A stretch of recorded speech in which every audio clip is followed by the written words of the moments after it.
So lots of congratulations to Rajamouli and his team. Right, absolutely. And do you think this is perhaps the coming to fore of Indian filmmaking with these two victories, and more so Telugu filmmaking? Now, just look at the track records this film has smashed. First of all, I don't agree with this Telugu filmmaking and Malayalam filmmaking. Indeed, for me, Bharat and India being all over the world, nobody looks at Indian cinema as Telugu films or Bhojpuri films. They look at any film coming from India as Indian cinema, and that's how it should be. And so it's a great Indian film. I've been writing every second day I tweet that this is the year of Indian cinema, and lots of Indian films are now shining all over the world. RRR is one of them. Rocketry is another film. Kantara is another film. The Kashmir Files is another film. So all these films are making their marks in various parts of the globe. And it's not just winning awards, but winning hearts of people. And I think these 5, 7, 8 films this year have won hearts of millions and billions of people all over the world. The whole world is noticing us. And I think that's a great victory for Indian cinema. And this is also a great learn for the so-called Bollywood. Some group of people call themselves Bollywood and take pride in it. It's for them to sit up and reflect and see why they are dying and Indian cinema is winning. Right. Mr. Agnihotre, appreciate you speaking to us on Republic TV. So as we are pointing out, of course, this is a huge win that's coming in for the film RRR after bringing the Golden Globe. The filmmaker Rajamouli's magnum opus film RRR has won the Critics' Choice Award for the best foreign language film. Now this, of course, has been confirmed by a tweet that came in from the Critics' Choice Award. It said, "Congratulations to the cast and crew of RRR movie, winners of the Critics' Choice Award for the best foreign language film."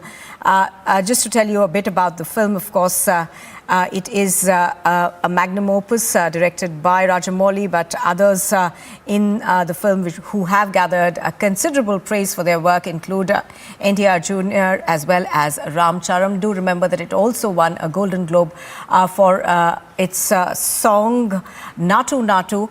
Thereafter, of course, this is being seen as another huge victory for the film RRR. Now, this film, of course, is set in the 1920s and it explores the undocumented period in the lives of the two revolutionaries who are played by NTR Jr. and Ram Charan. When they are in exile, of course, thereafter they chose to go out of obscurity and fight for their country. So that's the film that is, of course, smashed also all box office records. It has been the third most viewed film in terms of just numbers that are coming in right now. Of course, the LA Film Critic Awards have again celebrated Rajamouli's RRR. And just to tell our viewers a bit about which film this movie was contending with, there were quite a few films that have been praised across the world which were in contention in this category. They were All Quiet on the Western Front, Argentina, 1985, Bardo, False Chronicles of a Handful of Truths, and Close. There was another film in this category known as Decision to Leave, but it is RRR which has bagged the Critics' Choice Award for the best foreign film category. There you can see the cast and crew and the family members of the stars over there. This film, of course, has also smashed box office records. It has seen enormous amount of success across the country and the world.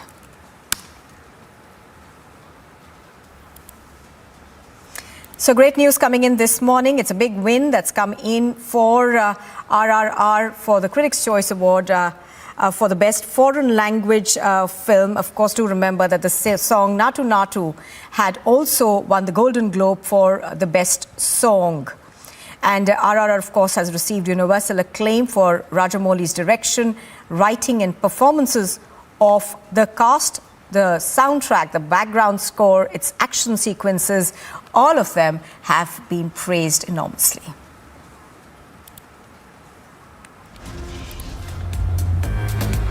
You are with Republic TV, and still to come, it's going to be a mega Monday roadshow of the Prime Minister in the national capital this afternoon.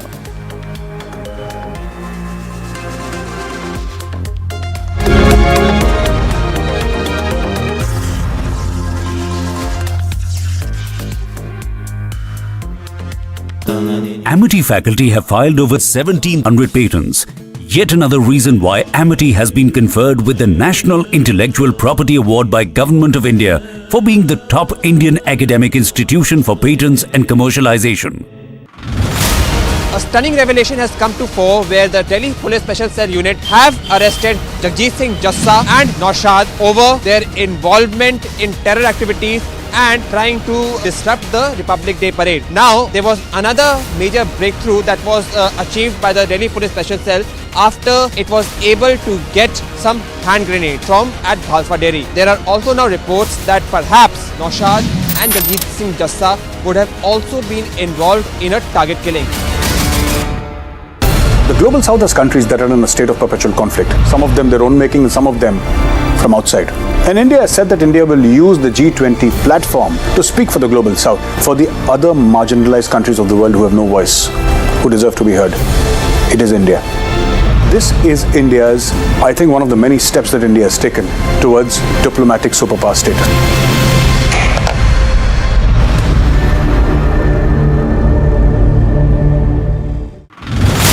More trouble for the people of Joshimath. On one side, they have been asked to leave their houses. They have been evacuated. On the other hand, this is the water crisis which is being seen by the people of Joshimath now. Water pipes is not working properly and the supply of the water has been already stopped. एक आपने concept दिया जी जनाब का. I don't ever want to claim anything which is not done by me. I only cast my mind back to what General Patinkar and General Nirbhay Sharma had done. What I did was that I took the Ji Janab. Ji Janab was not about saying Ji Janab to everyone. It was just a symbol, a name given to an operation to say, understand the Kashmiri environment, understand the culture, understand the sensitivities.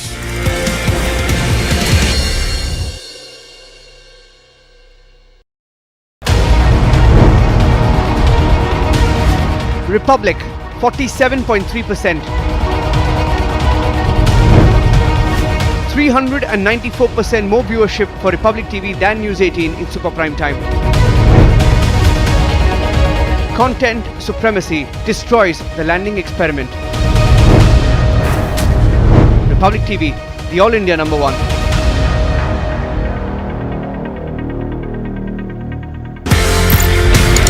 ये कहानी 1947 में जाती है sir. एक नया मुल्क बनता है पाकिस्तान. जो ऑफिसर्स हैं इंडियन आर्मी में, उनको ये बोला जाता है कि आप चूज करें आप कहां पे जाना चाहते हैं. मेरे पिताजी जनरल सैयद मेहदी हसनैन उस वक्त कैप्टन जब आर्मी के अंदर आए थे तो फर्स्ट गढ़वाल राइफल्स में आए. प्योर हिंदू सोल्जर्स कम्युनिटी जो थी पूरी, उसमें एक अकेला मुसलमान. उनके कमांडिंग ऑफिसर ने उनसे पूछा, बंटवारे के अंदर आप क्या चाहेंगे, किसी मुस्लिम यूनिट के साथ, मुस्लिम रेजिमेंट के साथ पाकिस्तान आर्मी में जाने की? जवाब जो था बहुत जबरदस्त. मैंने सोच लिया मैं उस देश में जाऊंगा, मैं उस फौज में जाऊंगा जिसमें मजहब के लिए कोई अलग जगह नहीं है.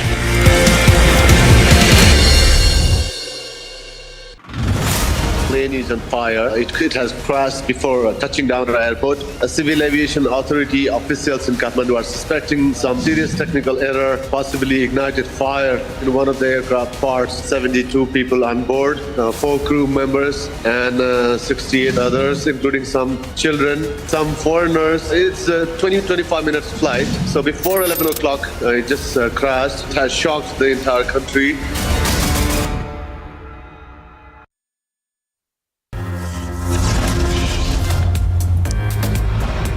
A quick look at the headlines at 8:30 this morning. It's going to be a mega Monday roadshow of the Prime Minister in the national capital this afternoon. The BJP's two-day national executive meeting will be beginning after the roadshow. The BJP's top brass will be in attendance. Another pre-poll controversy hits Madhya Pradesh. The Congress party releases a book, equates Veer Savarkar to Muhammad Ali Jinnah. The apex court is to hear a plea seeking the sinking of Joshimath to be declared as a national disaster.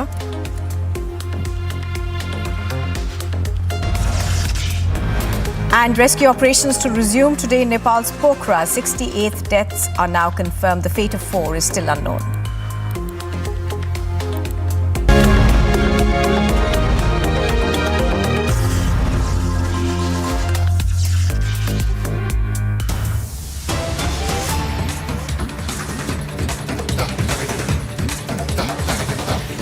Now, a day after the Delhi Deputy Chief Minister Manish Sisodia's office saw a visit by CBI officials amid a probe in the excise policy case, the Aam Aadmi Party in the national capital has hit out at the central agency.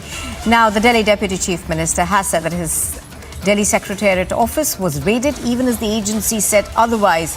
The Aam Aadmi Party spokesperson Saurabh Bharadwaj has now hit out, saying if something is found, it's a raid. If nothing is found, it's not. When the office opens, anybody can come. They, that's the CBI, should write a letter when they visit. It's the Deputy Chief Minister's office, not India Gate, that anybody can go there as they please. उप मुख्यमंत्री का दफ्तर है, बाकायदा जिस दिन दफ्तर खुलता है उस दिन आइए, अफसर को चिट्ठी लिख दीजिए कि हमको ये चीजें लेनी है, हम वो लेने आ रहे हैं। भाई वो कोई इंडिया गेट कोई ना है कि वहां पे टहलते टहलते आपने जो है कुछ उठा लिया। भाई उप मुख्यमंत्री का दफ्तर है, छुट्टी वाले दिन आप वहां पे जाते हैं, सामान ढूंढते हैं, जो सामान आपको मन करता है वो उठा के ले जाते हैं, छापा और क्या होता है, यही तो होता है। And let's go across on the phone line to Piyush Ori, who's joining us. In fact, Piyush is live with us this morning. Good morning, Piyush. Piyush, obviously, we are increasingly seeing this being pitched as a political battle between the Aam Aadmi Party and the BJP. The AAP over there saying that the CBI can't drop into the office of the Deputy Chief Minister whenever it wants. So yes, good morning, Nupur, and good morning to all our viewers who are viewing us at the moment. And yes, this is yet another political battle over the Delhi excise liquor scam. This time it is over the visiting of certain CBI officials at Delhi Secretariat office of Manish Sisodia on Saturday. Now, Manish Sisodia was quick to claim that this was a raid that was conducted by the CBI. However, it was denied by the CBI officials officially. So yes, what we're seeing over here is yet another political success as the investigation of the Delhi excise liquor scam is ongoing by the Central Bureau of Investigation. Let me just tell you that the Central Bureau of Investigation has already filed a charge sheet in the Delhi excise liquor scam, in which the name of Manish Sisodia has not been mentioned as of now. But yes, having said that, it is also important to note that the trouble for Manish Sisodia may not have ended, because the investigation by the Central Bureau of Investigation as well as the Enforcement Directorate in this case is ongoing, and perhaps in the coming days, maybe the troubles for Manish Sisodia may increase. It may decrease also, but it is all dependent upon the investigation that is being carried out by the agencies. Back to the studio. Absolutely, Piyush Ori reporting on that. Thank you very much for joining us. So as Piyush is pointing out, this does appear to be the battle between the BJP and the Aam Aadmi Party taking another turn politically. Now, ahead of the union budget, Nirmala Sitharaman was speaking to journalists, and when asked about the international indices such as the hunger index rating India poorly, the finance minister urged people to question their data and quality of research, and also suggested that there were people in India who were on the payroll of international elements indulging in anti-India propaganda.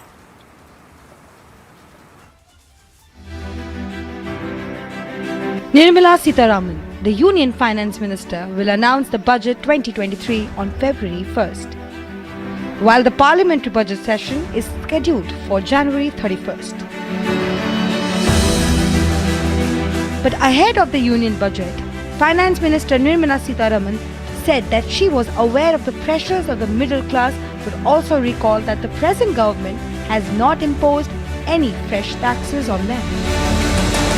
कोई नया tax middle class के ऊपर नहीं है अब तक। आप शुरुआत में बोले 4 बजट, अभी 5वीं बजट। मैं हाथ जोड़कर बहुत विनम्रता से पूछ रही हूं, क्या नया कुछ टैक्स मिडिल क्लास के ऊपर डाला है क्या? प्लीज मुझे बोलिए। शुरू उससे। सेकंड, 5 लाख तक का टोटली टैक्स नहीं है salary. 5 lakh salary tak tax nahi hai. In the same breath, she added that the income of up to rupees 5 lakh is exempted from the income tax. Actually, सोचिए इस देश में कितने शहर में मिडिल क्लास के लिए, मिडिल क्लास में इसीलिए बोल रही हूं कि मोबिलिटी में ज्यादा पब्लिक ट्रांसपोर्ट को डिपेंड करने वाले मिडिल क्लास है, कितने शहर पे मेट्रो ले आए? 27। क्या वो मिडिल क्लास के लिए उपयोग नहीं है मेट्रो? 4th, मिडिल क्लास ज्यादातर गांव से शिफ्ट होकर के आज शहरों में उनके बिजनेस के लिए या उनके कारोबार के लिए, उनके एम्प्लॉयमेंट के लिए आते हैं। 100 सिटीज को स्मार्ट सिटी बनाने के लिए पैसा दे दिए।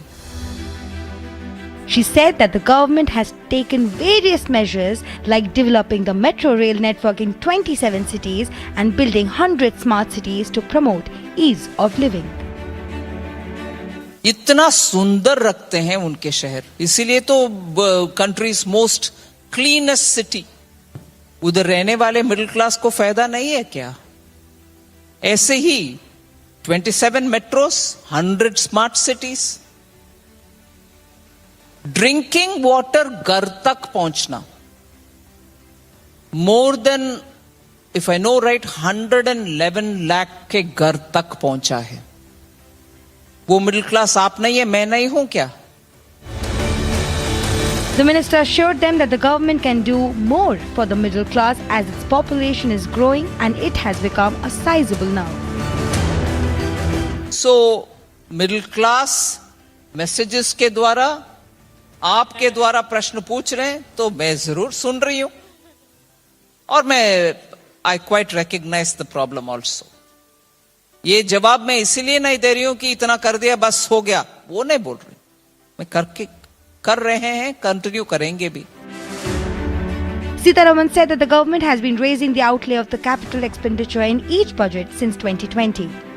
For the current financial year, she said it has been increased by 35% to rupees 7.5 lakh crore as it has a multiplier effect on the economy.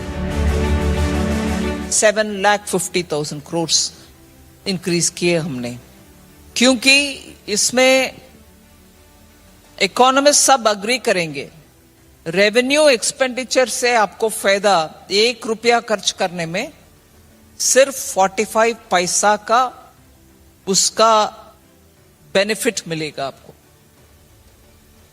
मगर जब 1 रुपया इंफ्रास्ट्रक्चर और कैपिटल एक्सपेंडिचर में करेंगे, शॉर्ट टर्म में भी और लॉन्ग टर्म में भी 3 रुपये 45 पैसा तक आपका उसका बेनिफिट मिलेगा।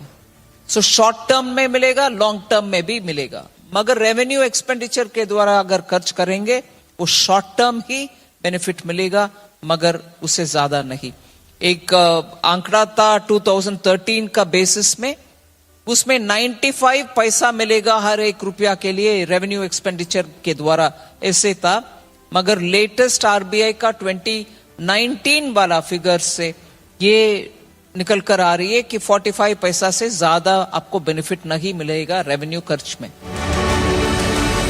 Meanwhile, infrastructure boost is expected to be one of the major focuses of the forthcoming budget. And remember, earlier, Anil Bansal, the Senior Director, Urban Reforms and Infrastructure, IPE Global, the spokesperson said that India has been witnessing renewed emphasis on urban development over the last few years, and further asserted that the budget 2023 is expected to take the momentum forward and create the base for achieving major transformation by 2030. Bureau Report, Republic TV.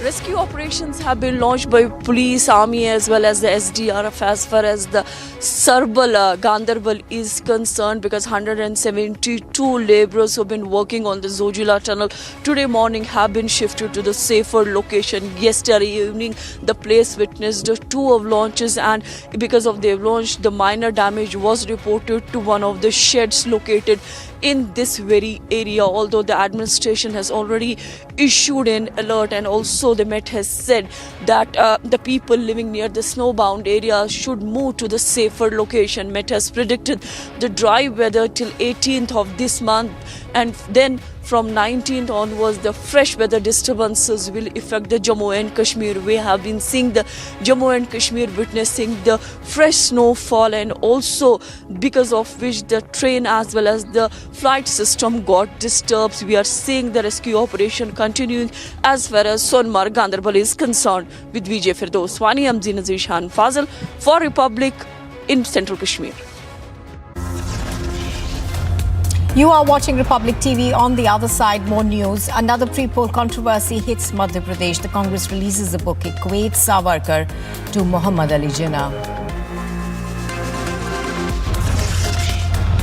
And the Apex Court will be hearing a plea seeking sinking of Joshimath to be declared as a national disaster.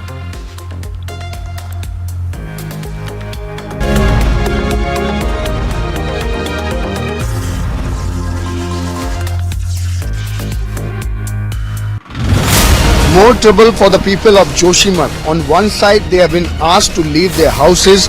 They have been evacuated.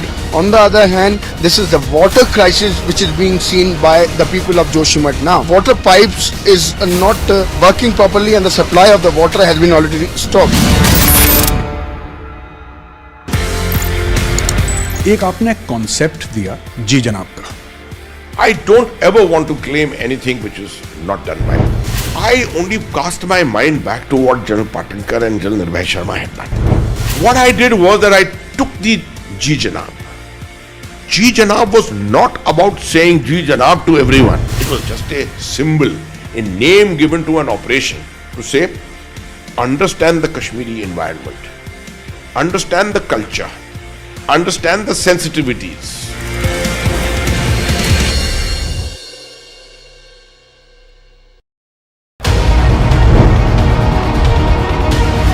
Republic 47.3%. 394% more viewership for Republic TV than News 18 in super prime time. Content supremacy destroys the landing experiment. Republic TV, the All India #1.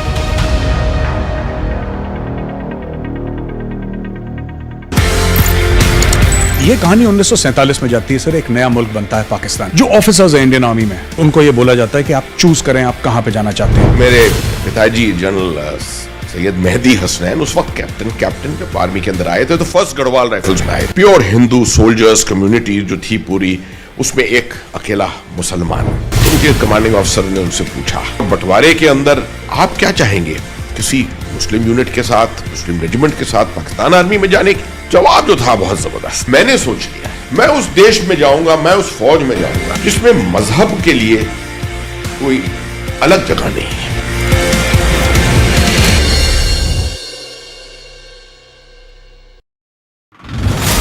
A stunning revelation has come to fore where the Delhi Police Special Cell Unit have arrested Jagjeet Singh Jassa and Naushad over their involvement in terror activities and trying to disrupt the Republic Day parade. Now, there was another major breakthrough that was achieved by the Delhi Police Special Cell after it was able to get some hand grenades from at Bhalfa Dairy. There are also now reports that perhaps Naushad and Jagjeet Singh Jassa would have also been involved in a target killing.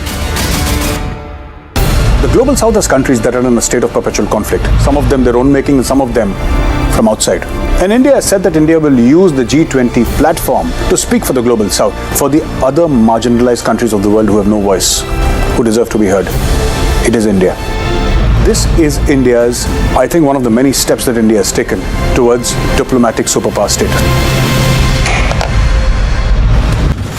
Plane is on fire. It has crashed before touching down at the airport. A civil aviation authority officials in Kathmandu are suspecting some serious technical error, possibly ignited fire in one of the aircraft parts. 72 people on board, 4 crew members and 68 others, including some children, some foreigners. It's a 20-25 minutes flight. So before 11 o'clock, it just crashed. It has shocked the entire country.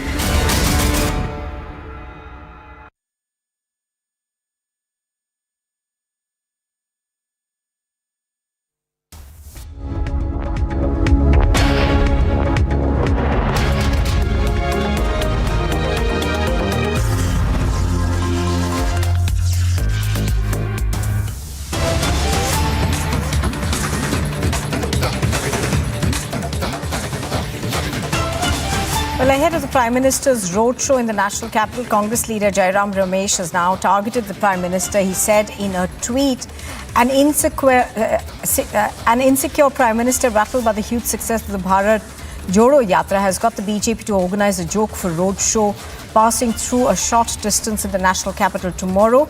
Such hollow choreographed events will only keep his drum beaters busy. So that's a comment that has come in from Jairam Ramesh of the Congress Party. Madhurima joining us live from New Delhi. Now, Madhurima, there is quite a bit of a buzz around the Prime Minister's roadshow that takes place in Delhi and of course culminates into the National Executive Meeting of the BJP.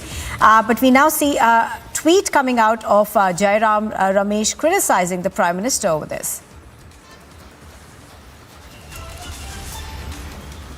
Well, yes, Nupur, and if we look at this entire National Executive Meet, this is mostly a yearly event, and now that this has been organized, and this is coming ahead of the 2024 elections and multiple assembly elections like that of state of Rajasthan, Chhattisgarh and Madhya Pradesh. So the primary motive behind this entire executive meet is to brainstorm and chalk out a political strategy for the upcoming elections. But the Congress has found, an opportunity in this entire matter because the Prime Minister will be conducting a road show in the national capital. The entire length of the road show is not more than 500 meters, Nupur. But the thing is that it's going to be a huge road show as multiple union ministers, chief ministers, the top rung of the Bharatiya Janata Party, all will be there. And they will be walking with the Prime Minister as the entire road show will be carried out in the Latians Delhi, in the heart of the national capital. But the Congress is at it again. They're trying to draw a parallel with the Bharat Jodo Yatra of Rahul Gandhi. However, the two are very different. This is a roadshow in the national capital ahead of the National Executive Meet, celebrating the entire political strategy that will be chalked out in these 2 days, where all the top rung of the Bharatiya Janata Party will be present. In fact, Nupur, ahead of this roadshow at around 10 a.m. at the BJP headquarters, an office bearer meeting of the General Secretaries and the BJP President JP Nadda will also be conducted. Right. So this is mostly a yearly event. However, it has been topped with the roadshow, Nupur. But the Congress is taking an opportunity, Nupur, to make such comments. Absolutely. So the Congress over there smelling out an opportunity. Just to tell our viewers, pictures on your screen are of the tweet that we have seen coming in from Jairam Ramesh. You are watching Republic TV. On the other side, the Apex Court will be hearing a plea seeking the sinking of Joshimath to be declared as a national disaster.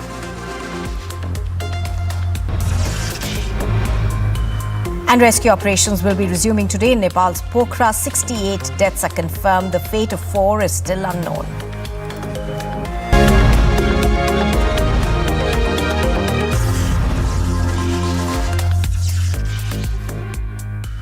When timeless European design meets cutting-edge technology, it's QO.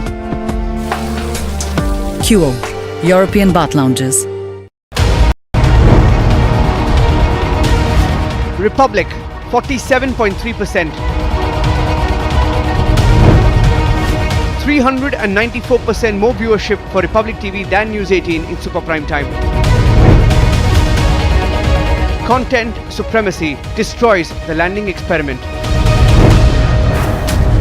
Republic TV, the All India number 1.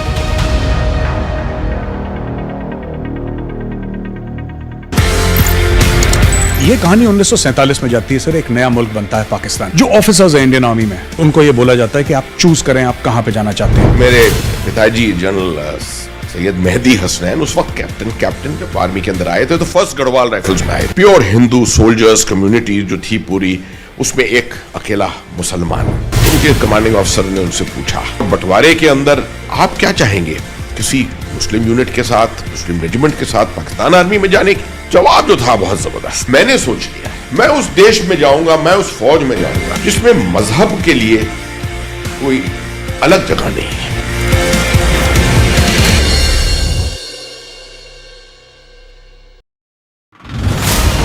stunning revelation has come to fore where the Delhi Police Special Cell Unit have arrested Jacqueline Jassa and Naushad over their involvement in terror activities and trying to disrupt the Republic Day parade. Now, there was another major breakthrough that was achieved by the Delhi Police Special Cell after it was able to get some hand grenades from at Bhalfa Dairy. There are also now reports that perhaps Naushad and Jacqueline Jassa would have also been involved in a target killing.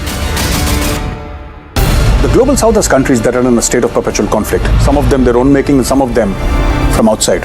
And India has said that India will use the G20 platform to speak for the global south, for the other marginalized countries of the world who have no voice, who deserve to be heard. It is India. This is India's, I think, one of the many steps that India has taken towards diplomatic superpower status.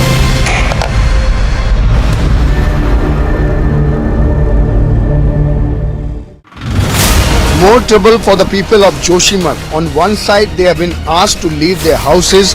They have been evacuated. On the other hand, this is the water crisis which is being seen by the people of Joshimath now. Water pipes is not working properly and the supply of the water has been already stopped.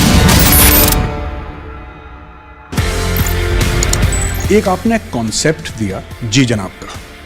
I don't ever want to claim anything which is not done by me.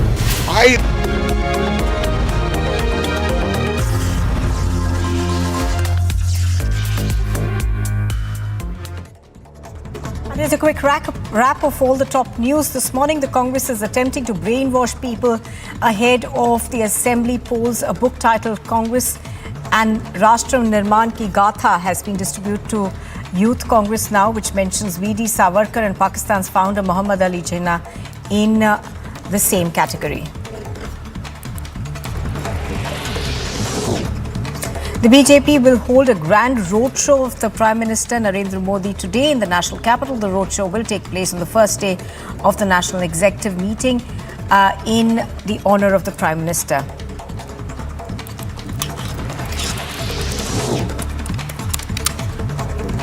The BJP's two-day national executive meeting will be beginning after the roadshow today in the national capital. The two-day BJP national executive meeting will be held at the NDMC Convention Centre today and tomorrow.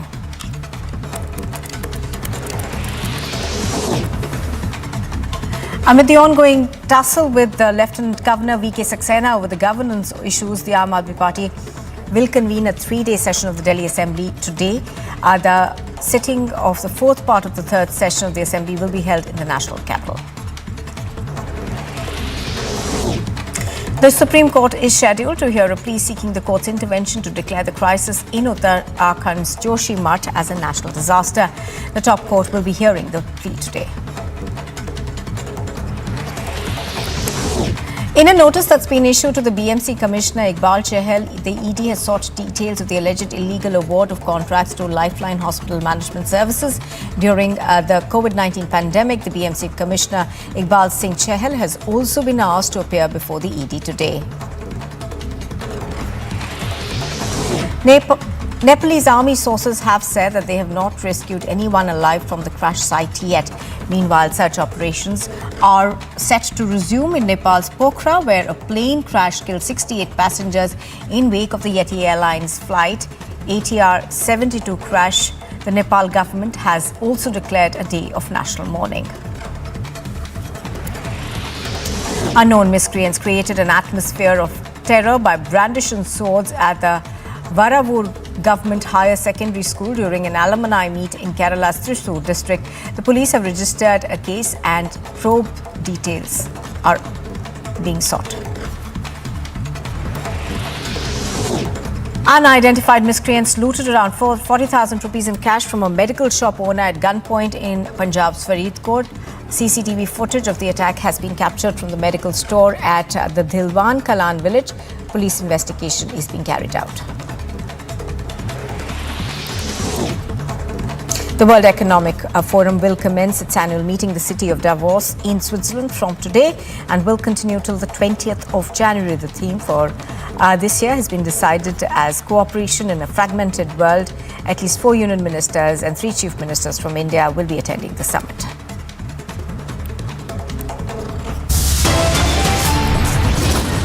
You're watching Republic TV. On the other side, it's going to be a mega Monday roadshow for the Prime Minister in the national capital. And another pre-poll controversy hits Madhya Pradesh. The Congress party releases the book, Equates Savarkar to Jinnah.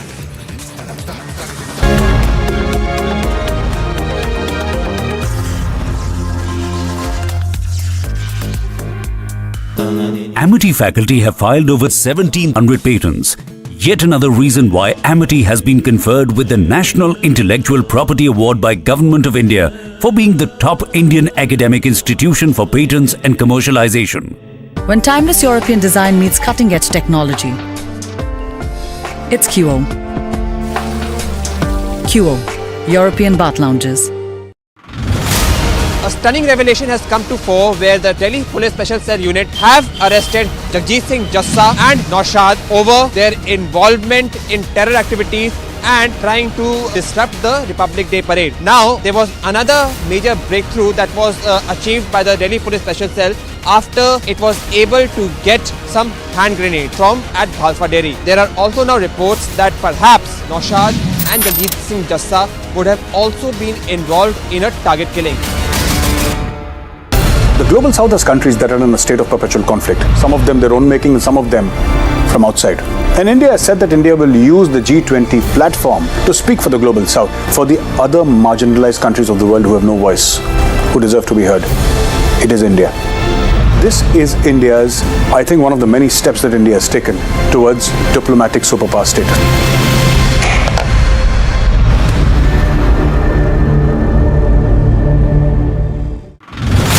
More trouble for the people of Joshimath. On one side, they have been asked to leave their houses. They have been evacuated. On the other hand, this is the water crisis which is being seen by the people of Joshimath now. Water pipes is not working properly and the supply of the water has been already stopped. एक आपने concept दिया जी जनाब का. I don't ever want to claim anything which is not done by me. I only cast my mind back to what General Patinkar and General Nirbhay Sharma had done. What I did was that I took the Ji Janab. Ji Janab was not about saying Ji Janab to everyone. It was just a symbol, a name given to an operation to say, understand the Kashmiri environment, understand the culture, understand the sensitivities.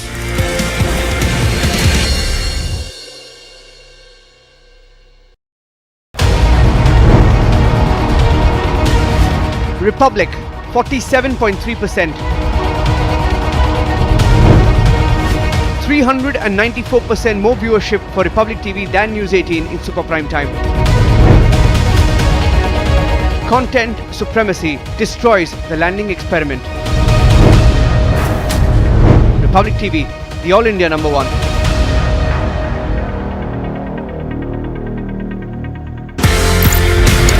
ये कहानी 1947 में जाती है sir. एक नया मुल्क बनता है पाकिस्तान. जो ऑफिसर्स हैं इंडियन आर्मी में, उनको ये बोला जाता है कि आप चूज करें आप कहां पे जाना चाहते हैं. मेरे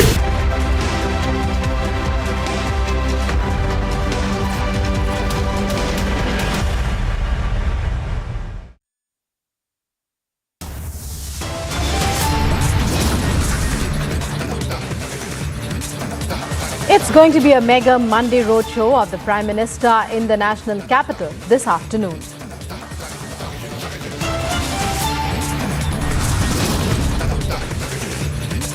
BJP's two-day national executive meeting to begin. After the roadshow, BJP top brass to attend.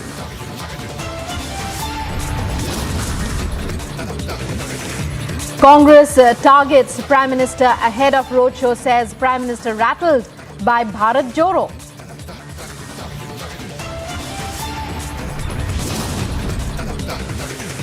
Another pre-poll controversy hits Madhya Pradesh. Congress releases book, equates Savarkar to Jinnah.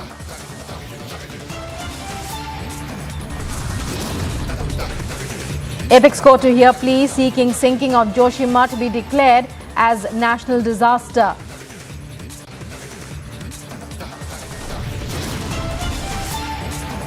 Rescue operations to resume today in Nepal's Pokhara. 68 deaths confirmed, fate of 4 unknown.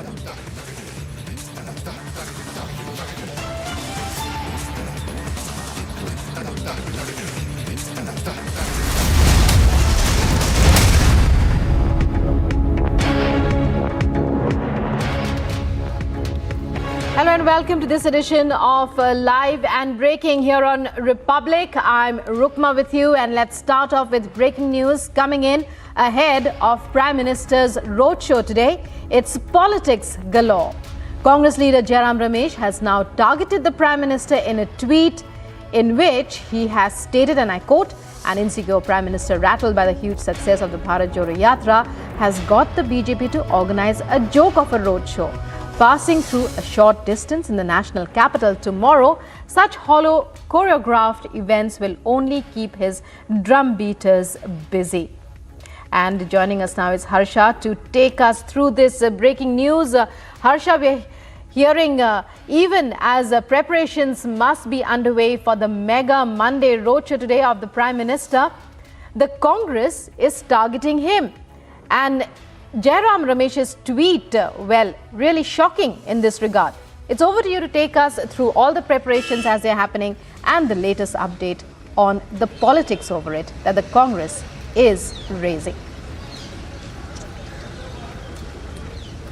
Exactly, Rukma. Now, one thing to get very clear that before any assembly election or before there's assembly elections or the Lok Sabha elections, BJP does it national executive in different states. This time, national executive is happening in national capital, and this was planned much before. It can also be Prime Minister's roadshow could also be seen as a grand welcome of Prime Minister Narendra Modi after the winning of Gujarat election, which was a tremendous win, amazing numbers which BJP has won in Gujarat assembly election. Therefore, this roadshow is planned in such a way, a 20 minutes roadshow where Prime Minister Narendra Modi will be coming and doing a roadshow from Patel Chowk and coming to this NDMC Convention Center, Rukma, from where I am reporting right now. Several chief minister, union minister, state presidents, all the executive members will participate in this NDMC executive meeting today, which will be starting from at around 4 p.m. because from 3 p.m. there will be roadshow of Prime Minister Narendra Modi from Patel Chowk to this NDMC Convention Center. There are many things which will be discussed in this executive meeting. The core agendas are the current issues which are in the country, and second are the organizational issues within the party. The assembly elections in 2023, and there is exactly in 2024 there is a Lok Sabha election. So how organization can be empowered and how both levels could be made stronger and they could be strengthened. That is going to be the agenda of the meeting. But Rukma, let me show you the path also, because the road show will be coming. The Prime Minister will be holding a road show. The entire distance is around 20 minutes. The entire traffic advisory has been issued. The traffic diversions has been made for almost 2 hours, 3 to 5 p.m. because the road show will commence at 3 p.m. and Prime Minister Narendra Modi will be reaching at the convention center at around 3:30 p.m. So we can say that around 4 p.m. this meeting could be started, as JP Nadda, National President's tenure is also the tenure is also getting end on 20th of January. So his extension will also be endorsed in this national executive meeting, and he will be granted an extension of 1 year, so the 2024 Lok Sabha elections will happen under his guidance only. So this is the entire roadshow. As Rukma, you are seeing all the preparation and planning on the Harsha will be coming back to you. So viewers, you can see before you the visuals, the preparations made by the BJP for the mega Monday roadshow. Harsha will be coming back to you, because joining me on the phone line for a reaction right now is Shehzad Poonawalla of the BJP. Mr. Poonawalla, we've just read that tweet of Jairam Ramesh. He says that he's compared the Prime Minister's roadshow today with the Bharat Jodo, and saying that it's a joke of a roadshow. Your reactions, how would you react to this tweet by Jairam Ramesh? So first of all, Mr. Jairam Ramesh, I'm surprised that he has not given credit of this so-called Bharat Jodo Yatra to the earth revolving around the sun.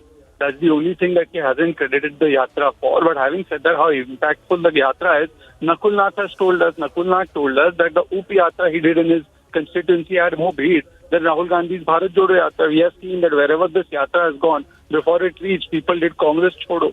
We saw how Congress Chodo happened in Balia. We saw how Congress Chodo is happening in Rajasthan and Delhi. So I think that Jairam Ramesh ji should not show and display his political frustration and start making statements that erode his credibility faster than the credibility of Rahul Gandhi when he makes statements about Pandavs not doing demonetization.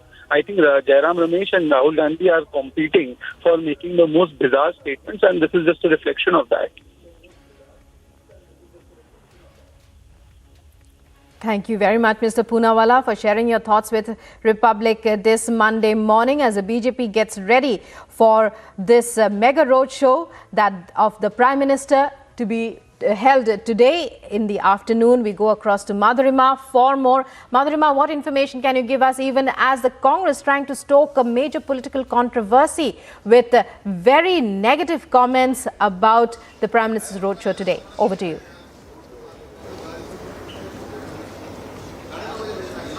Well, ironically, the drum beating that Mr. Jairam Ramesh is talking about, I believe, with his tweet has begun from the side of the Congress, because the entire agenda of the National Executive meeting is very crystal clear. The first is to welcome the Prime Minister because of the landslide victory, like my colleague Harsha was pointing out, in the state of Gujarat, because the number of seats that the Bharatiya Janata Party had won was unprecedented. And today the Prime Minister will be credited for that and welcomed properly to celebrate that massive victory. And second is, of course, to chalk out the political strategy ahead of the assembly elections that will happen in the end of this year, that is in very crucial states of Madhya Pradesh, Rajasthan and Chhattisgarh. So all these assembly elections will be discussed in this meeting, because multiple chief ministers, state presidents, general secretaries, union ministers, all will be deliberating in these 2 days and will be chalking out a strong political strategy, because remember, last time in Rajasthan the BJP had lost and now they would want to reclaim the throne.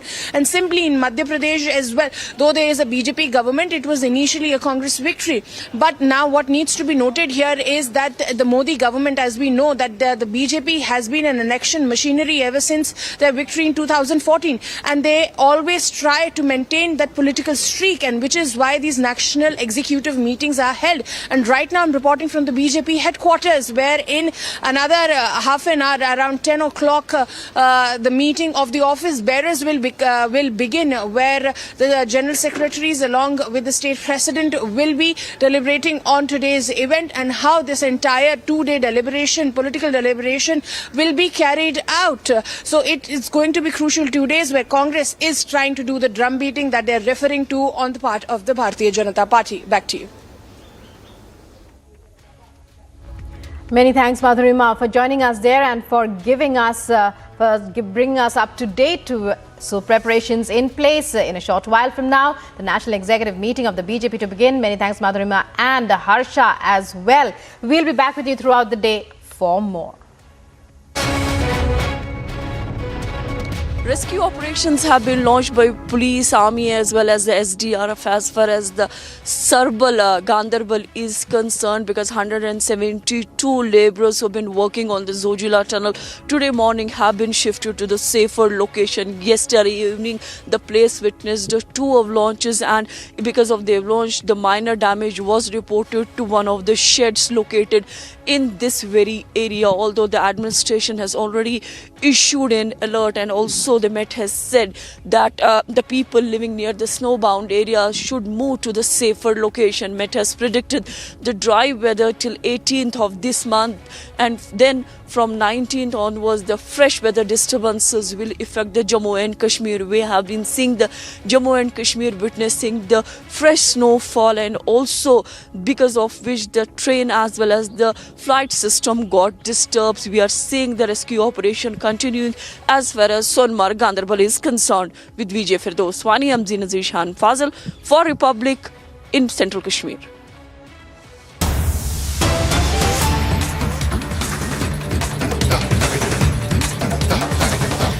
And breaking news coming in now. An update in the Nepal plane crash. Search and rescue operations have resumed in Pokhara. It's just a day after the Yeti Airlines aircraft crashed here, claiming the lives of 68. That's what the update is so far.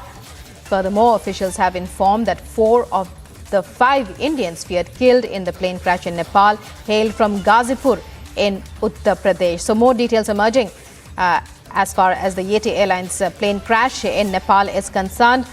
The plane crash took place yesterday, just a few minutes before it was to land. These are visuals from the site. Rescue operations resumed this morning. A major obstacle to rescue operations yesterday was the fire that was blazing at the wreckage site.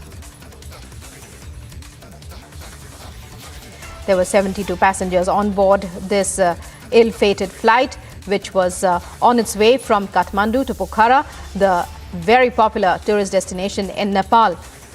And, well, there are rumors that there are no survivors, but as of now, it is confirmed that 68 people are dead. And as you can see, these are visuals of the rescue operations. Rescue operations began yesterday itself. Surendra joining us on the phone line, our correspondent there in Nepal. Surendra, it's over to you to bring us up to date with the rescue operations which you believe have resumed. 69 bodies have been found from the Seti River gorge yesterday evening. As of yesterday evening, 6-7 hours after the crash, and three bodies still remain, missing in the river, in the deep gorge. So rescue workers are going to continue, searching for the bodies. And after they recover all the bodies, then they will be identified, which could be a very difficult process because the bodies are beyond recognition. They need to be verified with genetic model and, all the other samples using toothbrush from, sometimes in worst cases, they use toothbrush from the family, from the survivor's home, and they identify with forensic tests and all that. And after that, the bodies will be handed over. If the bodies are recognizable, if the bodies can easily be identified, then there is no problem handing over. But if there is complication regarding identification, it will require some forensic process. One will take a lot of time. So rescue works are coming to an end, and hopefully by today they will, finish combing the area, and hopefully by today they will find all the three bodies that are missing from the gorge in Seti River gorge in Pokhara. Meanwhile, Surendra, what other updates can you give us as far as the investigation into the plane crash is concerned? For instance, is there any evidence that's been recovered from the crash site to help the investigators to find out what happened in those last few minutes? Our last few minutes were really tricky. The aircraft was, making its final approach to the runway, but then something probably went, horribly wrong. Nobody knows what exactly. Even officials don't know. The tower, the civil aviation tower, has no idea because it was not communicated by the pilot. And people on the ground, eyewitnesses, saw a plane moving really slow and moving really close, to their homes. And then they saw the plane completely, out of balance, and then it inclined to one side. And then within seconds, everything was over. There was a big bang, a big boom sound as the plane crashed into the gorge of the Seti River. And then it exploded, on impact with a lot of smoke. Yes, that's right. Right. One of the worst air tragedies in Nepal in recent years, in almost 30 years to be exact. Many thanks, Surendra, for joining us there. And Nepal is in mourning today. Let's move on now to other breaking news that's coming in right now. A suspected extremist attack at a church in eastern Congo has claimed at least 10 lives and has wounded more than 36. According to the country's army, a group linked to Islamic extremists are suspected of being responsible for the bomb that went off in the Pentecostal church in the North Kivu province town of Kasindi. Congo's government has urged people to avoid crowds and be vigilant as it conducted an investigation. Videos and photographs of the attack seen by the AP showed dead bodies lying on the ground outside the church, including what appeared to be a dead child. The injured were being carried out of the church, surrounded by other people who were screaming.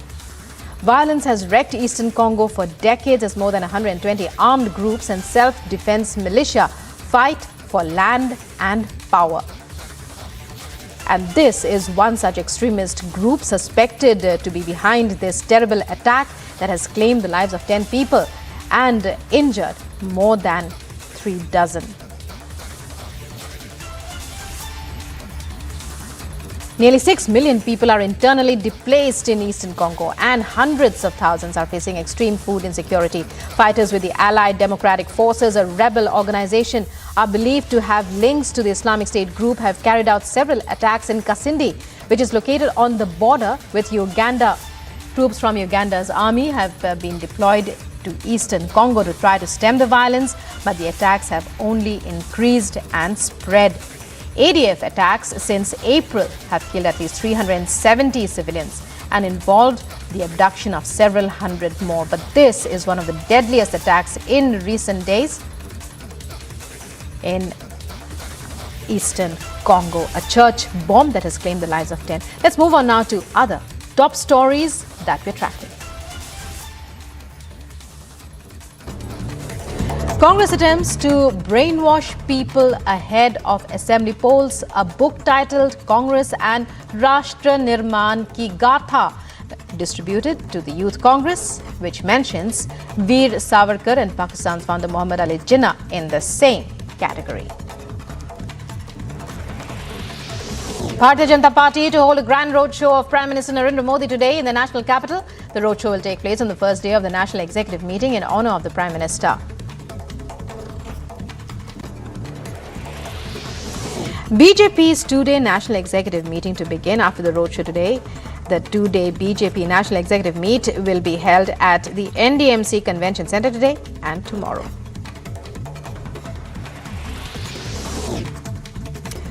Amid the ongoing tussle with the Lieutenant Governor B.K. Saxena over governance issues, the Aam Aadmi Party government will convene a three-day session of the Delhi Assembly today. The sitting of the fourth part of the third session of the Assembly will be held in the national capital. The Supreme Court is scheduled to hear a plea seeking the court's intervention to declare the crisis in Uttarakhand's Joshimath as a national disaster. Hearing in the plea to take place today. In a notice issued to BMC Commissioner Iqbal Chahal, ED has sought details of the alleged illegal award of contracts to Lifeline Hospital Management Services during the COVID pandemic. BMC Commissioner Iqbal Singh Chahal has also been asked to appear before the ED today.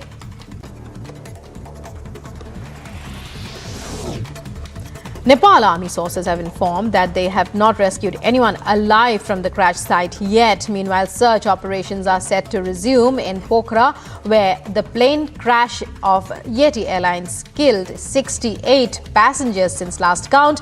In the wake of the Yeti Airlines flight ATR 72 crash, the Nepal government has also declared a day of national mourning. Unknown miscreants created an atmosphere of terror, brandishing swords at Varavur Government Higher Secondary School during an alumni meet in Kerala's Thrissur district. Police have registered a case and a probe is underway.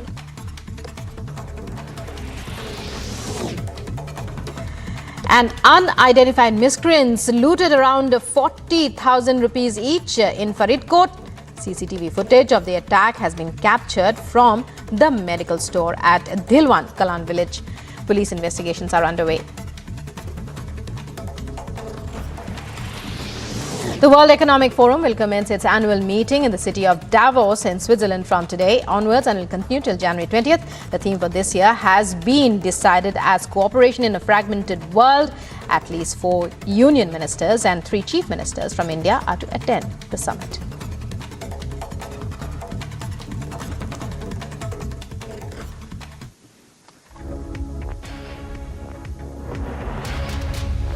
And we now bring you these colorful visuals coming in from Bihar's Gaya, where traditional dance was organized at the Bhutan Buddhist monastery there.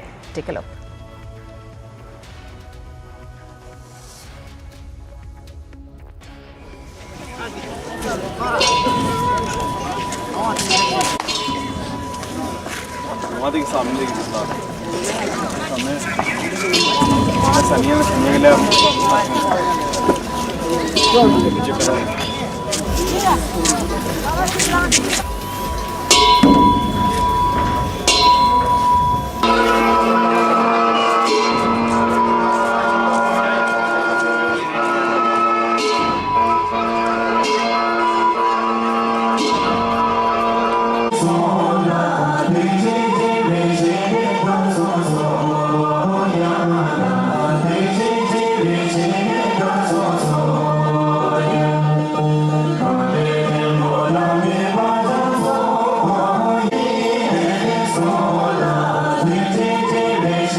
Amity faculty have filed over 1,700 patents.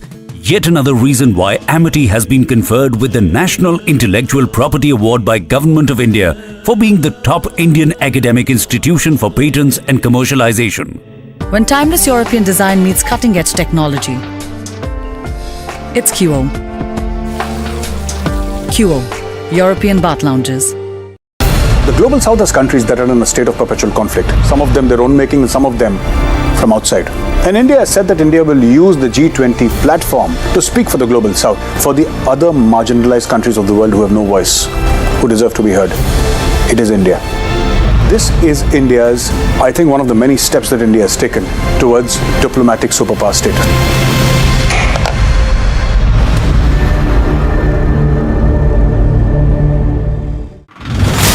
More trouble for the people of Joshimath. On one side, they have been asked to leave their houses. They have been evacuated. On the other hand, this is the water crisis which is being seen by the people of Joshimath now. Water pipes is not working properly and the supply of the water has been already stopped. एक आपने concept दिया जी जनाब का.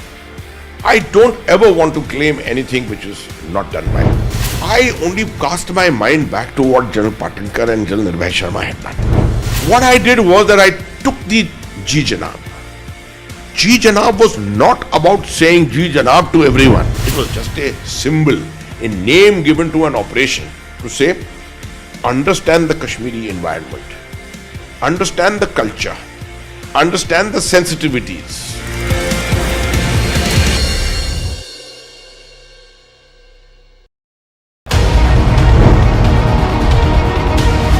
Republic, 47.3%. 394% more viewership for Republic TV than News 18 in super prime time. Content supremacy destroys the landing experiment. Republic TV, the All India #1.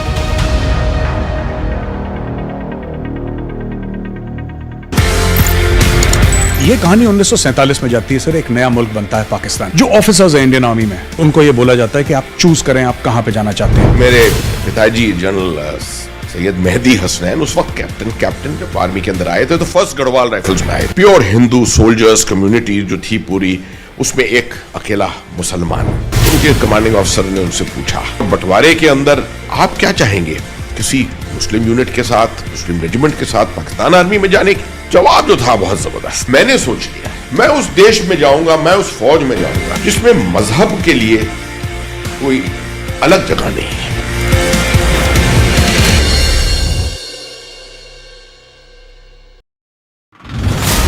A stunning revelation has come to fore where the Delhi Police Special Cell Unit have arrested Jagjeet Singh Jassa and Naushad over their involvement in terror activities and trying to disrupt the Republic Day parade. Now, there was another major breakthrough that was achieved by the Delhi Police Special Cell after it was able to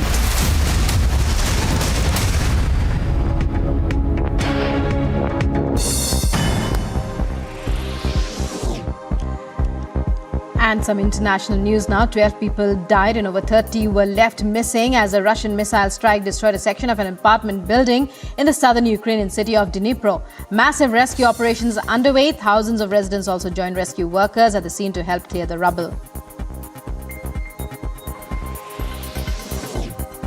Meanwhile, Ukraine's President Volodymyr Zelensky has said he has spoken to UK Prime Minister Rishi Sunak about some very important matters regarding the defense strategy of Ukraine in the backdrop of the ongoing Russian attacks. Meanwhile, Russia has claimed that its forces have captured the Ukrainian town of Soledar. This comes a day after the Russian Defense Ministry acknowledged the act of Russian forces, claiming their act to be courageous and selfless action to capture Soledar.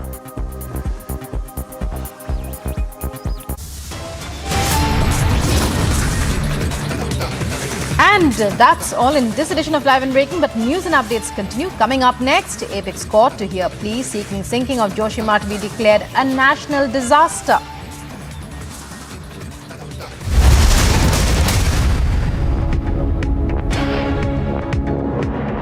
When timeless European design meets cutting-edge technology, it's QO. QO, European Bath Lounges. एक आपने concept दिया जी जनाब का. I don't ever want to claim anything which is not done by me.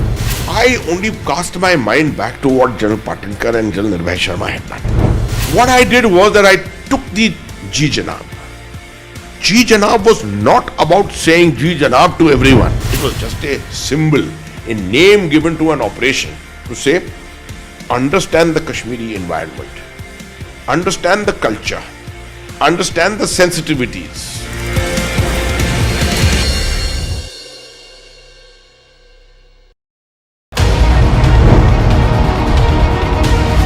Republic 47.3%,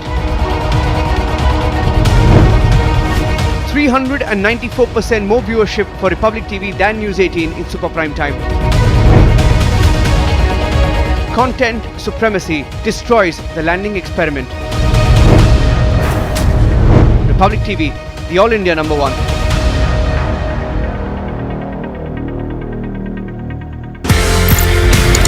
ये कहानी 1947 में जाती है सर. एक नया मुल्क बनता है पाकिस्तान. जो ऑफिसर्स हैं इंडियन आर्मी में, उनको ये बोला जाता है कि आप चूज करें आप कहां पे जाना चाहते हैं. मेरे पिताजी जनरल सैयद मेहदी हसनैन उस वक्त कैप्टन जब आर्मी के अंदर आए थे तो फर्स्ट गढ़वाल राइफल्स में आए. प्योर हिंदू सोल्जर्स कम्युनिटी जो थी पूरी, उसमें एक अकेला मुसलमान. उनके कमांडिंग ऑफिसर ने उनसे पूछा, बंटवारे के अंदर आप क्या चाहेंगे, किसी मुस्लिम यूनिट के साथ, मुस्लिम रेजिमेंट के साथ पाकिस्तान आर्मी में जाने की? जवाब जो था बहुत जबरदस्त. मैंने सोच लिया मैं उस देश में जाऊंगा, मैं उस फौज में जाऊंगा जिसमें मजहब के लिए कोई अलग जगह नहीं है.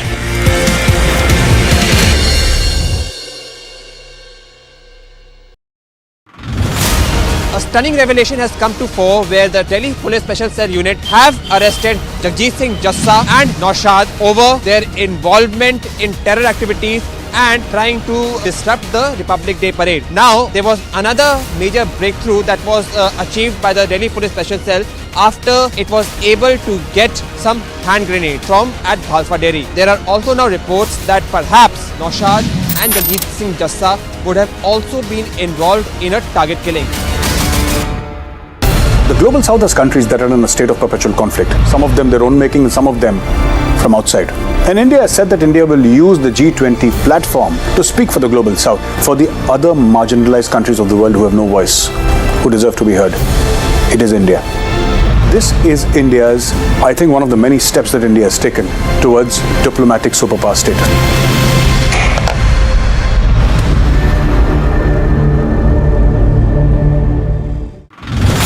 More trouble for the people of Jojila. On one side, they have been asked to leave their houses.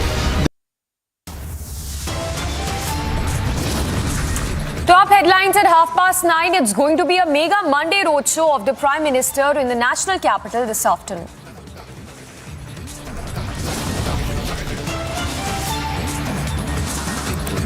BJP's two-day national executive meet to begin after the roadshow. BJP top brass to attend the meet.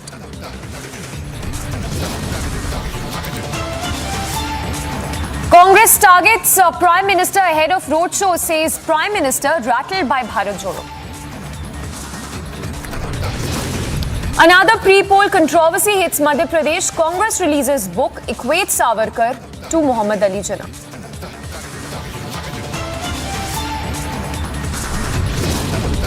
Top court to hear a plea seeking sinking of Joshimath be declared as a national disaster. Rescue operations resume in Nepal's Pokhara. 68 deaths confirmed. Fate of 4 still unknown.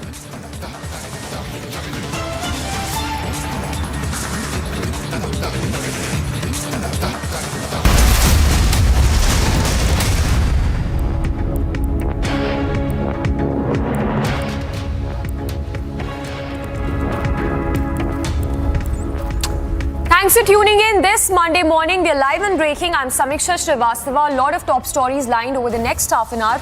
Starting first with the news break coming in. This one in relation to the Prime Minister's roadshow, which will be held this afternoon.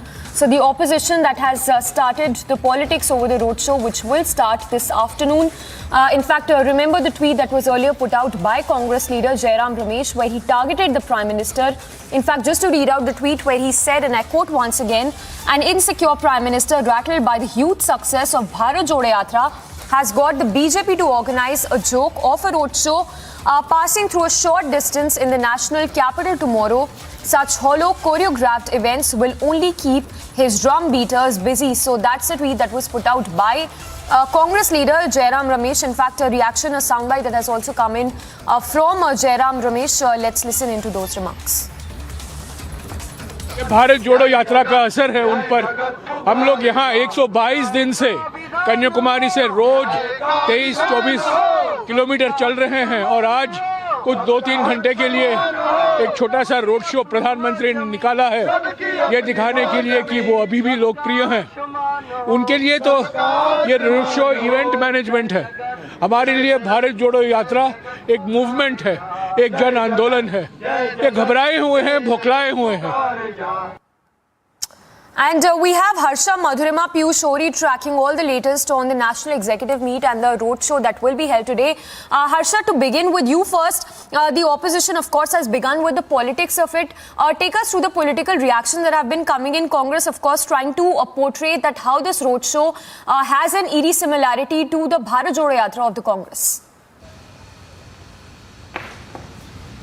Exactly, Samisha. Now, Jairam Ramesh and the other Congress leaders are clearly stating that this is the impact of Bharat Jodo Yatra, that Prime Minister Narendra Modi, national capital, is doing a rally or a mega road show. But let me tell you that BJP is telling that the Congress leaders have got mindless with their comment, because this road show is something else. The National Executive Meeting or the Pravas Yojana, which is being planned by BJP leaders every time before the assembly election or the general election. Now, this is a very important executive meet, and if we talk about the PM's mega road show, it is in context with to welcome Prime Minister Narendra Modi after the big win in Gujarat. And after the winning in Gujarat, there has been no such roadshow or no such big meeting by the BJP leaders. But if we talk about national executive, there will be union minister, there will be 12 state CMs, there will be deputy CM, there will be 350 executive member. All are going to welcome Prime Minister Narendra Modi and thank him for winning Gujarat election. It was in his leadership that in the state of Gujarat, BJP has got such a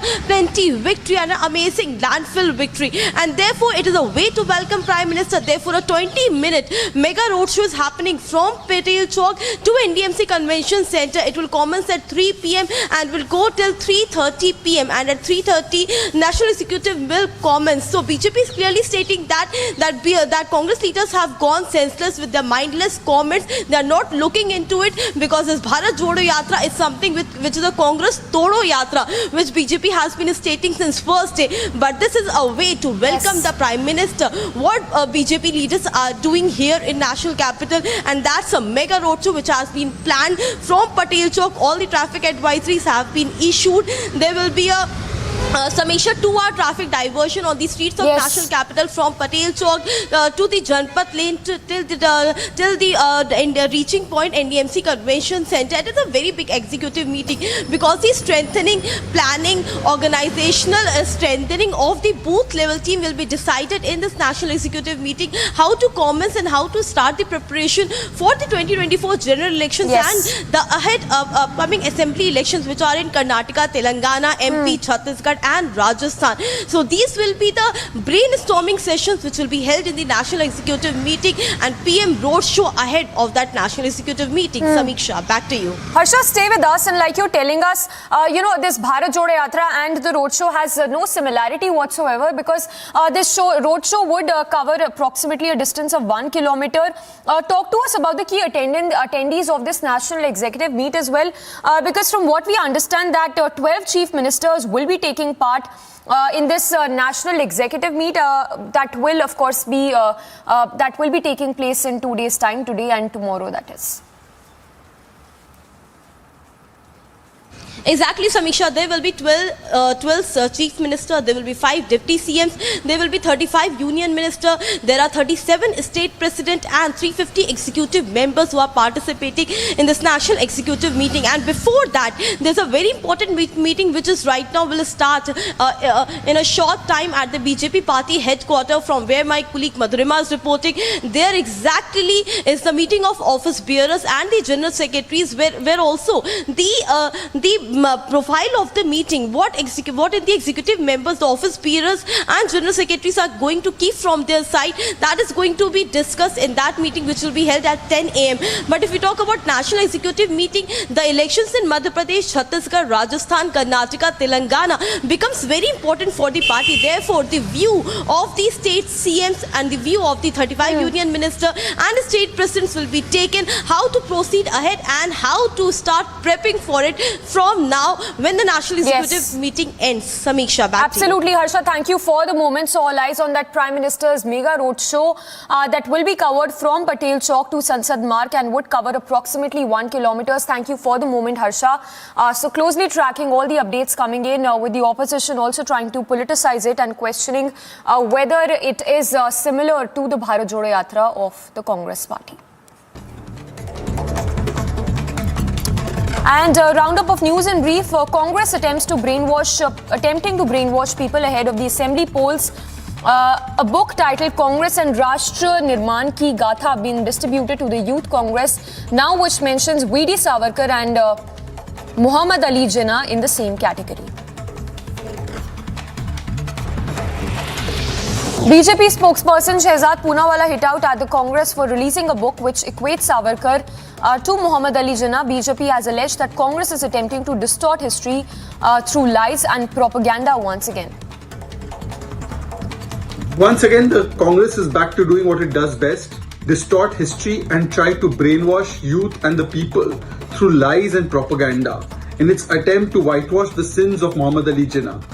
The book, written by Congress leader Kamal Nath, tries to equate and equalize Muhammad Ali Jinnah with Veer Savarkar ji, in a sense trying to downplay the actions of Muhammad Ali Jinnah which were responsible for partition, and they try to put the blame on Savarkar ji. As SS Rajamouli's magnum opus RRR has won the Best International Film Awards at the 28th Annual Critics' Choice Awards after winning the prestigious Golden Globe Award for Natu Natu in the Best Original Song category, RRR makes big win yet again.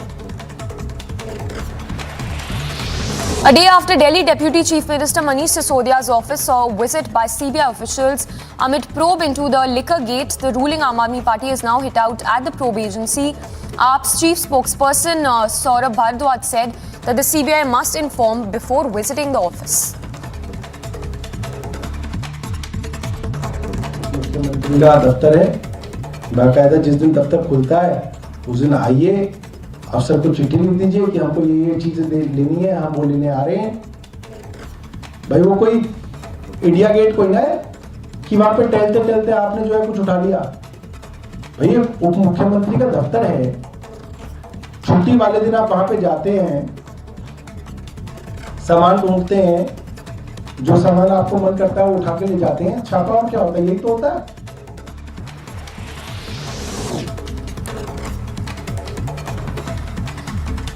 Authorities in J&K have now issued an avalanche warning with low danger level for 11 districts. The avalanches are likely to occur above 2,000 meters and public are advised to avoid venturing in the avalanche-prone areas. Ahead of the Union Budget, Finance Minister Nirmala Sitharaman said that she's aware of the pressure on the middle class and recalled that the present government has not imposed any fresh taxes on the middle class category.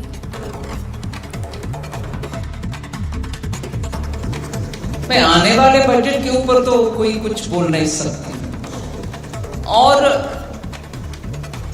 मैं भी middle class की हूं इसलिए थोड़ा liberty लेकर के बोलना चाहती हूं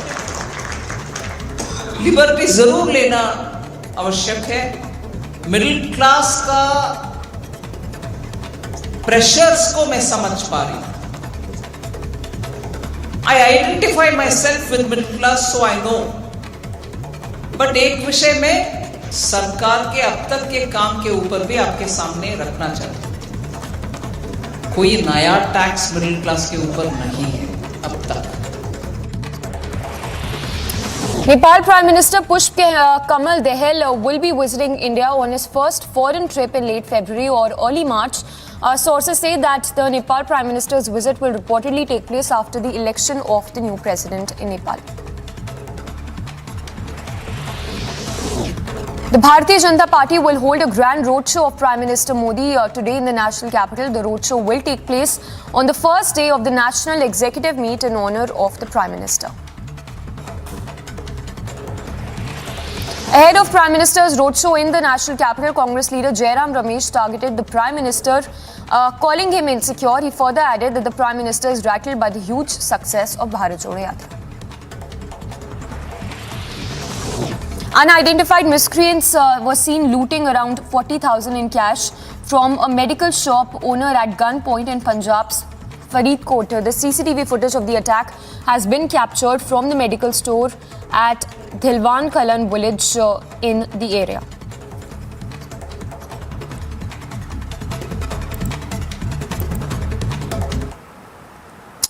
Slipping into a very short break for now, but do not go anywhere. A lot of news breaks coming up on the other side of this very short break. Another pre-poll controversy hits Madhya Pradesh. Congress releases book equates Savarkar to Jinnah.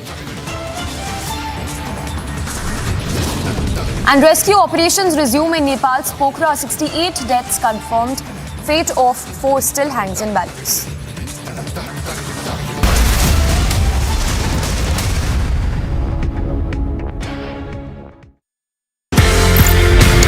ये कहानी 1947 में जाती है sir एक नया मुल्क बनता है पाकिस्तान जो ऑफिसर्स हैं इंडियन आर्मी में उनको ये बोला जाता है कि आप चूज करें आप कहां पे जाना चाहते हैं मेरे पिताजी जनरल सैयद मेहदी हसनैन उस वक्त कैप्टन जब आर्मी के अंदर आए थे तो फर्स्ट गढ़वाल राइफल्स में आए प्योर हिंदू सोल्जर्स कम्युनिटी जो थी पूरी उसमें एक अकेला मुसलमान उनके कमांडिंग ऑफिसर ने उनसे पूछा बंटवारे के अंदर आप क्या चाहेंगे किसी मुस्लिम यूनिट के साथ मुस्लिम रेजिमेंट के साथ पाकिस्तान आर्मी में जाने की जवाब जो था बहुत जबरदस्त मैंने सोच लिया मैं उस देश में जाऊंगा मैं उस फौज में जाऊंगा जिसमें मजहब के लिए कोई अलग जगह नहीं है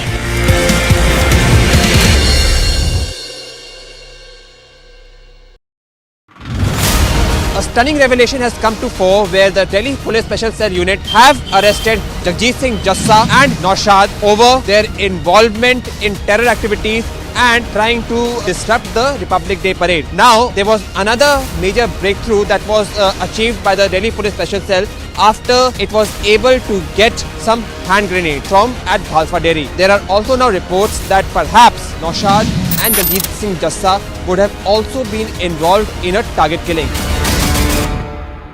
The global south has countries that are in a state of perpetual conflict. Some of them their own making and some of them from outside. And India has said that India will use the G20 platform to speak for the global south, for the other marginalized countries of the world who have no voice, who deserve to be heard. It is India. This is India's, I think, one of the many steps that India has taken towards diplomatic superpower status.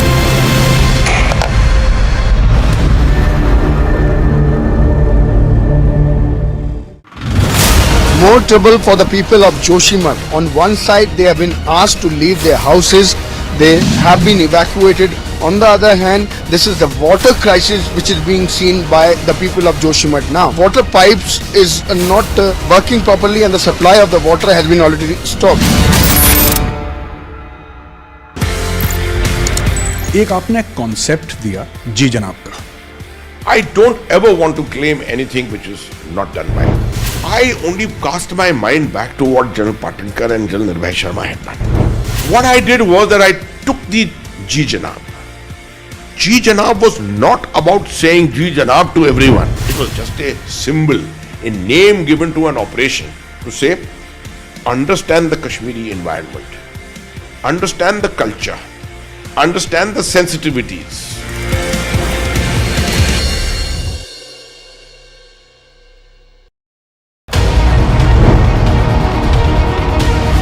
Republic, 47.3%. 394% more viewership for Republic TV than News 18 in super prime time. Content supremacy destroys the landing experiment. Republic TV, the All India number one.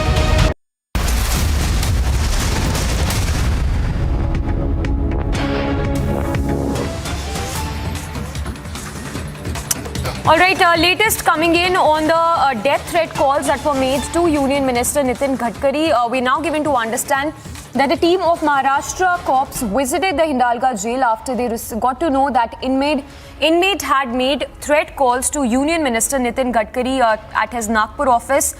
We're given to understand that the caller who made these threat calls claimed that he was a member of gangster Dawood Ibrahim's team and even threatened to assassinate the minister.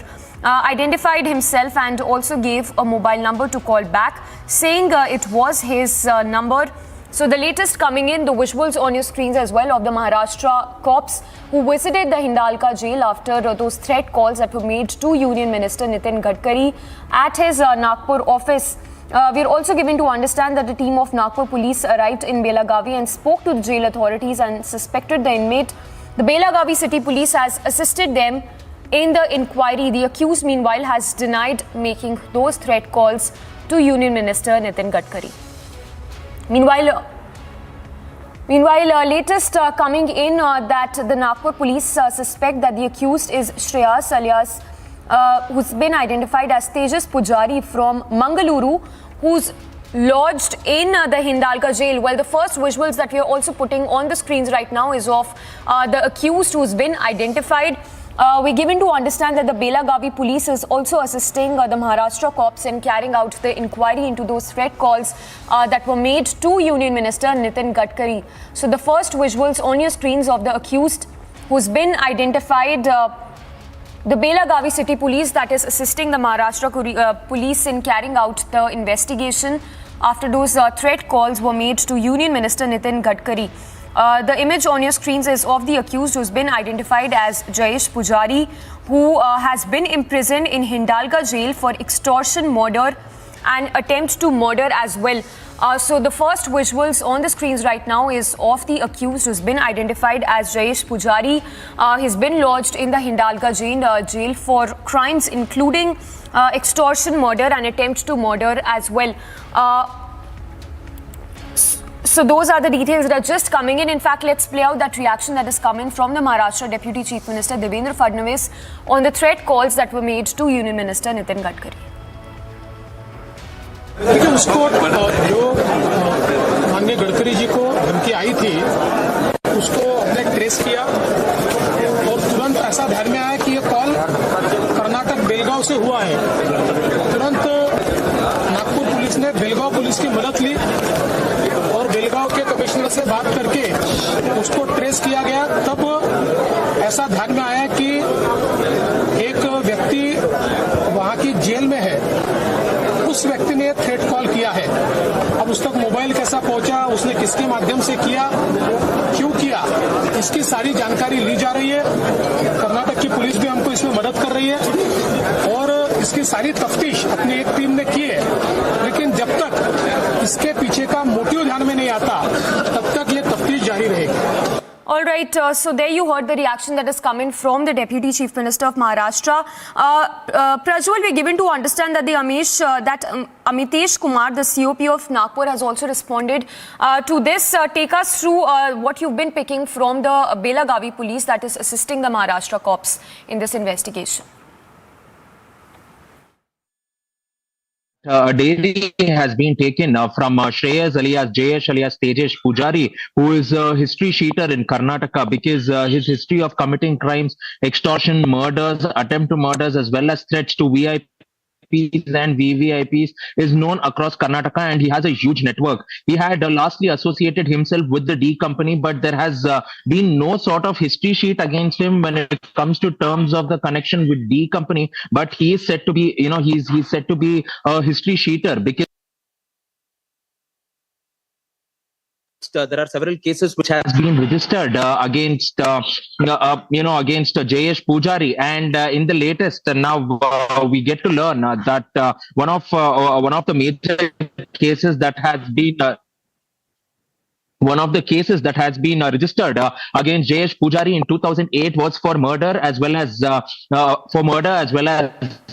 extortion, and dacoity was in 2008 in Uppinangadi police station. In 2006 he was awarded a death penalty. In 2016, I beg your pardon, in 2016 a death penalty was awarded, but later his death penalty was reduced to a life sentence. And in 2018 he had also made a threat call to the then IGP of the North, who is the present ADGP of Karnataka for law and order, Alok Kumar, and after which it is also now being understood that in 2019 he was shifted to the Mysuru jail because of the fact that he had a huge network over here in Belagavi at the Hindalga jail, where he had formed teams to go on and make threat calls to VIPs and VVIPs, and it is being understood that he ran his extortion racket out of this particular jail. Now it is now being, the cops are trying to match the voice samples in terms of the calls that the Union Minister for Road and Transport had received, his office had received, and 3 calls were received over here, Samiksha, and therefore in that regard the ATS as well as the Nagpur police came in all the way from Maharashtra to the Hindalga jail. They interrogated him, and finally links are pointing out that Jayesh Pujari was the one who had gone on to make calls. Now there has been a dairy which has already been seized by the Commissioner of Police for Nagpur, Amitesh Kumar, and he's gone on to reveal that an FIR has already been filed and cases has been registered under sections 503 and 504 as well. So all said and done now, this is something which we will need to look out for, because there is a larger extortion nexus here. There is a larger nexus which also points out that this extortion has been going for years in Belagavi, but authorities had not tended to it. We will have to wait in for the official information from the Nagpur police as to what are the contents of the dairies and who were these high profile targets that Jayesh Pujari had gone on to make calls to. Like Prajwal is telling us, Jayesh Pujari, the accused who's lodged in the Hindalga jail, has been identified. He's known for making extortion calls. He's been imprisoned for on charges of extortion, murder and attempt to murder as well. In fact, a reaction that has come in from the Nagpur cop as well. Let's listen into what the police official has to say. इसमें एक हमने कल offence register किया है Dhantoli police station में 385, 387 जो extortion के sections होते हैं, 506 भी धमकी देने का, 507 आईपीसी इसके अंतर्गत गुना दाखिल किया गया है। तपास अभी शुरू है। हमारी टीम रश की थी बेलगांव के लिए। वहाँ तपास में ऐसा निष्पन्न हुआ है कि एक आरोपी बेलगांव जेल के अंदर से ये कॉल किया था।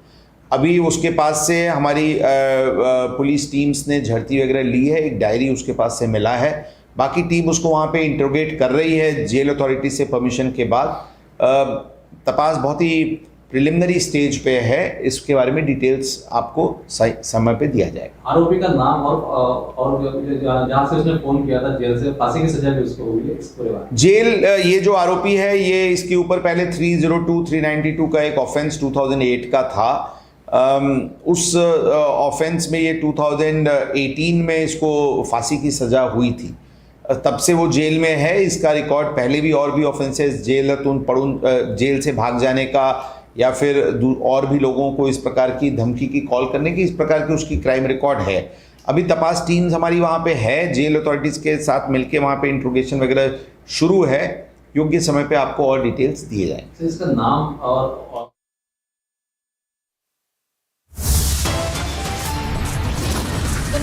executive meet will begin today after a roadshow by the Prime Minister. JP Nadda has arrived here at the national headquarters of the Bharatiya Janata Party to overlook the office bearer meeting. Stay tuned to Republic TV. We'll be right back after a very short break to keep you ahead of all the political outcomes from the national executive meeting.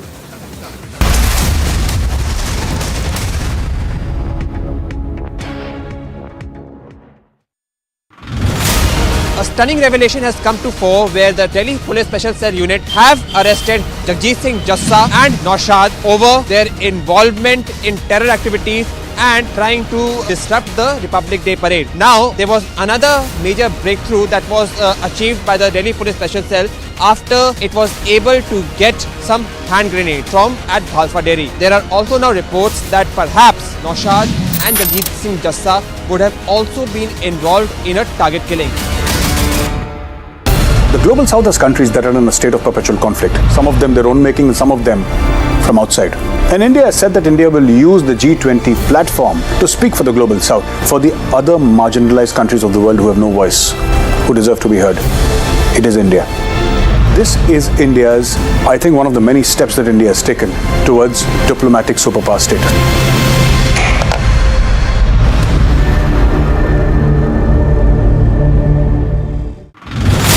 More trouble for the people of Joshimath. On one side, they have been asked to leave their houses. They have been evacuated. On the other hand, this is the water crisis which is being seen by the people of Joshimath now. Water pipes is not working properly and the supply of the water has been already stopped. एक आपने concept दिया जी जनाब का. I don't ever want to claim anything which is not done by me. I only cast my mind back to what General Patinkar and General Nirbhay Sharma had done. What I did was that I took the Ji Janab. Ji Janab was not about saying Ji Janab to everyone. It was just a symbol, a name given to an operation to say, understand the Kashmiri environment, understand the culture, understand the sensitivities.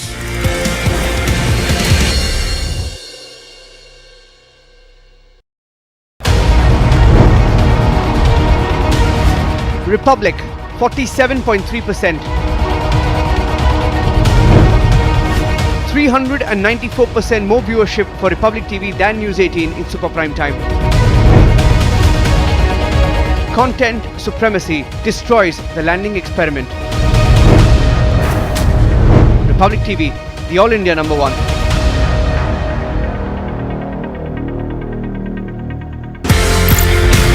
ये कहानी 1947 में जाती है sir. एक नया मुल्क बनता है पाकिस्तान. जो ऑफिसर्स हैं इंडियन आर्मी में, उनको ये बोला जाता है कि आप चूज करें आप कहां पे जाना चाहते हैं. मेरे पिताजी जनरल सैयद मेहदी हसनैन उस वक्त कैप्टन जब आर्मी के अंदर आए थे तो फर्स्ट गढ़वाल राइफल्स में आए. प्योर हिंदू सोल्जर्स कम्युनिटी जो थी पूरी, उसमें एक अकेला मुसलमान. उनके कमांडिंग ऑफिसर ने उनसे पूछा, बंटवारे के अंदर आप क्या चाहेंगे, किसी मुस्लिम यूनिट के साथ, मुस्लिम रेजिमेंट के साथ पाकिस्तान आर्मी में जाने की? जवाब जो था बहुत जबरदस्त. मैंने सोच लिया मैं उस देश में जाऊंगा, मैं उस फौज में जाऊंगा जिसमें मजहब के लिए कोई अलग जगह नहीं है.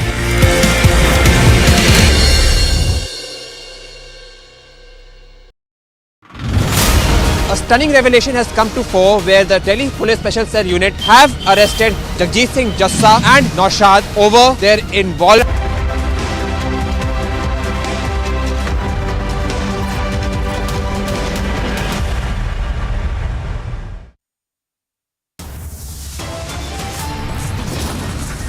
It's going to be a mega Monday roadshow for the Prime Minister in the national capital this afternoon. The BJP's two-day national executive meeting will be beginning after the roadshow. Prime Minister as well as top BJP leaders will be attending it. Congress targets Prime Minister ahead of the roadshow, says the Prime Minister is rattled by the Bharat Jodo Yatra. Another pre-poll controversy hits Madhya Pradesh. The Congress releases a book equates Veer Savarkar to Muhammad Ali Jinnah.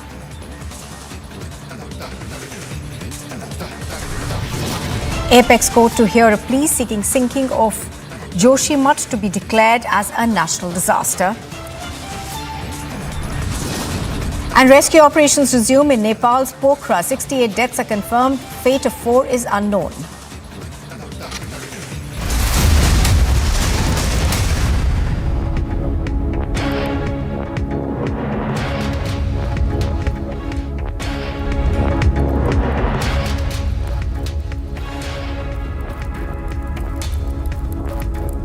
Good morning and welcome. You are watching Live and Breaking on Republic TV. I'm Nupur Talwar Suri. We begin with news that's just coming in from Pakistan at the moment. The Prime Minister there, Shehbaz Sharif, has said that it is embarrassing for him to seek more loans from friendly countries, saying that it is not a permanent solution for cash-strapped countries' economic challenges. The Prime Minister has regretted that during the past 75 years, different governments, whether headed by political leaderships or military dictators, could not address the economic issues. Sharif said that it was really embarrassed him to ask further loans while lauding the Kingdom of Saudi Arabia for financial support. Joining me on the phone line is our consulting editor, Major Gaurav Arya. Major Gaurav Arya, good morning. Aren't the chickens coming home to roost now as far as Pakistan is concerned? I mean, they have concentrated and focused on everything else apart from their own economic woes, and those, of course, have piled up over the years now. No, see, Shehbaz Sharif saying that, it's embarrassing to ask friendly country for loans. He has said this before. His brother Nawaz Sharif has said this before. In fact, Imran Khan went on to say that he will commit suicide before asking for loans or aid from other countries, especially the IMF. But Imran Khan is on record as to having taken the most or, the maximum amount of loans in the history of Pakistan. So this is all lip service. This is just to tell the people of Pakistan that, listen, we're very heartbroken. We don't want to take loans. But what can we do? The situation is like that we have to take loans, etc. But all of them are happy to take loans. Let me just give you a small example. Billions of dollars were given to fight COVID. Pakistan was funded and billions of dollars worth of equipment and cash were given to Pakistan to fight COVID. Where is that money? Where is the money for building of dams which they had collected? There are so many things. People have given money for these floods. Where is that money? So, you see, all the money is siphoned off. It goes off into bank accounts in London, in Dubai, in other places in Europe, America. So this is what happens. This is just a screensaver that we are ashamed and we don't like taking loans. Of course they like taking loans. That is where the money comes from. Otherwise, tell me, what does Pakistan manufacture? What does Pakistan make? What economy does Pakistan have? It is just grants and loans that is keeping Pakistan afloat, mostly for its 75 years of existence. Absolutely. And this statement, of course, does come once again at the point that Pakistan will be asking for a bigger loan from the IMF soon enough. So you see this as just hogwash, is it? Absolutely. It's absolutely hogwash. It's absolute hogwash. And this is just, domestic signaling. Telling the people of Pakistan that, what can I do? And ye hamari majboori hai. We have to take a loan. Otherwise, the country will sink. They don't mean it. I mean, as I said before, Imran Khan said he'll commit suicide. And after saying he'll commit suicide, he went on to take perhaps the biggest loans in the history of Pakistan. So that is Pakistan for you. They say one thing and mean exactly the opposite. Nothing which needs to be taken seriously. They are already preparing to ask Saudi again for loans. They have already sent another mission, are planning to send another mission to China on a begging spree. And this will continue. You see, even if they get the money, let us say they get the money. What are they going to do after 2 months? This money will last for 2 months. Then what they will do? There is no economic plan. Has Shehbaz Sharif shared an economic plan? Has Imran Khan, who wants to become the Prime Minister of Pakistan, actually shared what he will do once he comes back to power? No. They don't have any plan. They don't have any vision. There is no policy. It is just that keep giving us money and forget about it. They have also said, the Pakistani businessmen and industrialists have got together. They've actually 3 days back advised Shehbaz Sharif that ask for loan forgiveness. Tell the world that, sorry, we can't pay. They don't realize that this is what bankrupt economies do. So this is Pakistan almost unofficially declaring bankruptcy, saying that we can't pay you back. And that's what they're saying. Tell the world, ask them for loan forgiveness. We are sorry, we can't pay back what we took from you. That's it. Right. Right, Major Arya, appreciate your speaking to us and joining us on that. So, Major Gaurav Arya, of course, feeling that this, at this point, is just another statement that's coming in from Pakistan. And the reality of it, of course, is that if Pakistan doesn't get these loans from world organizations, including the IMF, which, by the way, refused them a loan in November 2022, the IMF had released a statement saying that they cannot release a pending payment of about $1.18 billion due to the government's unwillingness to meet certain demands, including assurances from Pakistan on increasing energy rates, imposing more taxes and artificial control over the exchange rate. Do remember that Pakistan, of course, has been beset by economic wars for a while now. The devastating floods, of course, only just added to that situation. There is a forex crunch which the country is currently facing. And just to give you a bit of data, the country is in the midst of a severe cash crunch as well, with foreign exchange reserves of the SBP, that is the State Bank of Pakistan, depleting to about 5.567 billion during the week, that ended December 30th, 2022. So obviously things aren't looking good at all for Pakistan. Joining me right now on the broadcast is Mr. Sushant Sareen. Mr. Sareen, good morning. How do you see this statement that's coming in from Shehbaz Sharif, where he says that it doesn't behove nuclear power to go to the world with a begging bowl? But the fact of the matter is that they're pretty badly off and there really is no option for them. Yeah, let me just correct you on your data on how badly off they are. Their foreign exchange reserves are likely to fall this week under $4 billion, which is just about 2.5 weeks of imports. And that's as close to default as you can be. The next stage is defaulting and then becoming a Sri Lanka on steroids.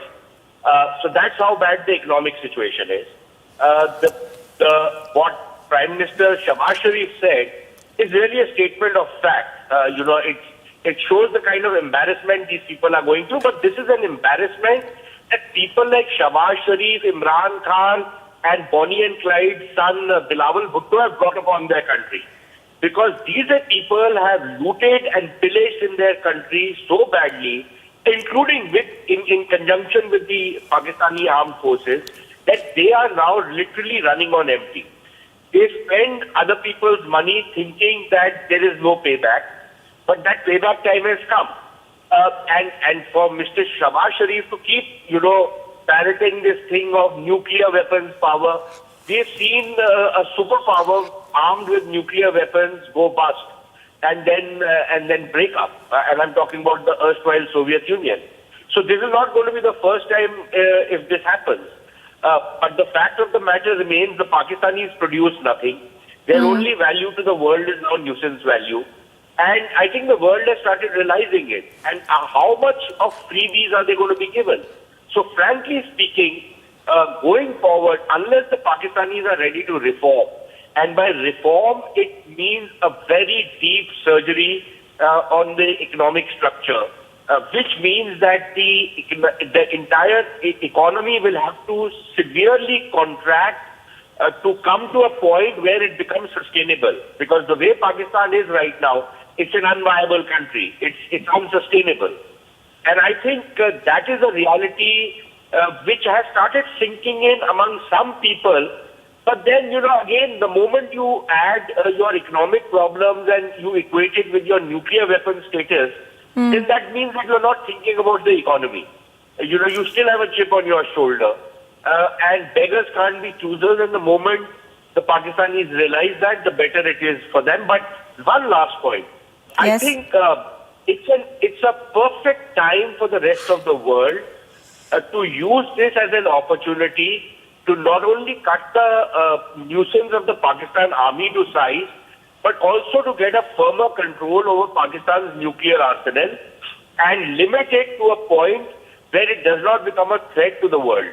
Right. And I think there needs to be better monitoring and better control over those weapon systems, because otherwise, with Pakistan being the way it is, it becomes a threat to the entire world. It's not just a threat to India. Absolutely. It's a threat to the world. Absolutely. So, Mr. Sareen, perhaps you see their nuclear weapons as a bit of a bargaining chip that the developed world has for them. Thank you for the moment for joining us. Now, we're also learning that even as economic woes, of course, continue, there appears to be a power crunch that could be hitting the country soon. There are massive power cuts across Pakistan's capital that are now being reported. All right, joining me on the broadcast right now is Colonel Rohit Dev as well. Colonel Dev, good morning. Colonel Dev, we've had a statement that's come in from the Pakistani Premier where he says that it doesn't look good for us to keep going to the world economic bodies with a begging bowl. But the fact of the matter is that they're quite badly off, and some people believe that this is just a facade that they're putting on, because they're quite used to going to world bodies, asking them for loans and defaulting them. And in a sense, this perhaps is the worst economic crisis that is facing Pakistan. Right. So you will find this as a trend. The moment they came out of the grey list, a few months back, they have been trying to use their chip to get the funding done again. Now, these two countries specifically, UAE and Saudi Arabia, are the countries which are oil-rich countries who actually control the economics of the world. They will raise the value of the barrel as they want. So for them to give $1 billion, $3 billion, $5 billion rolling over of those USD dollars to Pakistan is actually nothing great. And half the time they use the word grant and then they say loan, and Pakistan is not being able to pay those loans back. Coming to Mr. Sharif's statement per se, and when he says that his generations of polity have failed the country, I think he's right, because that also includes in a larger part his own family who were at the helm of affairs. And Pakistan, you see typically last 7-10 years, and I will say from the time the Chinese started physical investment in Pakistan, actually it has gone into an economic abyss. And there is no way, as I see today, with the fiscal deficit having risen and the debt part risen, they are going to come to any terms of economic stability anytime soon. But yes, I just heard the last part of Mr. Sareen was saying about the bargaining chip of the nuclear part.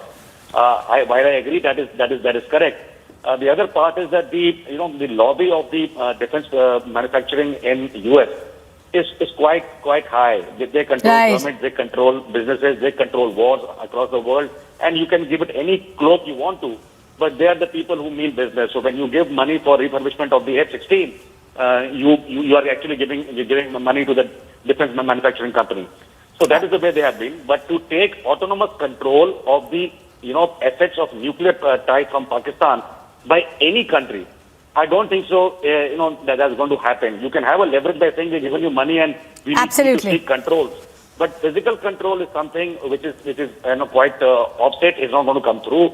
And Pakistan remains on that. You see, for the long time they said nuclear bogey with India, and we called out their bluff a few years back. So that's the way it is going to be now. And I don't think so we should give too much of credence to the statement of Mr. Sharif. Absolutely. Because, he will remain in that economic turmoil. He will keep seeking funds. The Islamic Caliphate dream will continue. How to cut India to size by getting these funds is their main aim. They have been devoid of these funds for the last 7 years to actually beef up their terrorist activities against India per se and call Kashmir with any confidence. So I think that is where it is all going. And I don't think so they're going to come out of this economic abyss anytime soon. Absolutely. Colonel Rohit Dev, appreciate your speaking to us on Republic TV. Thank you for joining us. As Colonel Rohit Dev is pointing out, of course, perhaps we could, the world economic bodies could use their nuclear weapons as a leverage, but nothing more than that.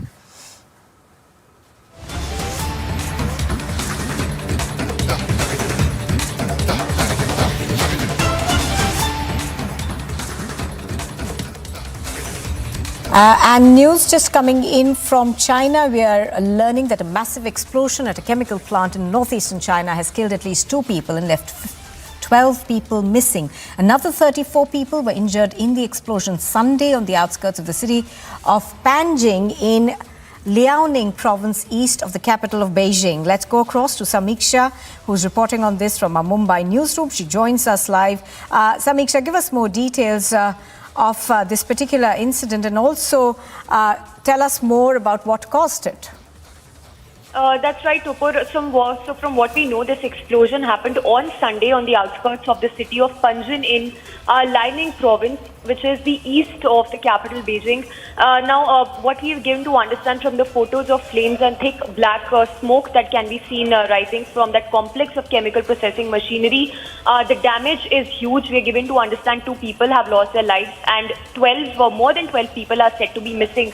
In fact, another 34 people who were injured in this explosion, which happened on the outskirts, of course, of this Lining province of capital Beijing. Now, of course, talking about the cause of this accident, which still remains under investigation as per authorities. But people have also been posting about this on social media. They said that they felt the shock of the explosion, but the damage did not happen to extend beyond. The damage did not appear to extend beyond the plant. So, of course, it is the industrial accident there. It is the chemical factory where this explosion happened. Also remember that China, which is of course the world's second largest economy, suffers the deadly industrial accidents on a regular basis. So this is not something new. Let's not forget there was an explosion which happened in 2015 as well at a similar chemical warehouse where people died. Approximately more than 170 people lost their lives. And similar accident, of course, happening right now. The cause of this, of course, under investigation as we speak. But the damage is said to be huge as 2 people have lost their lives and more than 12 people are still said to be missing. All right, Samiksha reporting on that from Mumbai, joining us right now. Thank you very much. Samiksha is bringing us more details in terms of what's happened so far. We are now learning that 34 people have been injured, 12 are still missing, 2 people have been killed in this explosion that took place on the outskirts of the city of Panjin in Liaoning province, east of the capital, Beijing.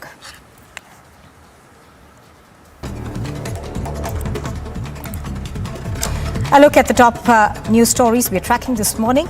Congress has released a new book titled Congress and Rashtra Nirman Ke Gatha ahead of elections which has been distributed to the Youth Congress. Now, the book sparked a controversy as Veer Savarkar and Pakistan's founder Muhammad Ali Jinnah have been mentioned in the same category.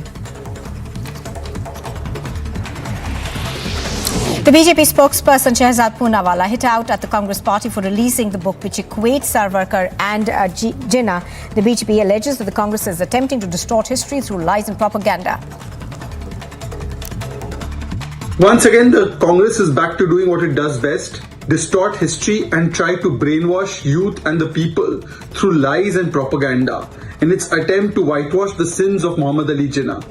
The book, written by Congress leader Kamal Nath, tries to equate and equalize Muhammad Ali Jinnah with Veer Savarkar ji, in a sense trying to downplay the actions of Muhammad Ali Jinnah which were responsible for partition, and they try to put the blame on Savarkar ji. S.S. Rajamouli's magnum opus RRR has won the Best International Film Award at the 20th Annual Critics' Choice Award after winning the prestigious Golden Globe Award for Natu Natu in the Best Original Song category. RRR, of course, has made yet another big win. A day after Deputy Chief Minister Manish Sisodia's office saw a visit by CBI officials amid a probe in the excise policy case, the ruling Aam Aadmi Party has hit out at the probe agency.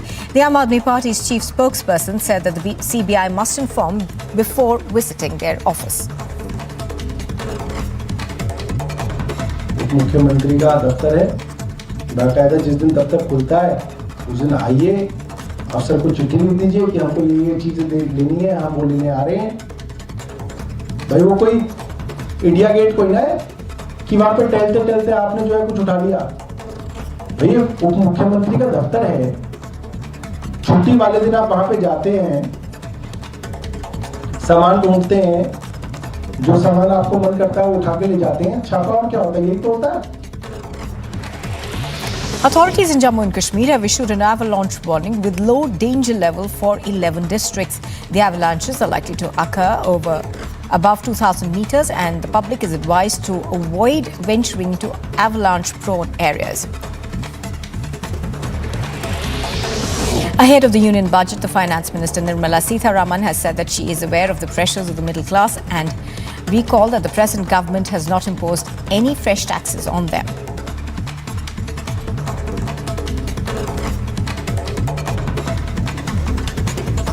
मैं आने वाले budget के ऊपर तो कोई कुछ बोल नहीं सकती हूँ, और मैं भी मिडिल क्लास की हूं, इसीलिए थोड़ा लिबर्टी लेकर के बोलना चाहती हूँ।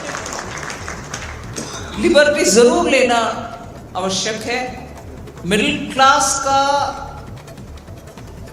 प्रेशर्स को मैं समझ पा रही हूं। आई identify my self with middle class, so I know. But एक विषय में सरकार के अब तक के काम के ऊपर भी आपके सामने रखना चाहता हूं। कोई नया टैक्स मिडिल क्लास के ऊपर नहीं है अब तक।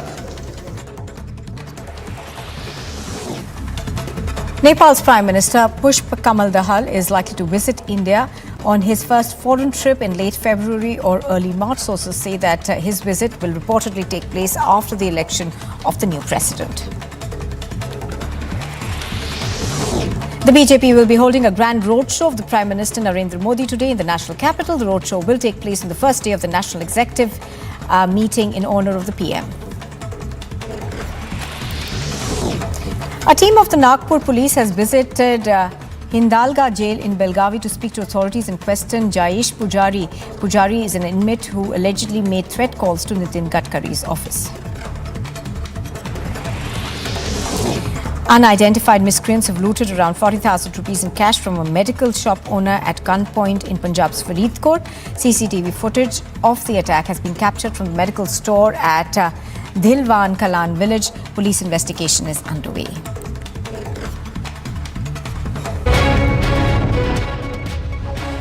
Rescue operations have been launched by police, army as well as the SDRF as far as the Sarbal, Gandarbal is concerned, because 172 laborers who have been working on the Zojila tunnel today morning have been shifted to the safer location. Yesterday evening, the place witnessed 2 avalanches, and because of the avalanche, the minor damage was reported to one of the sheds located in this very area. Although the administration has already issued an alert, and also the Met has said that the people living near the snowbound area should move to the safer location. Met has predicted the dry weather till 18th of this month, and then from 19th onwards the fresh weather disturbances will affect the Jammu and Kashmir. We have been seeing the Jammu and Kashmir witnessing the fresh snowfall, and also because of which the train as well as the flight system got disturbed. We are seeing the rescue operation continuing as far as Sonmarg, Gandarbal is concerned.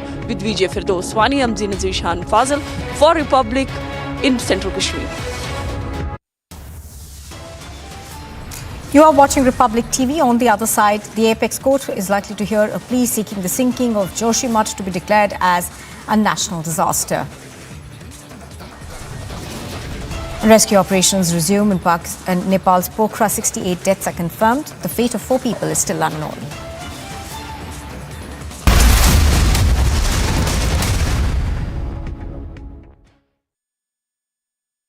When timeless European design meets cutting-edge technology, it's QO.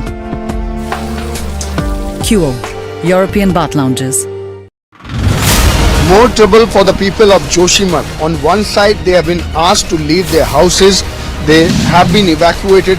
On the other hand, this is the water crisis which is being seen by the people of Joshimath now. Water pipes is not working properly, and the supply of the water has been already stopped.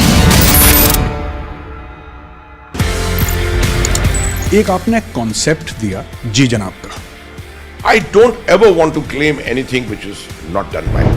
I only cast my mind back to what General Patinkar and General Nirbhay Sharma had done.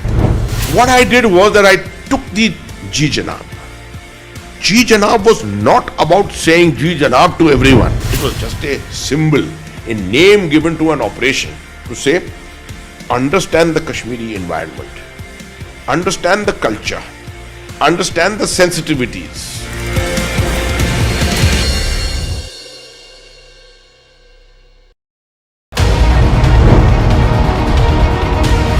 Republic 47.3%, 394% more viewership for Republic TV than News 18 in super prime time. Content supremacy destroys the landing experiment. Republic TV, the All India #1.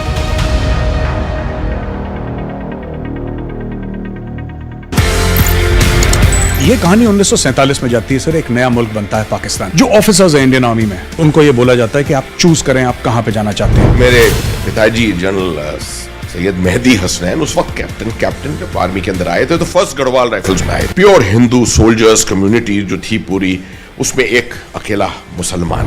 उनके commanding officer ने उनसे पूछा, बंटवारे के अंदर आप क्या चाहेंगे, किसी मुस्लिम यूनिट के साथ, मुस्लिम रेजिमेंट के साथ पाकिस्तान आर्मी में जाने की? जवाब जो था बहुत जबरदस्त। मैंने सोच लिया मैं उस देश में जाऊंगा, मैं उस फौज में जाऊंगा जिसमें मजहब के लिए कोई अलग जगह नहीं है।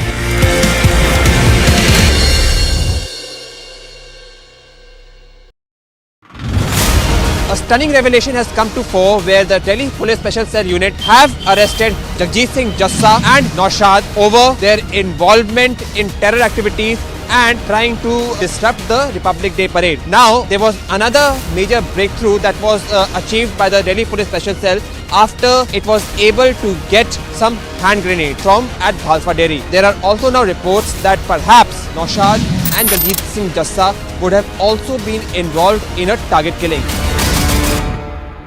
The global south has countries that are in a state of perpetual conflict. Some of them their own making and some of them from outside.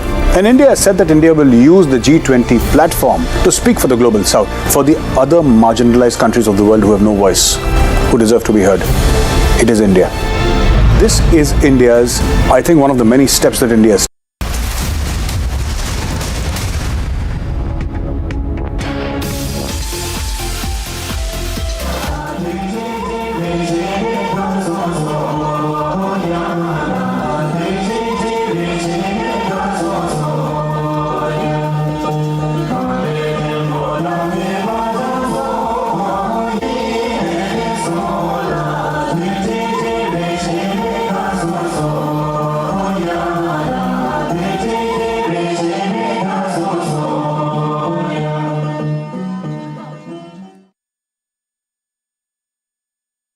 When timeless European design meets cutting-edge technology, it's QO.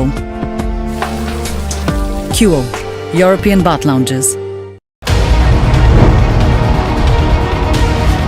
Republic, 47.3%.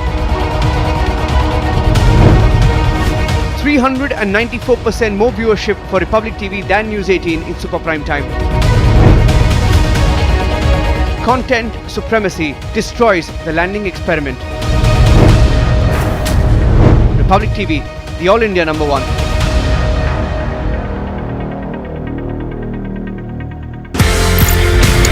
ये कहानी 1947 में जाती है sir. एक नया मुल्क बनता है पाकिस्तान। जो ऑफिसर्स हैं इंडियन आर्मी में, उनको ये बोला जाता है कि आप चूज करें आप कहां पे जाना चाहते हैं। मेरे पिताजी जनरल सैयद मेहदी हसनैन उस वक्त कैप्टन जब आर्मी के अंदर आए थे तो फर्स्ट गढ़वाल राइफल्स में आए। प्योर हिंदू सोल्जर्स कम्युनिटी जो थी पूरी, उसमें एक अकेला मुसलमान। उनके कमांडिंग ऑफिसर ने उनसे पूछा, बंटवारे के अंदर आप क्या चाहेंगे, किसी मुस्लिम यूनिट के साथ, मुस्लिम रेजिमेंट के साथ पाकिस्तान आर्मी में जाने की? जवाब जो था बहुत जबरदस्त। मैंने सोच लिया मैं उस देश में जाऊंगा, मैं उस फौज में जाऊंगा जिसमें मजहब के लिए कोई अलग जगह नहीं है।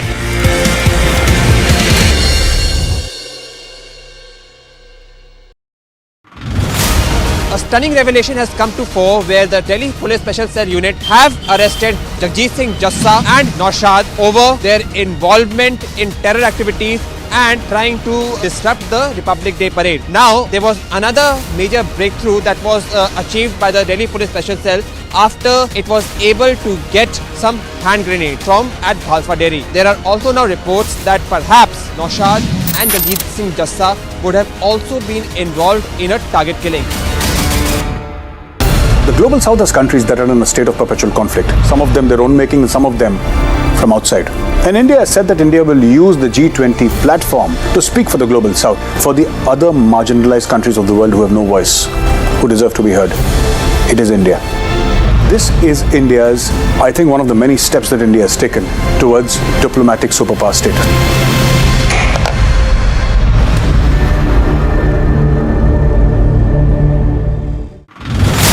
More trouble for the people of Joshimath. On one side, they have been asked to leave their houses. they have been evacuated. On the other hand, this is the water crisis which is being seen by the people of Joshimath now. Water pipes is not working properly and the supply of the water has been already stopped.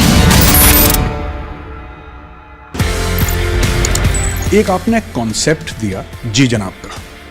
I don't ever want to claim anything which is not done by me. Prime Minister Modi set to hold a mega roadshow in the national capital today.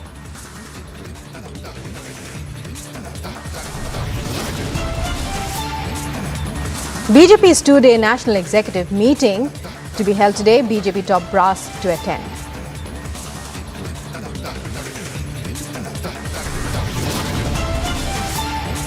Apex Court to hear a plea seeking sinking of Joshimath be declared as national disaster.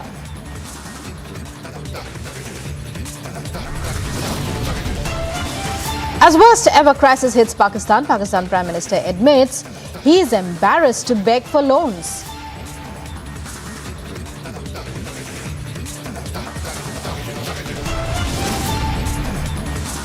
Massive explosion at a chemical plant in China. At least 2 dead, 12 reported missing.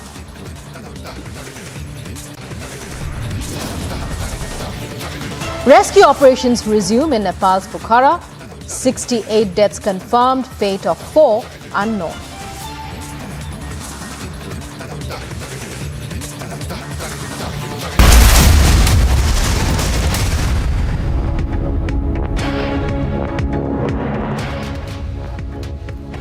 Hello and welcome. You're watching Live and Breaking on Republic. I'm Rukma with you. And in news that's breaking in from Afghanistan now.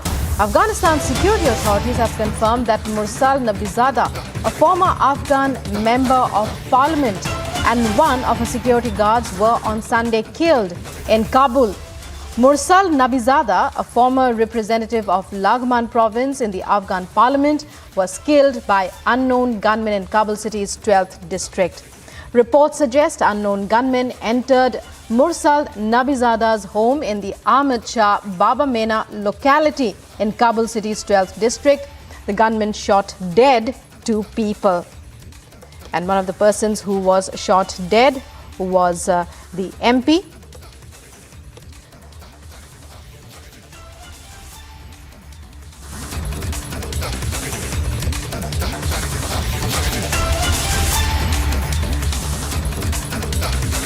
So now confirmation coming in from Afghanistan security authorities of the death of Mursal Nabizada.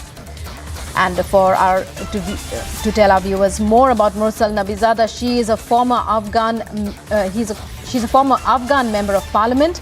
Gunmen entered her home and shot her and her guard, a security guard, dead.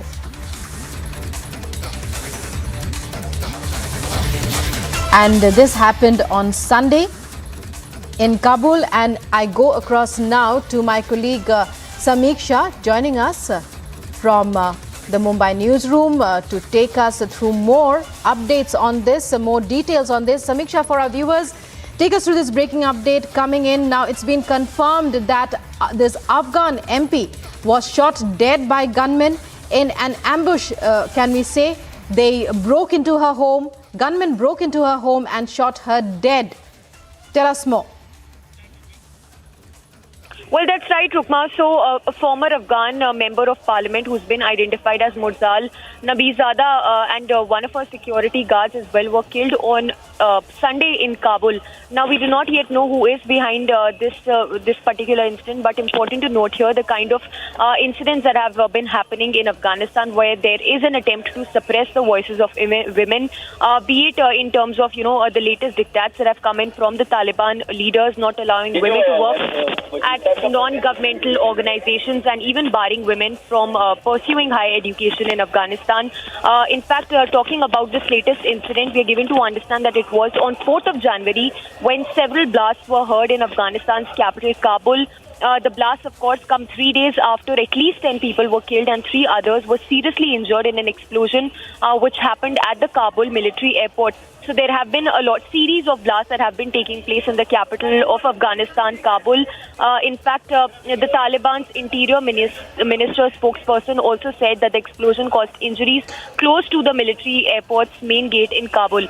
So yes, of course, this is the latest incident in which the former Afghanistan member of parliament lost her life. It was her security guard as well who was with her, who was also killed in this blast. We do not yet know who was behind this attack, but those were unknown gunmen who seem to have entered the former Afghan members of Parliament's house in Kabul, in the 12th district. The gunmen shot dead 2 people, which included, of course, this Afghan member of Parliament, former Afghan member of Parliament, and her security personnel.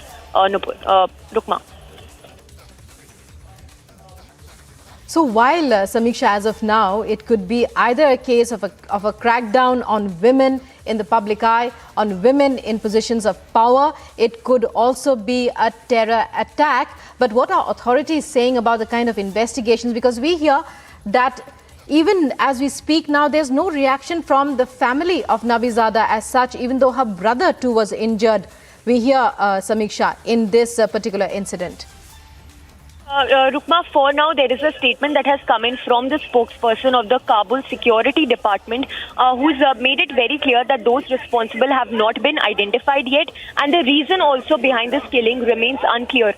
So neither have those miscreants been identified, nor do we know the reason behind killing. But just to take our viewers through what we know so far, this incident happened. It happened on Sunday when these miscreants, they entered the house of the former MP. The gunmen shot dead not just the former Afghan MP but also her security personnel. Also important to note here that this comes amid recent spate in terror activities in Afghanistan. Remember, there was a blast that occurred in front of the Ministry of Foreign Affairs in Kabul on Sunday, and a series of blasts, in fact, to have happened in Afghanistan's capital, Kabul, on January 4th. So there's been a spate in, blasts that have been happening in Afghanistan, and a brutal crackdown when it comes to suppressing of women voices. We know, of course, how women are now no longer allowed to work at those non-governmental organizations. Countries have also come out openly how they condemn this kind of crackdown that is happening in Afghanistan. And amidst all this, we see it's a woman, former Afghan MP, who was shot dead inside her own house. Rukma. Many thanks, Samiksha, for joining us there and for bringing us up to speed on that.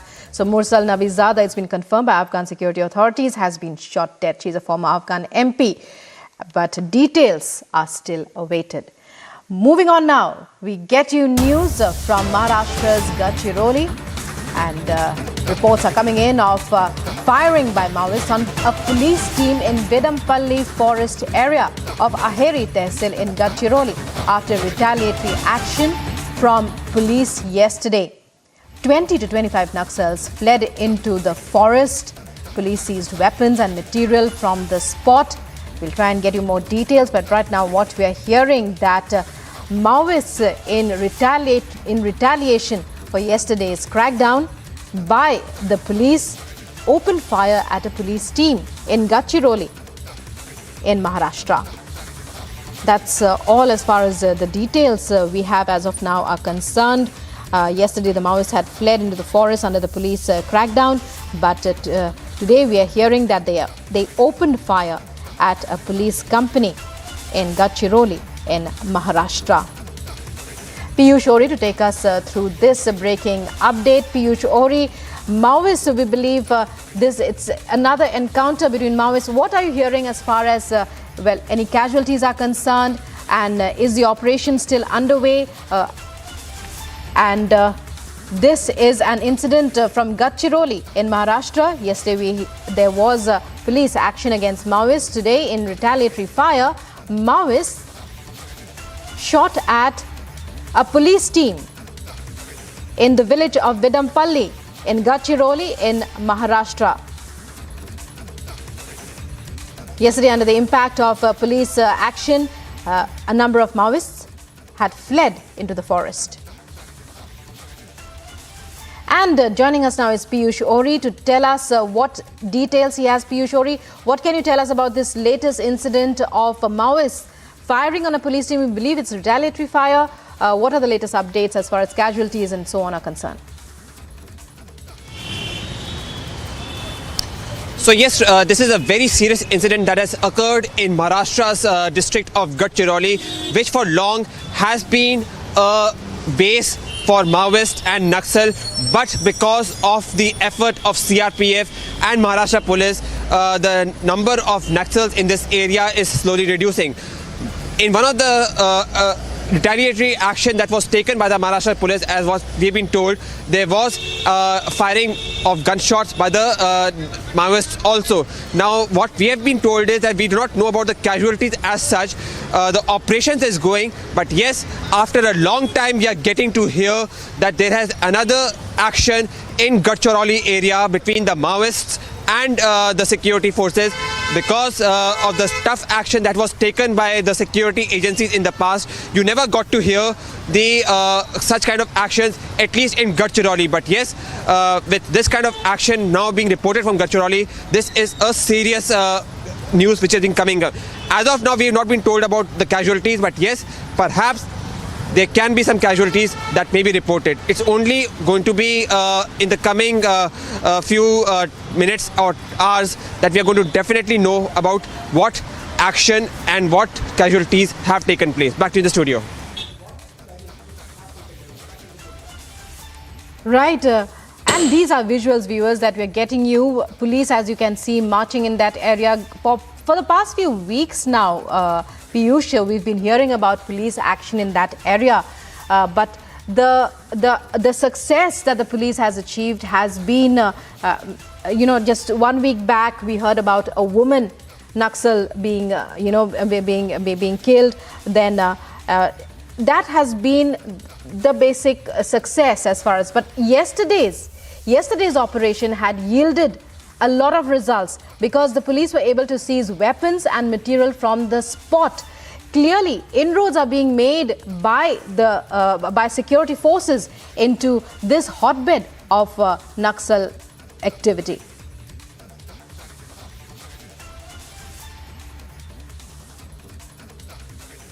Of the continuous and persistent action by security agencies like Central Reserve Public Police Force and state police, there has been a lot of success that have been achieved by these police forces, not only in Naxal hotbeds of Maharashtra like Gadkari, but also in areas of Jharkhand, Bihar, Andhra Pradesh, and also West Bengal. So yes, there has been a lot of success, but nevertheless, you also need to now understand that there are some areas, at least in Chhattisgarh, where Naxals still have a strong base. So the continuous battle between the security forces and Naxals are ongoing. But yes, it is now going to be interesting to watch that what action, what success, and unfortunately, if there are any casualties, is being reported from this action that has been taken by the Maharashtra police on the Naxal base in Gadkari area of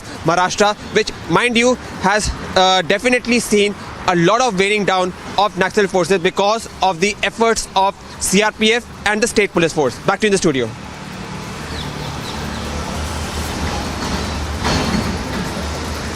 And let's get you more voices now on this particular incident as security forces have another success in Gadkari, a hotbed of Naxal activity so far. Joining me now is the DCP Nilotpal. Nilotpal ji, many thanks for speaking with Republic. Tell us more about this incident. We believe security forces yesterday had a lot of success as far as their operation was concerned, but today the Maoists came back and fired once again at them. No, actually, this is not true. Yesterday, we had a credible hint that there is a congregation of 20 to 25 Naxals of Perimali Palam in and around Vedampalli forest under Perimali police station jurisdiction. Immediately, an operation was launched in which C60 parties were sent for combing the area. And during the combing when the combing operation was going on, our parties were fired upon by the group of Naxals. and our party fought bravely and they retaliated with a heavy fire on them. In this exchange of fire, there has not been any casualty from our end, and there has not been even single injury to our commandos. And in that case, the Naxals managed to flee, seeing the heavy fire from our end. But we were able to recover one Bharmar, one pistol, and so many Naxal literatures which were part of the Naxal Dalam. And further operation in that area is going on. Today, there has not been any firing related to that incident. Well, many thanks. So, no firing. Many thanks, Nilotpal ji, for joining us. Nilotpal, DCP of Gadkari, speaking with Republic there. As he's confirmed, there was no firing today. The incident relates to the combing operation and the operation by police that took place in the Verampalli forest yesterday. Let's move on now to other top stories that we're tracking.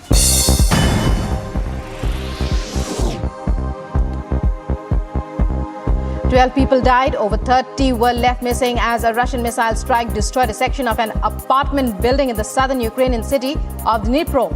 Massive rescue operations underway. Thousands of residents also joined the rescue workers at the scene to help clear the rubble.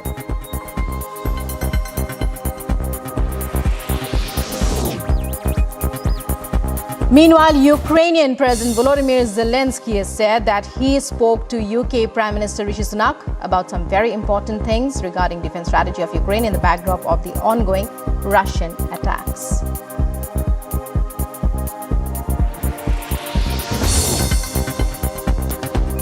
And meanwhile, Russia has claimed that their forces have captured the Ukrainian town of Soledar. This comes a day after the Russian Defense Ministry acknowledged the act of Russian forces, claiming their act to be courageous and selfless action to capture Soledar.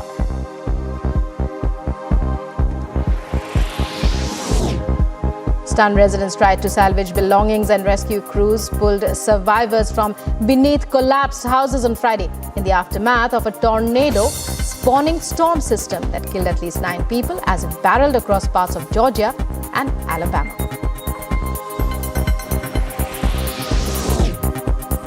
Anderson Torres, ex-President Jair Bolsonaro's former justice minister, detained by authorities on his arrival back in the Brazilian capital. The country's top court has called for a probe into his actions. The court has observed that Torres fired subordinates and left the country before the riots, an indication that he was deliberately laying the groundwork for the unrest.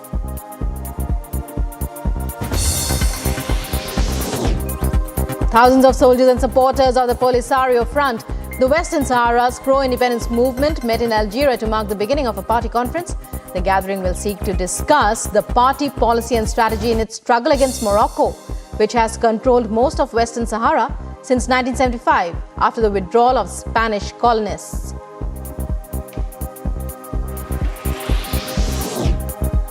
Thousands of protesters angry at Tunisia's economic crisis and the president's increasingly authoritarian drift marched to the capital on a call from opposition parties to mark 12 years since Tunisian protesters unleashed Arab Spring uprisings around the region.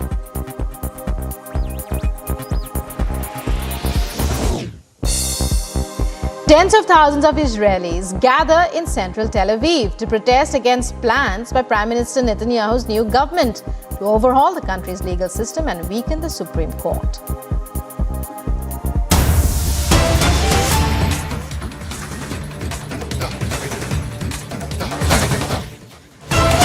And joining us, breaking news coming in now, IT raids in Karnataka. But to know more details, we go across to my colleague who's joining me right now. So we are hearing about Karnataka Congress Kisan Cell leader Akmal's house in Chikmagaluru being raided. 8 officials raided his house early this morning, and a team of 8 people raided the Karnataka Kisan leader's home. And not just his home, but his coffee estate as well. And Prajwal, my colleague, joining me to give me more details about what can you tell us about these raids, Prajwal? Now we're getting to understand that these raids happened earlier this morning by a team of 8 IT officials in Chikmangalore's Sharif Gully, and it is now mainly being understood that Congress leader Akmal's residence as well as his coffee estates too have been raided by the IT officials.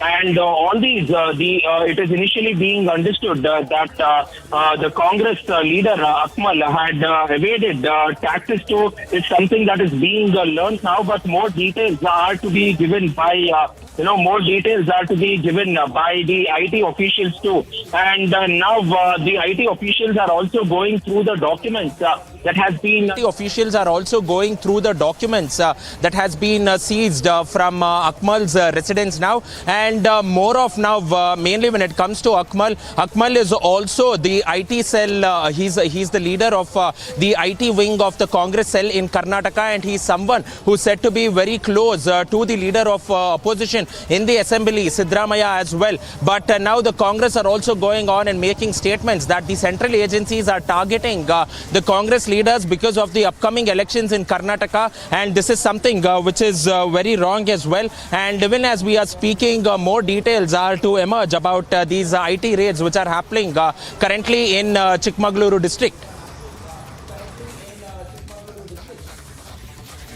And many thanks, Prajwal. You keep your eyes on that story. We'll be coming back to you for more later on. Time now for a short break. On the other side, Prime Minister Modi set to hold mega roadshow in the national capital today.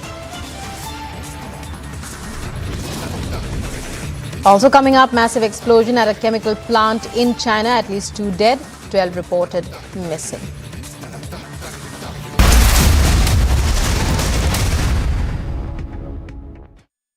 When timeless European design meets cutting-edge technology, it's QO. QO, European bath lounges. A stunning revelation has come to fore where the Delhi Police Special Cell Unit have arrested Jagjeet Jassa and Naushad over their involvement in terror activities and trying to disrupt the Republic Day parade. Now, there was another major breakthrough that was achieved by the Delhi Police Special Cell after it was able to get some hand grenades from at Bhalfa Dairy. There are also now reports that perhaps Naushad and Jagjeet Jassa would have also been involved in a target killing. The global south has countries that are in a state of perpetual conflict. Some of them their own making and some of them from outside. And India has said that India will use the G20 platform to speak for the global south, for the other marginalized countries of the world who have no voice, who deserve to be heard. It is India. This is India's, I think, one of the many steps that India has taken towards diplomatic superpower status.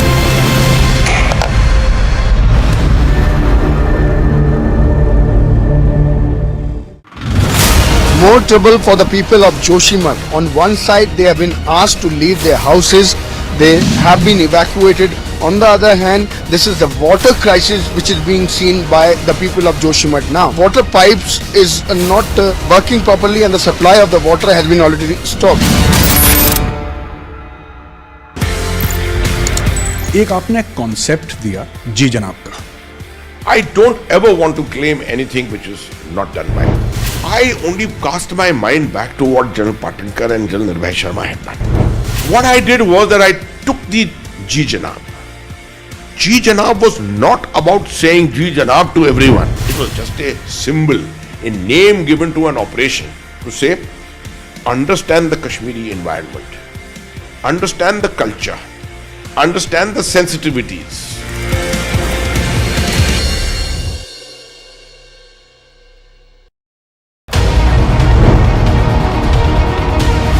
Republic, 47.3%. 394% more viewership for Republic TV than News 18 in super prime time. Content supremacy destroys the landing experiment. Republic TV, the All India #1.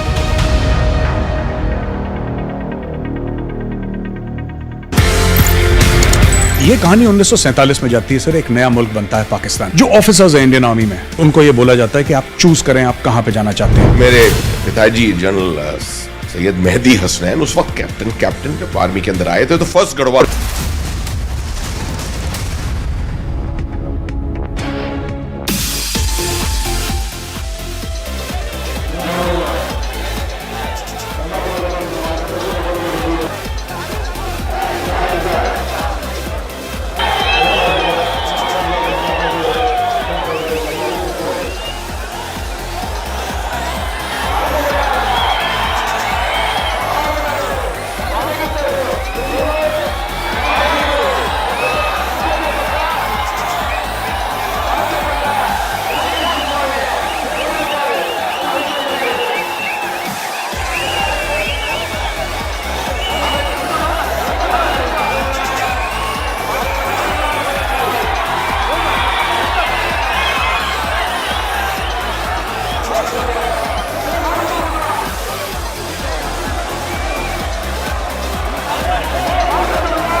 The global south has countries that are in a state of perpetual conflict. Some of them their own making and some of them from outside. And India has said that India will use the G20 platform to speak for the global south, for the other marginalized countries of the world who have no voice, who deserve to be heard. It is India. This is India's, I think, one of the many steps that India has taken towards diplomatic superpower status.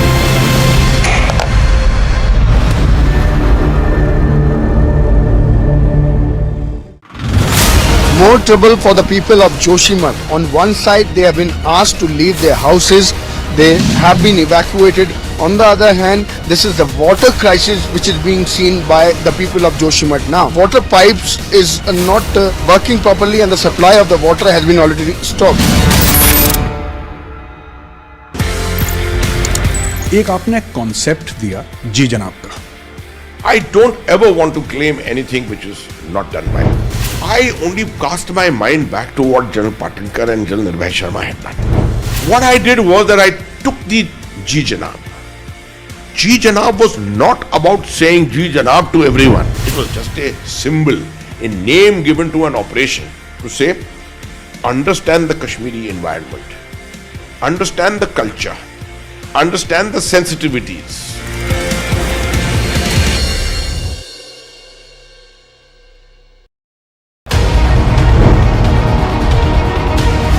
Republic 47.3%, 394% more viewership for Republic TV than News 18 in super prime time. Content supremacy destroys the landing experiment. Republic TV, the All India #1.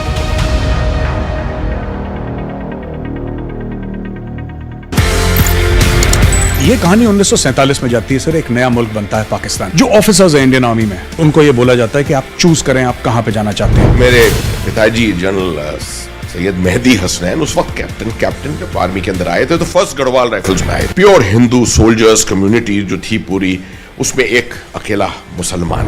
उनके commanding officer ने उनसे पूछा, बंटवारे के अंदर आप क्या चाहेंगे, किसी मुस्लिम यूनिट के साथ?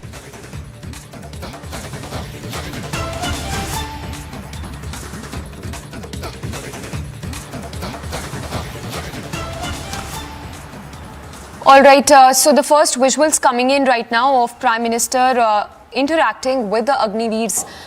So yes, a lot of developments today. Prime Minister there addressing the first batch of Agniveers.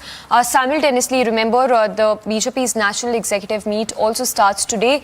It's a two-day National Executive Meet. Also the Prime Minister's Roadshow which will be held in the national capital today.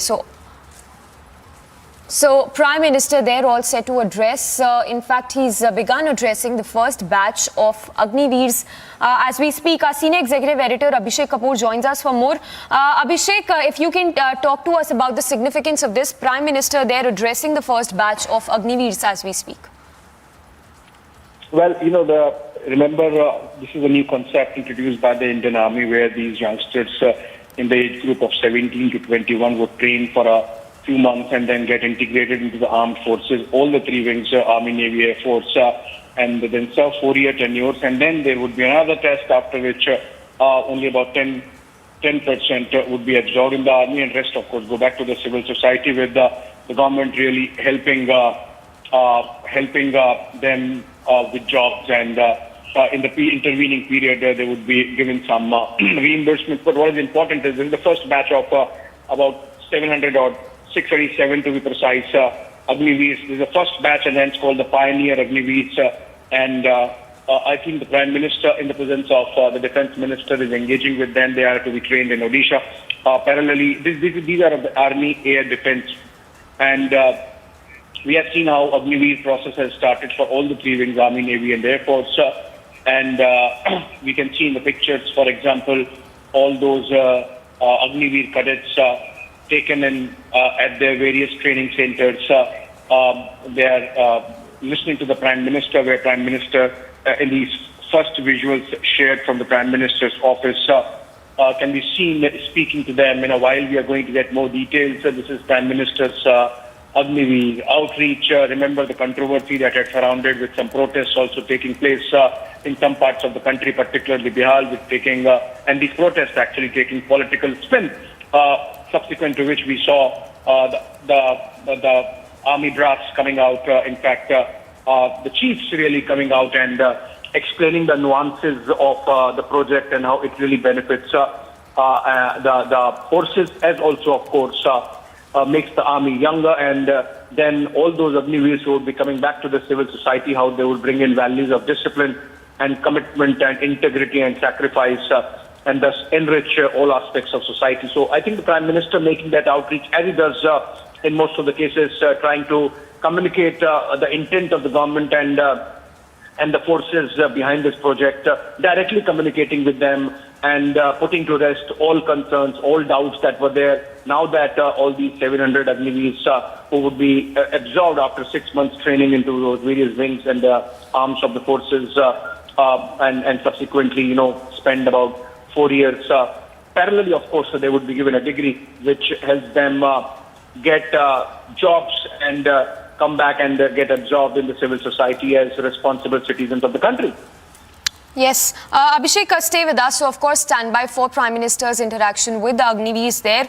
Of course, very significant in many ways. Abhishek, of course, continues to be with us. Abhishek, for our viewers also who are watching this broadcast, if you can once again take us through the process of the Agniveer recruitment drive, because let's not forget there was misinformation that was being peddled when this drive was launched by the centre.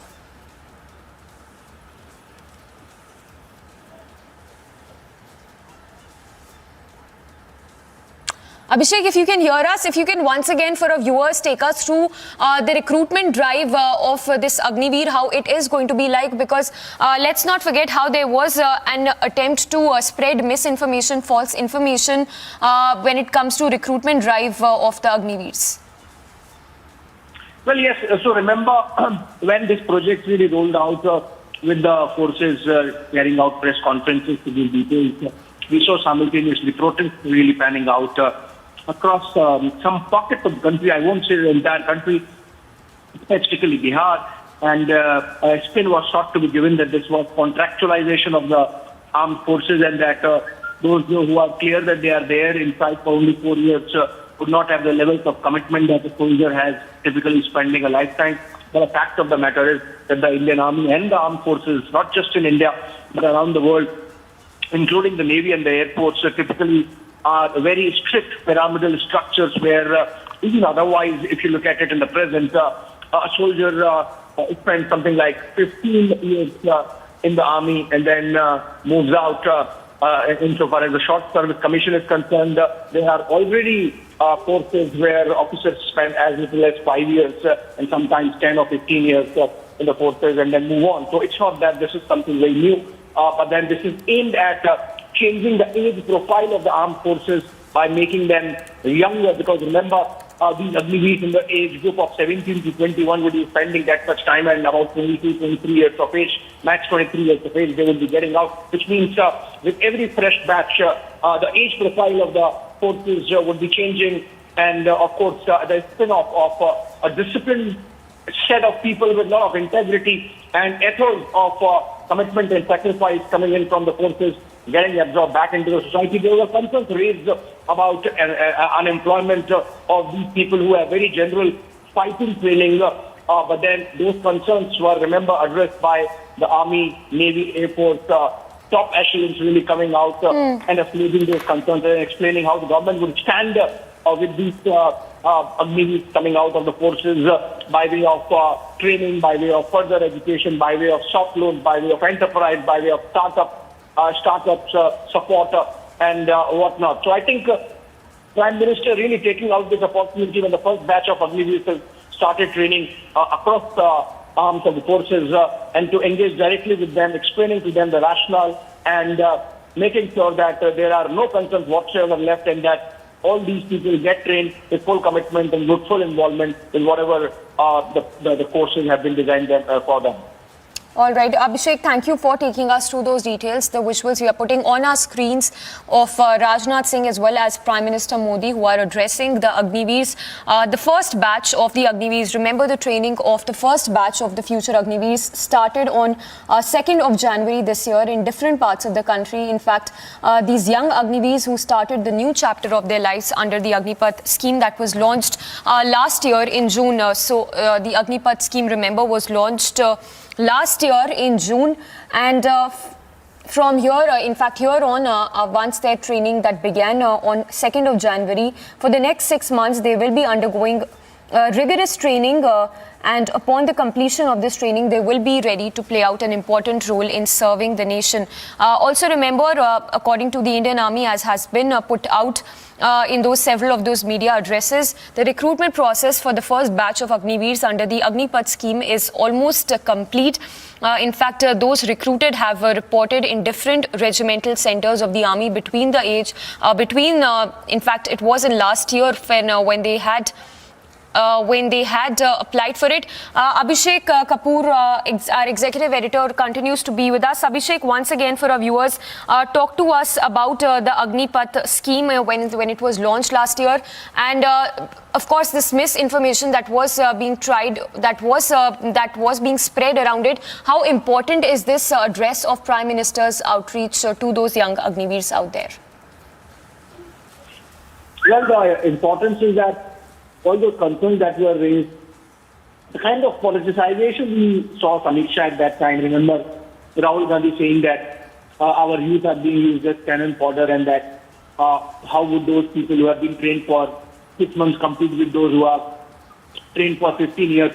But that's not the case now. So let's just understand what the training module is. So there is a basic training which is for about 10 weeks, and this would be about familiarizing these people who have joined these youngsters into the ways of the army and to get physically tough, mentally tough, and get motivation.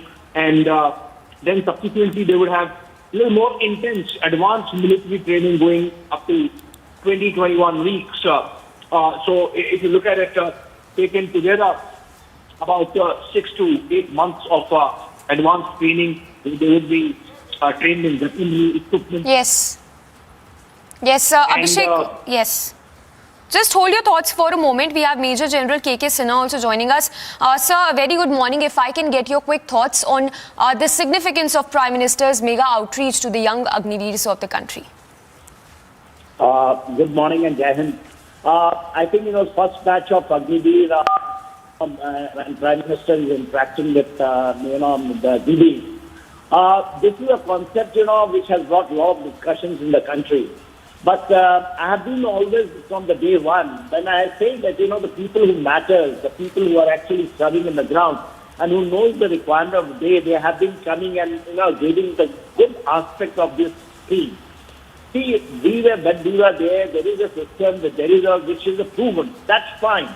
There is a lot of strength in that, and it doesn't mean that, if a reform takes place or a system changes, something wrong is coming up. The way people do not know, who have not seen things ground, sometimes you have got, a glass you put on, that something which is, not required, which is required to be changed as per the change of time, people try to defend that. And I have been saying that, Agniveer has to be given try. This is not a fixed thing. It has just come up. It is going on. If something is there, then you roll back. There is a requirement where gets validated and changes are required, that is gets incorporated. And that is exactly happening in Agniveer. The Agniveer, which has, come up with a, there is a systematic and very, very long, it has evolved after a period of time of deliberations. It is not just there's a come up. The world is changing, technology is changing, 21st century hybrid war requires absolutely fresh blood. I will give you the example of this mobile phone. Mobile phone comes, the older lot takes, time to adjust with it. The younger generation is, with no time, whether they are, technical savvy or not, they pick up. Today's warfare, it is like that. And the warfare is going in all dimensions, whether it is cyber, space, and these are all has to be integrated. You see how the warfare Ukraine war is going on, and this war has brought out and is an eye-opener. So I think it is a very good scheme. We have to march with the time. And what the Prime Minister is doing, that, they are firm. And if nothing like that, the scheme has come, it is not going, if tomorrow its requirement, Agniveer will change. It has to be, it is literally evolved. And then the people who matter, who are actually responsible for, as on today, for the security of the country, they are been saying in that they are not doing under the pressure. If they are having 30, 40, 50 years, as we have served for 40 years, so we knew at that time, there are strength points, which I think, it has been incorporated in that series.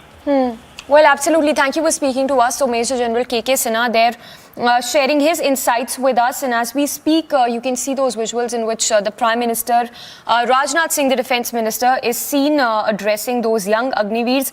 Major Gaurav Arya also joining us this morning. Major Gaurav Arya, good morning.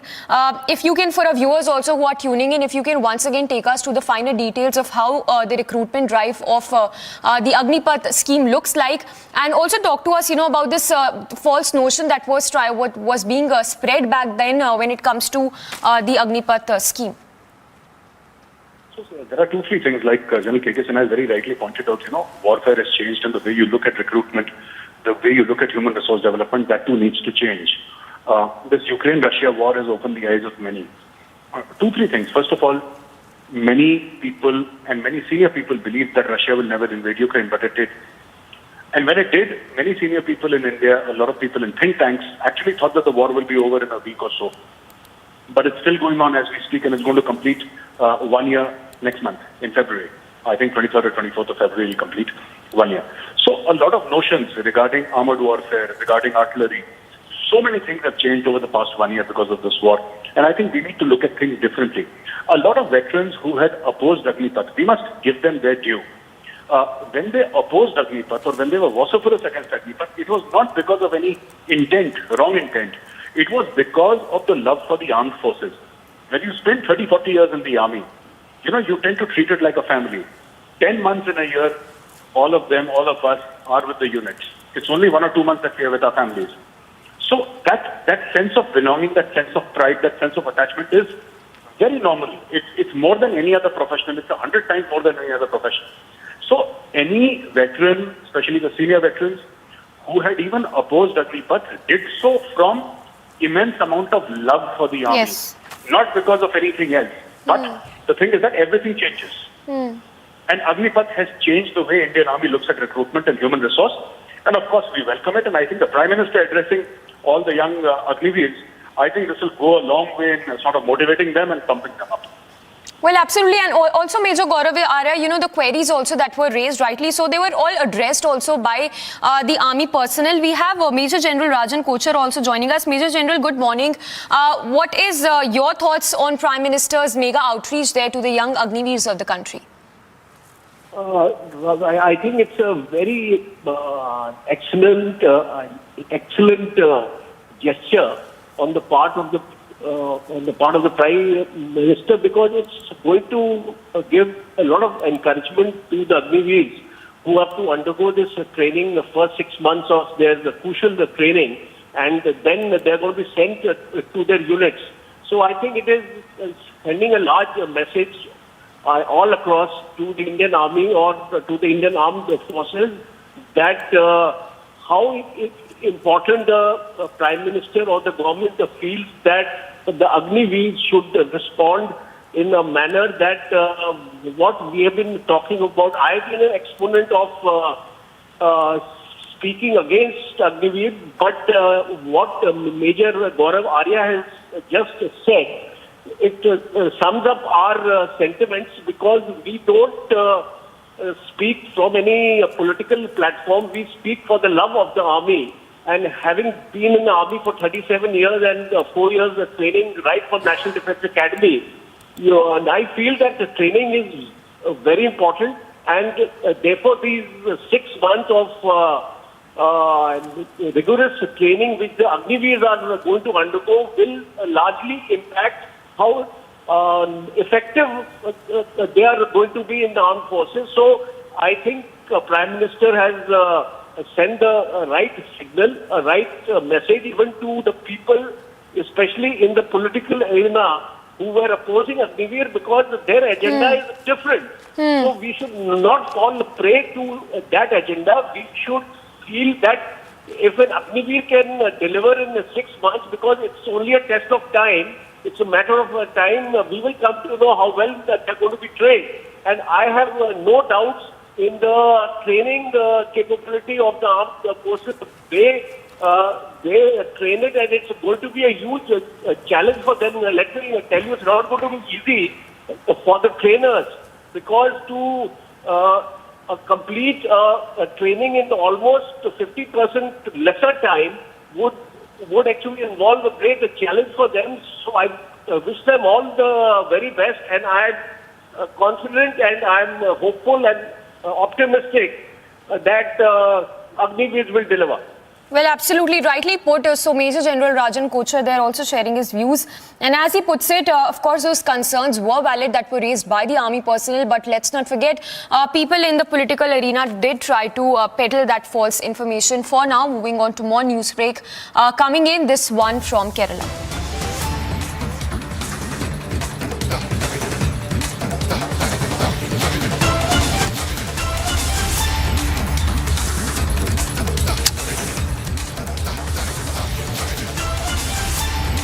All right, news break coming in from Kerala, where a big controversy has erupted over the CPIM cadre that recorded nude visuals of 34 women, including fellow comrades in Aleppo of Kerala.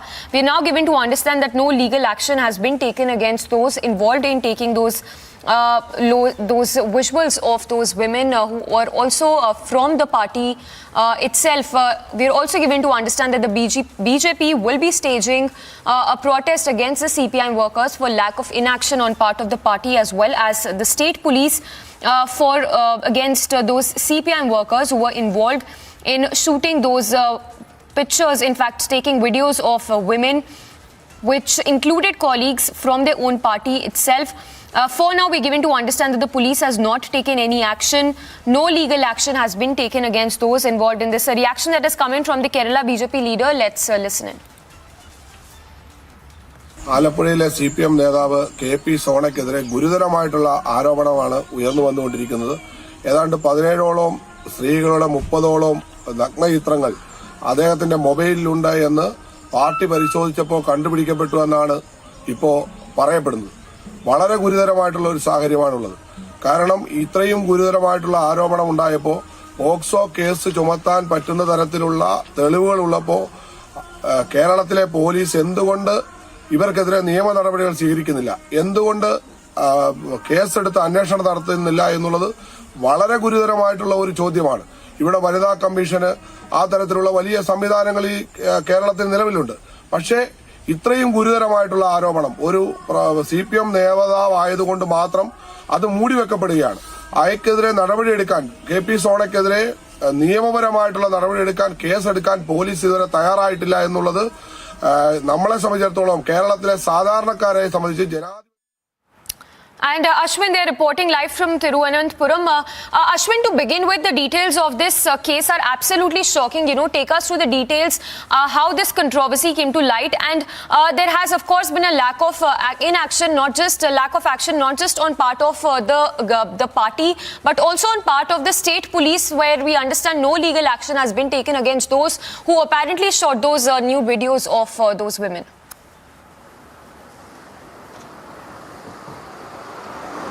Yes, Samiksha, in fact, a very shocking incident has come to light. AP Sona is a CPM member. He is an area committee member of CPM in Alapura district. Now, 2 months ago, he was caught red-handed while he was taking a video of a woman. And while he was caught, the people who caught him also looked into his mobile to be shocked to find that there were almost 34 women's nude visuals that he had recorded.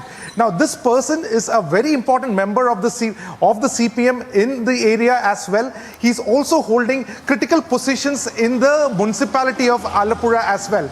Now, what happened after this incident came to light, shockingly, the victims have gone to the party instead of filing a case in the police station. Number two, the party, after receiving the complaint of 34 different women who has been subjected to this kind of an abuse, the party also decided not to inform the police. No women commission has come forward. It's been 2 months, and despite there has been a growing controversy in this regard, even after 2 months, the party was unable to take him out. And now, under pressure, the party has finally decided to throw him out of the party only after the party had made an in-person committee within the party itself, and they submitted a report, and based on the report, AP Sona has been taken out of the party. Now, what we see here is that absolute, what we see here, there is no involvement of police, there is no suo motu case registered, there is no women commission coming into power. It's been almost 2 months, and that is what the BJP is also raising over here. Today, they are taking out a protest march in the SP of district as well as the municipal corporation as well.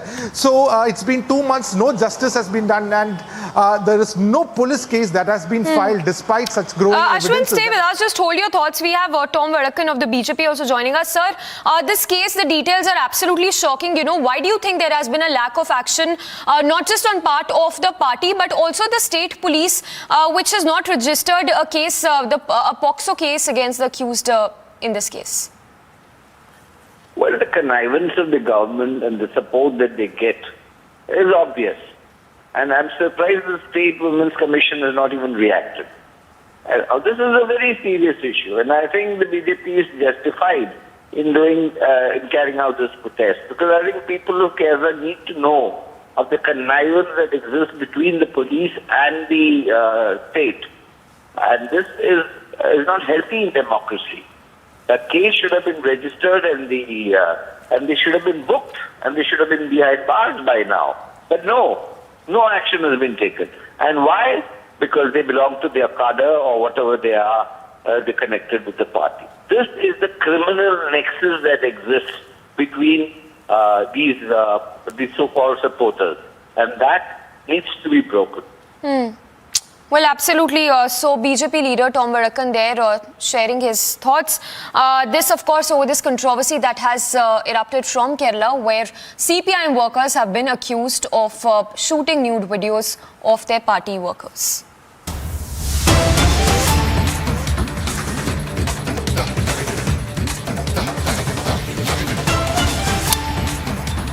More news coming in, this one from the national capital, where it's the AAP versus the BJP again, this time again over the mayor elections. We are given to understand now the BJP MLAs have arrived at the Delhi Assembly carrying oxygen cylinders, wearing oxygen masks. Remember, fourth part of this assembly session begins today. We'll put out those visuals also, dramatic visuals that are coming in which you can see the BJP MLAs arriving at the Delhi Assembly, carrying oxygen cylinders and wearing oxygen masks. This as the Delhi Assembly session begins today. So it's AAP versus the BJP face-off yet again. The visuals there coming in of what is being termed as a mask protest by the BJP leaders in the national capital.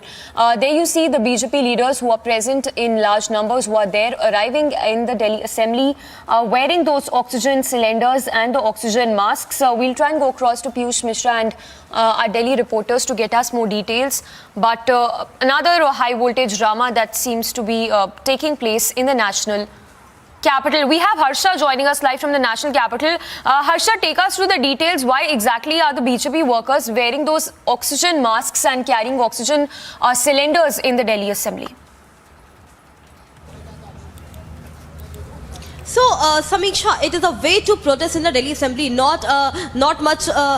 It's not being much day to the scuffle we saw in the Delhi Assembly between Aam Aadmi Party and BJP leaders over the mayor election. We saw how there was a tight scuffle between both the party. BJP was alleging that it was AAP councillors who had hit and misbehaved with the women councillors of BJP, while the AAP on the other side was saying it was BJP councillors who had misbehaved with them. A scuffle, a dramatic visual we have seen before also, but now today we are seeing the fourth session of the assembly has started, and today BJP is showcasing it. They are trying to showcase. They have come here in the protest to secure themselves so that Aam Aadmi Party councillors doesn't misbehave with them this time in the assembly election. And this is a way to protest where they are clearly stating that our AAP councillors could do anything in their favor, in their power to dominate the BJP councillors. It is a way to protest, and now before this assembly session starts, the way the all BJP councillors have come to the assembly election, it has to see how Aam Aadmi Party councillors are going to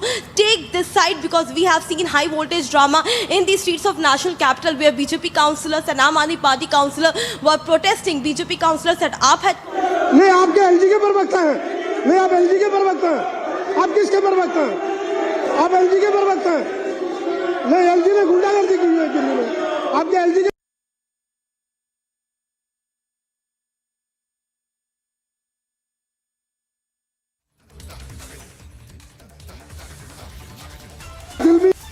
Ramveer Viduri जी उपराज्यपाल महोदय के वकील बनके यहाँ पे सदन के आगे आए हैं।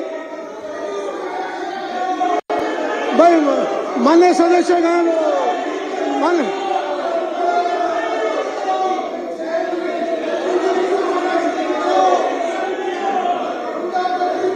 हिटलर शाही नहीं चलेगी, आप बैठ जाइए। हिटलर शाही नहीं चलेगी। पक्ष के विधायकों का भी तर्क समझिए।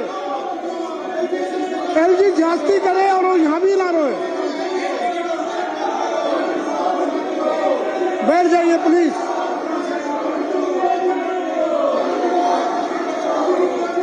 मैं माननीय सदस्यों से प्रार्थना कर रहा हूँ,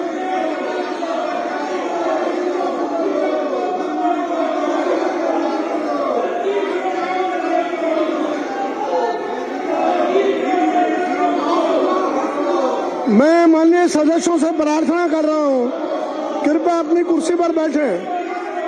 माननीय सदस्य अपनी कुर्सी पर बैठे, मैं प्रार्थना कर रहा हूं।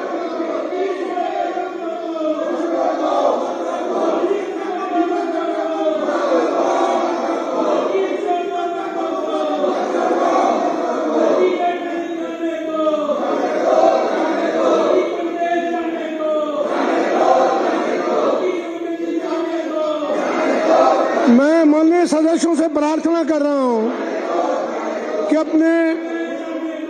अपनी सीट पर बैठे। माननीय सदस्यगण,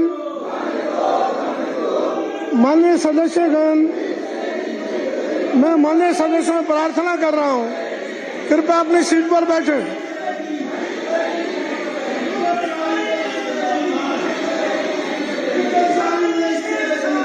हाउस 10 मिनट तक के लिए एडजॉर्न किया जाता है।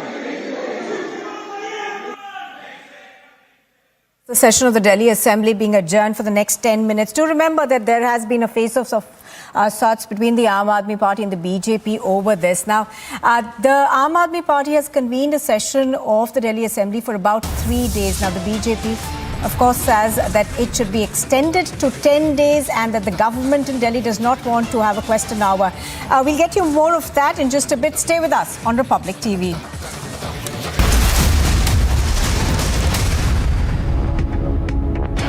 When timeless European design meets cutting-edge technology, it's QO. QO, European bath lounges. एक आपने कॉन्सेप्ट दिया जी जनाब का. I don't ever want to claim anything which is not done by me. I only cast my mind back to what General Patinkar and General Nirbhay Sharma had done. What I did was that I took the Ji Janab. Ji Janab was not about saying Ji Janab to everyone. It was just a symbol, a name given to an operation to say, understand the Kashmiri environment, understand the culture, understand the sensitivities.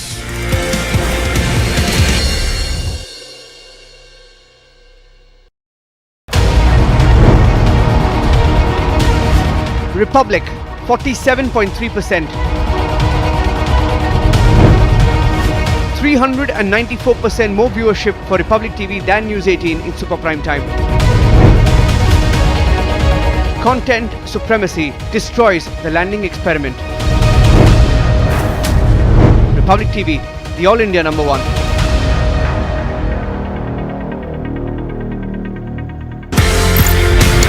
ये कहानी 1947 में जाती है sir. एक नया मुल्क बनता है पाकिस्तान. जो ऑफिसर्स हैं इंडियन आर्मी में, उनको ये बोला जाता है कि आप चूज करें आप कहां पे जाना चाहते हैं. मेरे पिताजी जनरल सैयद मेहदी हसनैन उस वक्त कैप्टन जब आर्मी के अंदर आए थे तो फर्स्ट गढ़वाल राइफल्स में आए. प्योर हिंदू सोल्जर्स कम्युनिटी जो थी पूरी, उसमें एक अकेला मुसलमान. उनके कमांडिंग ऑफिसर ने उनसे पूछा, बंटवारे के अंदर आप क्या चाहेंगे, किसी मुस्लिम यूनिट के साथ, मुस्लिम रेजिमेंट के साथ पाकिस्तान आर्मी में जाने की? जवाब जो था बहुत जबरदस्त. मैंने सोच लिया मैं उस देश में जाऊंगा, मैं उस फौज में जाऊंगा जिसमें मजहब के लिए कोई अलग जगह नहीं है.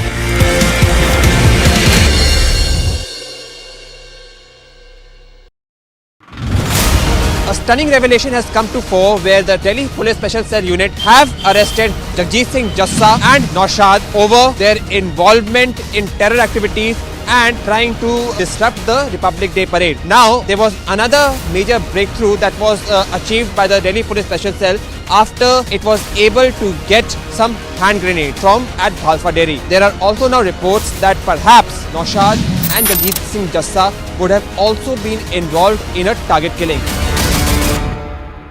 The global south has countries that are in a state of perpetual conflict. Some of them their own making and some of them from outside. And India has said that India will use the G20 platform to speak for the global south, for the other marginalized countries of the world who have no voice, who deserve to be heard. It is India. This is India's, I think, one of the many steps that India has taken towards diplomatic superpower state.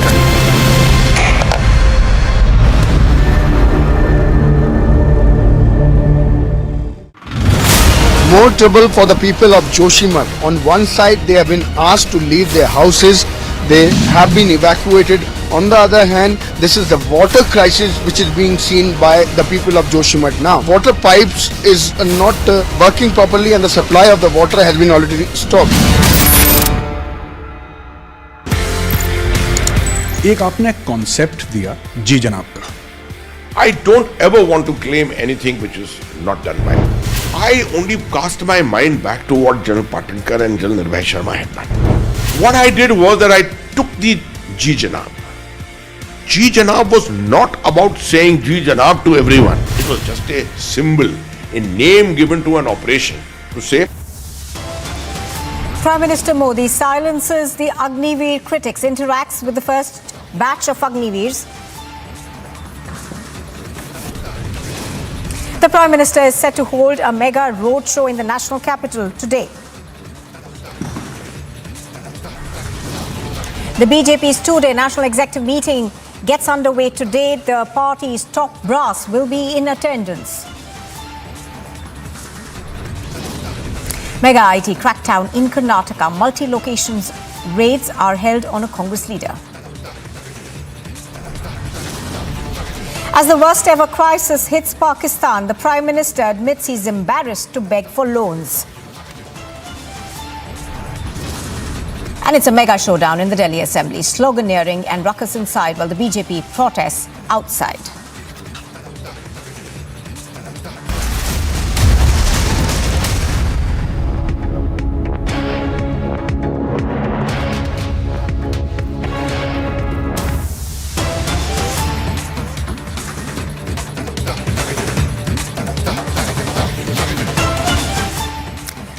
Well, we're now cutting across to pictures that we are getting from the national capital, where I think actor Jacqueline Fernandez has arrived for her hearing that takes place in the... I think that's Sukesh Chandrasekhar, in fact. He's going inside the Patiala House Court. We are told that Jacqueline Fernandez will also be arriving shortly for this hearing at Delhi's Patiala House Court. This is in connection with the 200 crore money laundering case involving the conman Sukesh Chandrasekhar. Now, do remember that the last hearing, I think Jacqueline had applied for permission to travel amid the ongoing investigation. We are going to cut across to those pictures that we are just getting of Jacqueline Fernandez, who's making her way to the Patiala House Court to remember that she's been named as an accused in this case. I think we're going to go across to Madhurima. She's joining us live from New Delhi. Now, Madhurima, in the last hearing, of course, Jacqueline Fernandez had asked for permission to travel abroad. She wanted to travel to Bahrain. Give us more details in terms of what we're expecting today.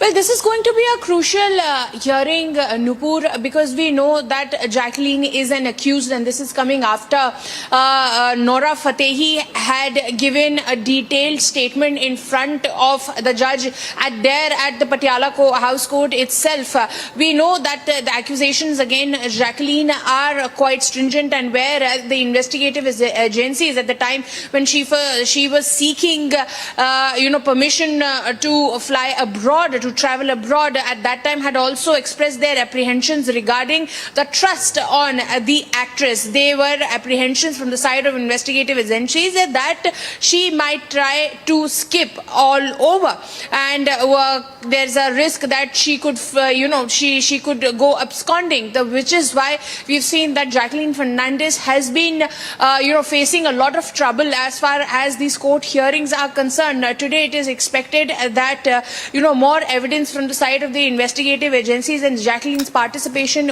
will be questioned, Nupur, because remember, Noura Fatehi and Jacqueline Fernandez were two people they were people of interest in this entire matter, where Noura Fatehi has turned an approver because of the connection. She was able to prove that yes, the money that was received and the car that was received was after a performance at a certain place.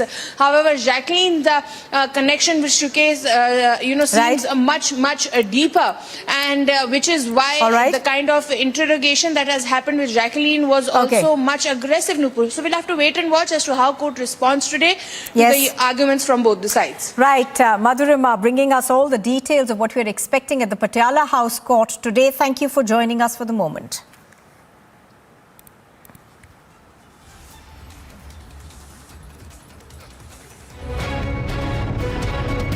After the unprecedented win in Gujarat Assembly election, Prime Minister Narendra Modi to hold a mega roadshow in national capital. This roadshow is going to start from Patel Chowk roundabout and will stop at the NDMC Convention Centre, where the National Executive meeting is held today at around 4 p.m. The roadshow will start at 3 p.m. and the roadshow is about 20 minutes, and the route diversions have been done all around that route for almost 2 hours. This National Executive meeting, the participants will be 12 CMs, 35 Union Minister, 37 State President and 350 Executive Member and several General Secretaries as well. Amit Shah, JP Nadda to also be the part of this National Executive meeting. In this National Executive meeting, the key agenda is going to be the organization, how to strengthen and to improve before the 2023 Assembly elections in several states and also the 2024 general elections. In this, Prime Minister Narendra Modi will give a boost and mantra how to go ahead. Along with video journalist Mahinder, Harsha Chundwani for Republic TV.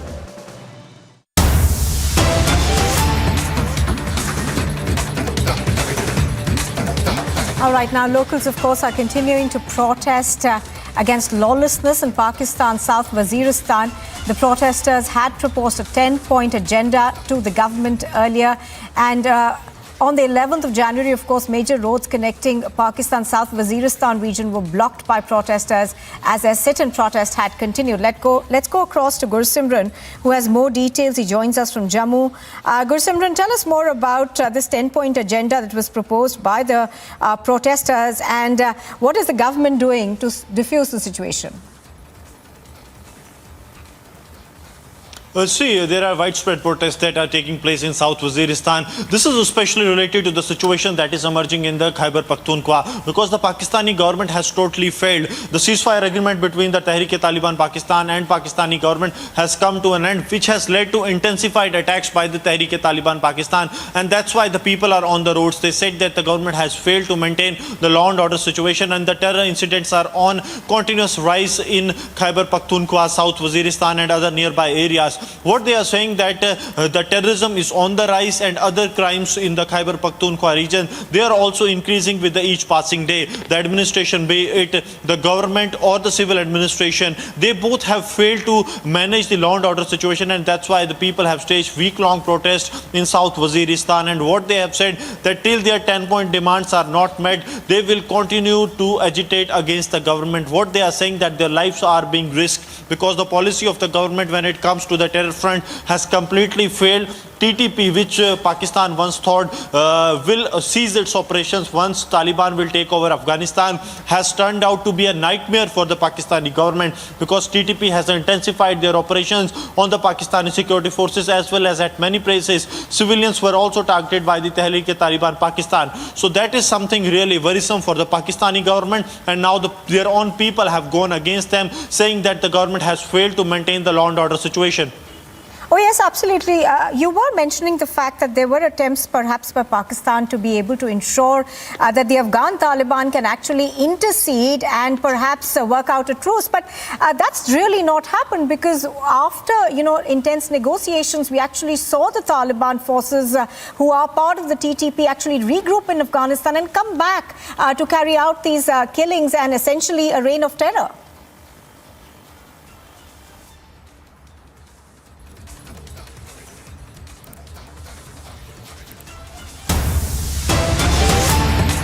All right, we're cutting across to news that we are just getting. The Supreme Court has dismissed a plea that has been filed by Vijay Mallya against the Karnataka High Court's order, which had dismissed his plea to restore his appeal before the Debt Recovery Appellate Tribunal. And the council has said that they have filed an application seeking discharge as per his last order. The Chief Justice has said that the petitioner has not contacted the council despite repeated attempts. The petitioner has taken no steps to undertake these proceedings, and this now stands dismissed. So obviously this is going to be a huge blow for Vijay Mallya. Let's go across to Rhythm Bhardwaj for more details on this. Rhythm, this is a huge body blow for Vijay Mallya, is it not? The Supreme Court essentially dismissing his plea. That's right, Nupur. Not the first time that Vijay Mallya, who's being held guilty of contempt in the Supreme Court, has been stated that he's not even coming before the Supreme Court, and therefore this particular plea of his that was asking for discharge before the Debt Recovery Appellate Tribunal against the Karnataka High Court's order has been dismissed. In fact, the Chief Justice of India made a very pertinent observation when he said the petitioners not contacted the lawyers despite repeated attempts. The Chief Justice also said the petitioner has taken no steps to undertake these proceedings, and hence it is dismissed. Remember, in July we had seen that contempt of court orders had been issued. He was found guilty of it. In 2017, it was said he issued contempt. The former Chief Justice of India, Justice Lalit, had also held void and inoperative the transaction by which Mallya had transferred $40 million received from British firm Diageo to his three children, and he had said that the amount needs to be deposited back here. So a lot of times in the past also we've seen after the extradition proceedings that have been kicked off against him has been stated that he's not even contacting his lawyers. The Supreme Court gives a big blow to Vijay Mallya, dismissing his appeal. And there was also his lawyers, in fact, earlier in this case where Vijay Mallya's case, who had requested the Supreme Court to release him from, taking part with this Vijay Mallya, who he said untraceable and not responding to any communication in this very case. And the Supreme Court has given a film, yes. So you blow to Madhya. Absolutely, Rhythm. So this is in a series of setbacks that we are seeing for the fugitive businessman Vijay Mallya. Thank you for joining us, Rhythm.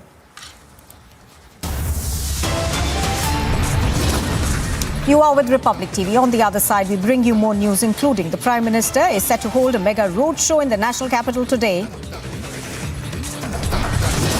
And mega showdown in the Delhi Assembly, sloganeering and ruckus ensues inside, even as the BJP protests outside.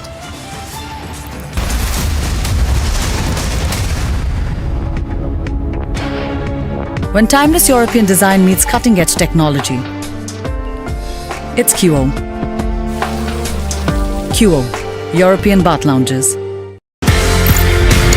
ये कहानी 1947 में जाती है sir. एक नया मुल्क बनता है पाकिस्तान। जो ऑफिसर्स हैं इंडियन आर्मी में, उनको ये बोला जाता है कि आप चूज करें आप कहां पे जाना चाहते हैं। मेरे पिताजी जनरल सैयद मेहदी हसनैन उस वक्त कैप्टन जब आर्मी के अंदर आए थे तो फर्स्ट गढ़वाल राइफल्स में आए। प्योर हिंदू सोल्जर्स कम्युनिटी जो थी पूरी, उसमें एक अकेला मुसलमान। उनके कमांडिंग ऑफिसर ने उनसे पूछा, बंटवारे के अंदर आप क्या चाहेंगे, किसी मुस्लिम यूनिट के साथ, मुस्लिम रेजिमेंट के साथ पाकिस्तान आर्मी में जाने की? जवाब जो था बहुत जबरदस्त। मैंने सोच लिया मैं उस देश में जाऊंगा, मैं उस फौज में जाऊंगा जिसमें मजहब के लिए कोई अलग जगह नहीं है।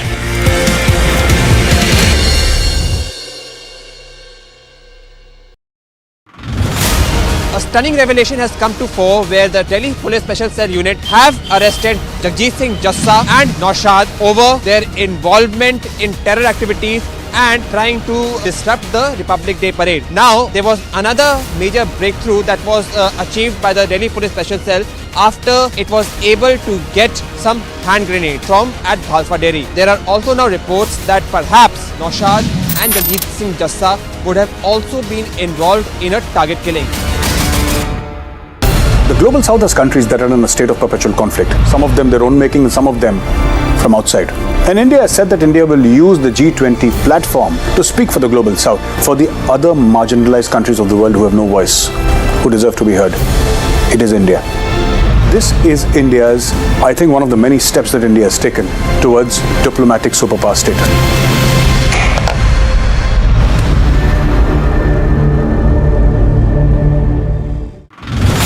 More trouble for the people of Joshimath. On one side, they have been asked to leave their houses. They have been evacuated. On the other hand, this is the water crisis which is being seen by the people of Joshimath now. Water pipes is not working properly and the supply of the water has been already stopped.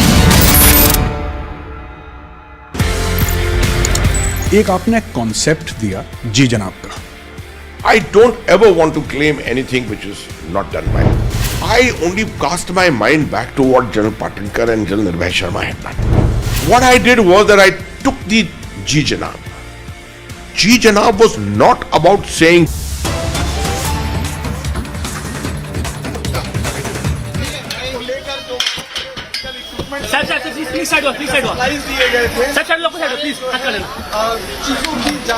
We're cutting across to pictures we are now getting for you from Mumbai. These are of the BMC chief Iqbal Singh Chahal and other civic officials are making their way to the ED's office to remember that the ED has issued notices to him and other civic officials seeking details of alleged illegal award of contracts to the Lifeline Hospital Management Services during the COVID-19 pandemic. Now, the medical services provider was contracted by the BMC to provide services in jumbo COVID centers, allegedly causing a loss of 38 crore rupees to the BMC's coffers. So, Iqbal Singh Chahal, along with the other civic officials, have been issued a notice and they've now made their way to the ED's office in Mumbai to answer questions that are being asked by the Enforcement Directorate. Now, this, of course, is with regards to the illegal award of contracts to the Lifeline Hospital Management Services during the COVID-19 pandemic. The medical services provider was contracted by the BMC to provide services in jumbo COVID centers, allegedly causing a loss of about 38 crore rupees to the coffers of the BMC. Alisha has more details on this now. Alisha, tell us more about what this questioning is likely to focus on. Now, we do know that ED sources had earlier said that this is based on a criminal case being investigated by the Mumbai police. Well, yes, we know that this is the same case which was earlier registered by Economic Offence Wing of Mumbai Police, and simultaneously where the parallel probe is being looked by the Enforcement Directorate in the money laundering and the awarding to contract to Lifeline Hospital Management Services. So here the notices that has already been served to Iqbal Singh Chahal, who is the BMC chief, asking him to appear before the Enforcement Directorate office in Mumbai because ED wants to seek details of the alleged illegal awards of contracts to Lifeline Hospital Management Services during COVID-19 pandemic Moreover, the medical services, the provider was contracted by BMC to provide services in Jumbo COVID Center, allegedly causing a loss of 38 crore to the BMC coffers.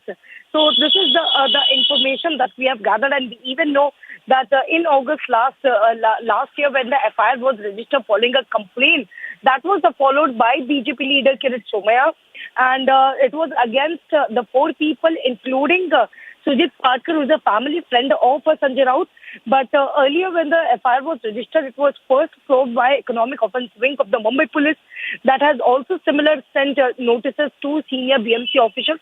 But yes, here is also the Enforcement Directorate who is doing a parallel probe into the money laundering over the money that was awarded to Lifeline Management Services Private Limited. So essentially, Alisha, there are 2 parallel probes that are currently on, one by the Mumbai Police and the other by the Enforcement Directorate. Thank you for joining us, Alisha.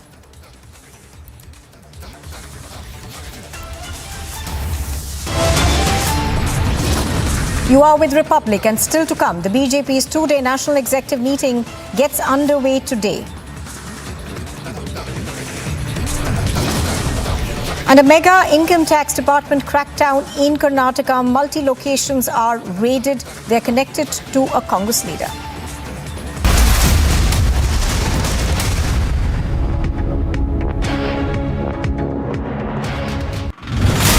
A stunning revelation has come to fore where the Delhi Police Special Cell Unit have arrested Jagjeet Jassa and Naushad over their involvement in terror activities and trying to disrupt the Republic Day parade. Now, there was another major breakthrough that was achieved by the Delhi Police Special Cell after it was able to get some hand grenade from at Bhalfa Dairy. There are also now reports that perhaps Naushad and Jagjeet Jassa would have also been involved in a target killing. The global south has countries that are in a state of perpetual conflict. Some of them their own making, and some of them from outside. And India has said that India will use the G20 platform to speak for the global south, for the other marginalized countries of the world who have no voice, who deserve to be heard. It is India. This is India's, I think, one of the many steps that India has taken towards diplomatic superpower status.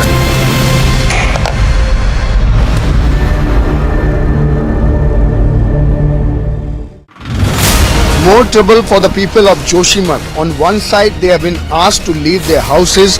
They have been evacuated. On the other hand, this is the water crisis which is being seen by the people of Joshimath now. Water pipes is not working properly, and the supply of the water has been already stopped. एक आपने concept दिया जी जनाब का. I don't ever want to claim anything which is not done by me. I only cast my mind back to what General Patinkar and General Nirbhay Sharma had done. What I did was that I took the Ji Janab. Ji Janab was not about saying Ji Janab to everyone. It was just a symbol, a name given to an operation to say, understand the Kashmiri environment, understand the culture, understand the sensitivities.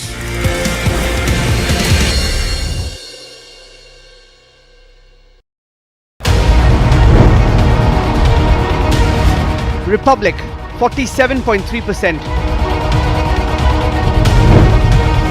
394% more viewership for Republic TV than News 18 in super prime time. Content supremacy destroys the landing experiment. Republic TV, the All India #1.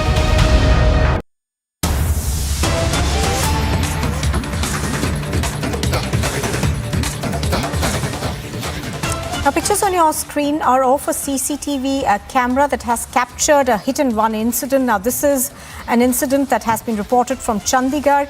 In the pictures, it can be seen that a woman is hit by a car in Chandigarh while feeding a stray dog. The incident was caught on CCTV camera and took place near a furniture market late Saturday night, I think. In the video, the car is seen coming from the wrong side of the road and can be seen hitting the woman. Amandeep has more details on this. Amandeep, tell us more about this particular incident. We are told that the driver of the vehicle fled from the spot.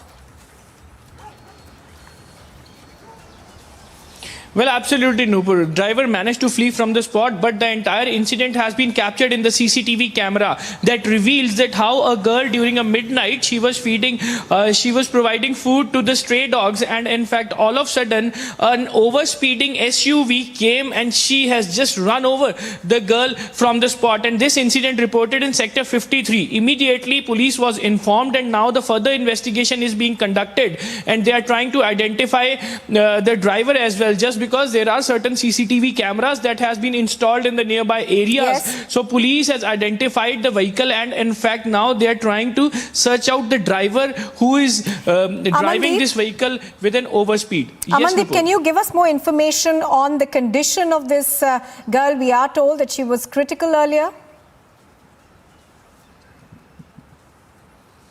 Well, absolutely, Nupur. She is into a very critical situation, and in fact, she have received the head injuries, a major head injuries, and even she has been admitted to the hospital, and she is still in a very critical condition and surviving. And doctors are saying that now she is out of danger, but still that uncertainty is prevailing during the treatment, just because a major head injury. When the SUV hit into that girl, she received a major head injury, and in fact, there are certain kind of fractures has also been received by the girl. Yes.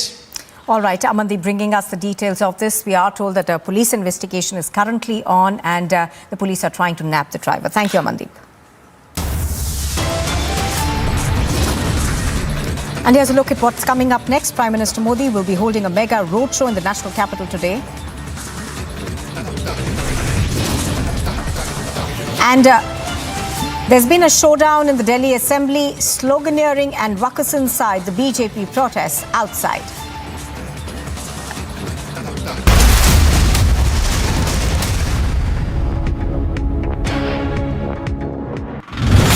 More trouble for the people of Joshimath. On one side, they have been asked to leave their houses. They have been evacuated. On the other hand, this is the water crisis which is being seen by the people of Joshimath now. Water pipes is not working properly, and the supply of the water has been already stopped. एक आपने concept दिया जी जनाब का. I don't ever want to claim anything which is not done by me. I only cast my mind back to what General Patinkar and General Nirbhay Sharma had done. What I did was that I took the Ji Janab. Ji Janab was not about saying Ji Janab to everyone. It was just a symbol, a name given to an operation to say, understand the Kashmiri environment, understand the culture, understand the sensitivities.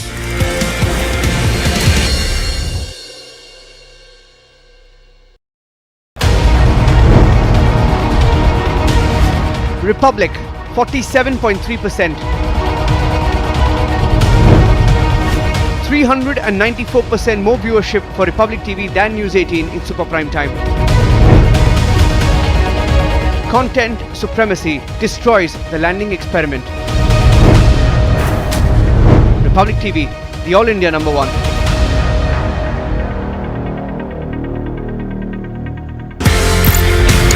ये कहानी 1947 में जाती है sir. एक नया मुल्क बनता है पाकिस्तान. जो ऑफिसर्स हैं इंडियन आर्मी में, उनको ये बोला जाता है कि आप चूज करें आप कहां पे जाना चाहते हैं. मेरे पिताजी जनरल सैयद मेहदी हसनैन उस वक्त कैप्टन जब आर्मी के अंदर आए थे, तो फर्स्ट गढ़वाल राइफल्स में आए. प्योर हिंदू सोल्जर्स कम्युनिटी जो थी पूरी, उसमें एक अकेला मुसलमान. उनके कमांडिंग ऑफिसर ने उनसे पूछा, बंटवारे के अंदर आप क्या चाहेंगे, किसी मुस्लिम यूनिट के साथ, मुस्लिम रेजिमेंट के साथ पाकिस्तान आर्मी में जाने की? जवाब जो था बहुत जबरदस्त. मैंने सोच लिया मैं उस देश में जाऊंगा, मैं उस फौज में जाऊंगा जिसमें मजहब के लिए कोई अलग जगह नहीं है.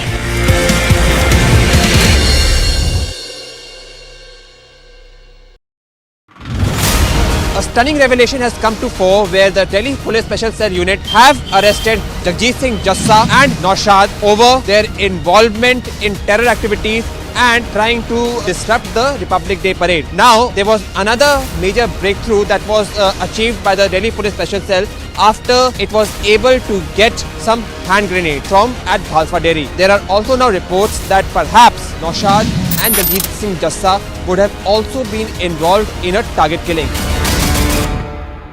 The global south has countries that are in a state of perpetual conflict. Some of them their own making, and some of them from outside. And India has said that India will use the G20 platform to speak for the global south, for the other marginalized countries of the world who have no voice, who deserve to be heard.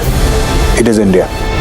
This is India's, I think, one of the many steps that India has taken towards diplomatic superpower status.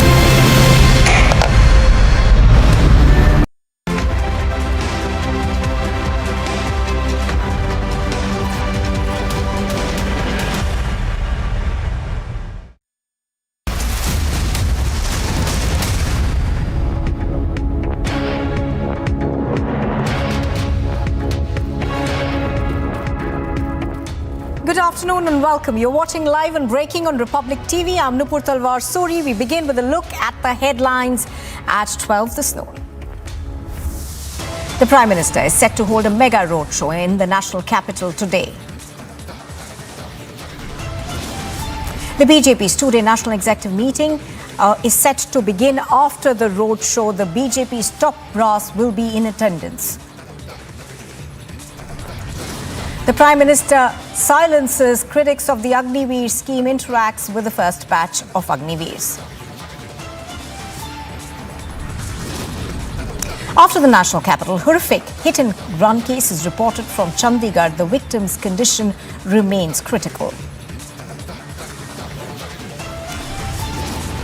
Mega showdown in the Delhi Assembly, sloganeering and ruckus inside while the BJP protests outside. From Gilgit to Waziristan, mega protests continue as Prime Minister of Pakistan says he's embarrassed to beg. Is Pakistan on the verge of collapse?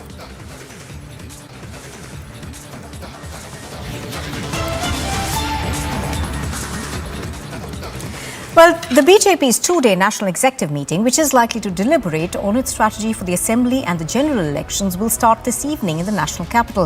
Ahead of the big event, JP Nadda will be holding a meeting with the in-charges and the co-in-charges from across the country.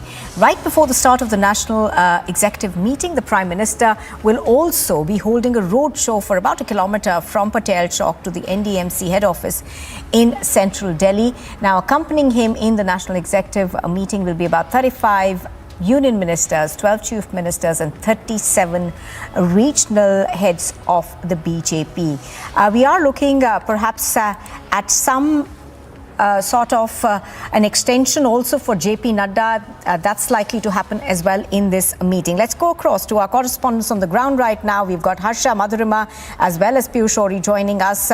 To you first, Madhurima. Madhurima, this national executive meeting will be kick-started by the Prime Minister's roadshow. It's going to be a mega show of strength. That's what we are learning. Give us an overall sense of what's going to happen. Well, Nupur, it's going to be a massive roadshow for the Prime Minister because this is also a kind of welcome show and celebratory show after the stupendous performance of the Bharatiya Janata Party in the Gujarat elections. So the Prime Minister will be hailed by the entire party line over there because the connect of the Prime Minister in Gujarat was the primary source which led to this particular victory. Also after the show, there will be an address by JP Nadda at the NDMC Centre. The conclusion of the entire meeting that's going to be tomorrow with the Prime Minister's address, and as you were pointing out that 32 union ministers, 12 chief ministers, deputy chief ministers and state presidents of the Bharatiya Janata Party have already reached here. I'm reporting from the national headquarters of the Bharatiya Janata Party. Right behind me, as you can see, that the entire preparation for this executive meet has been put forward, and JP Nadda is inside right now. He's holding an office bearer meeting with all the states presidents and the top leaders of the Bharatiya Janata Party, and this is all to chalk out the strategy for the two-day deliberations that are going to happen today and tomorrow. Let me also highlight that this national executive meet is coming ahead of the assembly elections in the state of Rajasthan, Madhya Pradesh and Chhattisgarh that are scheduled to take place at the year end, and also ahead of a very crucial 2024 2024 elections. We've known that how the Bharatiya Janata Party has always been one step ahead as far as the electoral planning is concerned.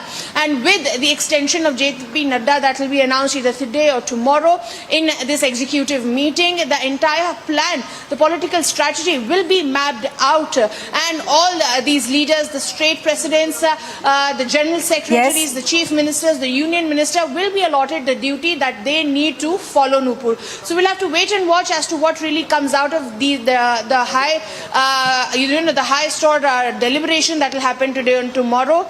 We'll be keeping a watch on that, Nupur. Oh yes, absolutely. Do stay with us, Madhurima. Let's also bring in Harsha right now. She's reporting from the NDMC, and that's where this meeting is going to take place. It's a two-day national executive meeting. Now, Harsha, one of the things that we are hearing is that JP Nadda is likely to get an extension. Now, is this perhaps a way for the BJP to ensure continuance as they head into about 9 assembly elections and, of course, the general elections that are slated for 24?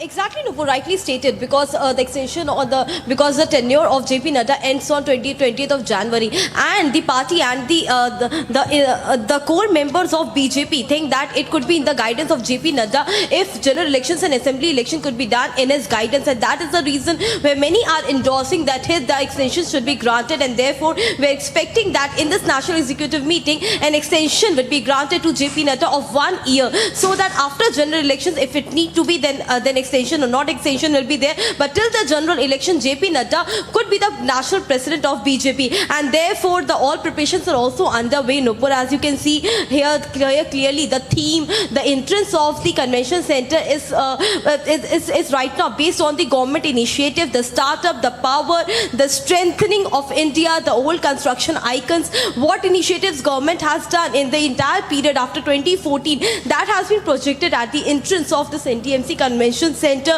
where the national executive meeting is going to be held, and it is almost 1.5 kilometers stretch from Patel Chowk roundabout, from where exactly Prime Minister Narendra Modi is going to do a mega road show till this NDMC convention center. All chief ministers, 35 union ministers, 37 state heads, 350 executive member will participate today in this executive meeting, and all will be given mantra by Prime Minister Narendra Modi how to go ahead in those elections, in those assembly where BJP is little bit weak, and all those Lok Sabha seat also where the booth has to be strengthened, especially Rajasthan and Chhattisgarh where BJP lost its number. How they can regain the crown. So these would be the main mantras of this national executive meeting. As you are seeing, there are so many stakeholders right now as.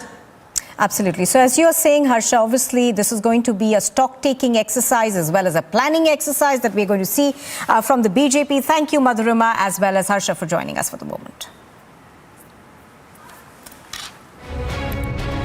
Now, in threat to the Union Minister Nitin Gadkari, it is now being learnt that the accused has been identified as Jayesh Pujari, one of the inmates of Hindalga jail in Belagavi, and a team of the Nagpur police along with the ATS also visited the Hindalga jail, and it is now being understood that he has been grilled for several hours. A diary has also been seized from him, which points to 2 sets of phone numbers which has been taken in. The police have found out that one set of the phone numbers belong to businessmen and VVIPs whom Jayesh Pujari was going on and targeting and making threat calls from inside the jail. The other set of phone numbers belong to Jayesh Pujari's associates is what sources at Hindalga jail are pointing out, and now cops are presently going on and tracking as to where these associates of Jayesh Pujari are here. And more of now, the Maharashtra cops will be producing the accused in front of the local court there in Belagavi, and will be seeking a custody for 7 days. With video journalist Bhagat Prajwal Prasad reporting for Republic, Bengaluru. All right, and we are bringing you the latest that we are getting from the Nepal plane crash. We are told that the black box of this ill-fated airliner of Yeti Airways has now been recovered. Now, do remember that the black box contains extremely crucial information in terms of what could perhaps have gone wrong in the final moments before this crash. So the black box, we are told, has been recovered. Do remember that there were 72 people on board most of whom seem to have unfortunately lost their lives in this crash. 68 bodies have so far been recovered from the site of the crash.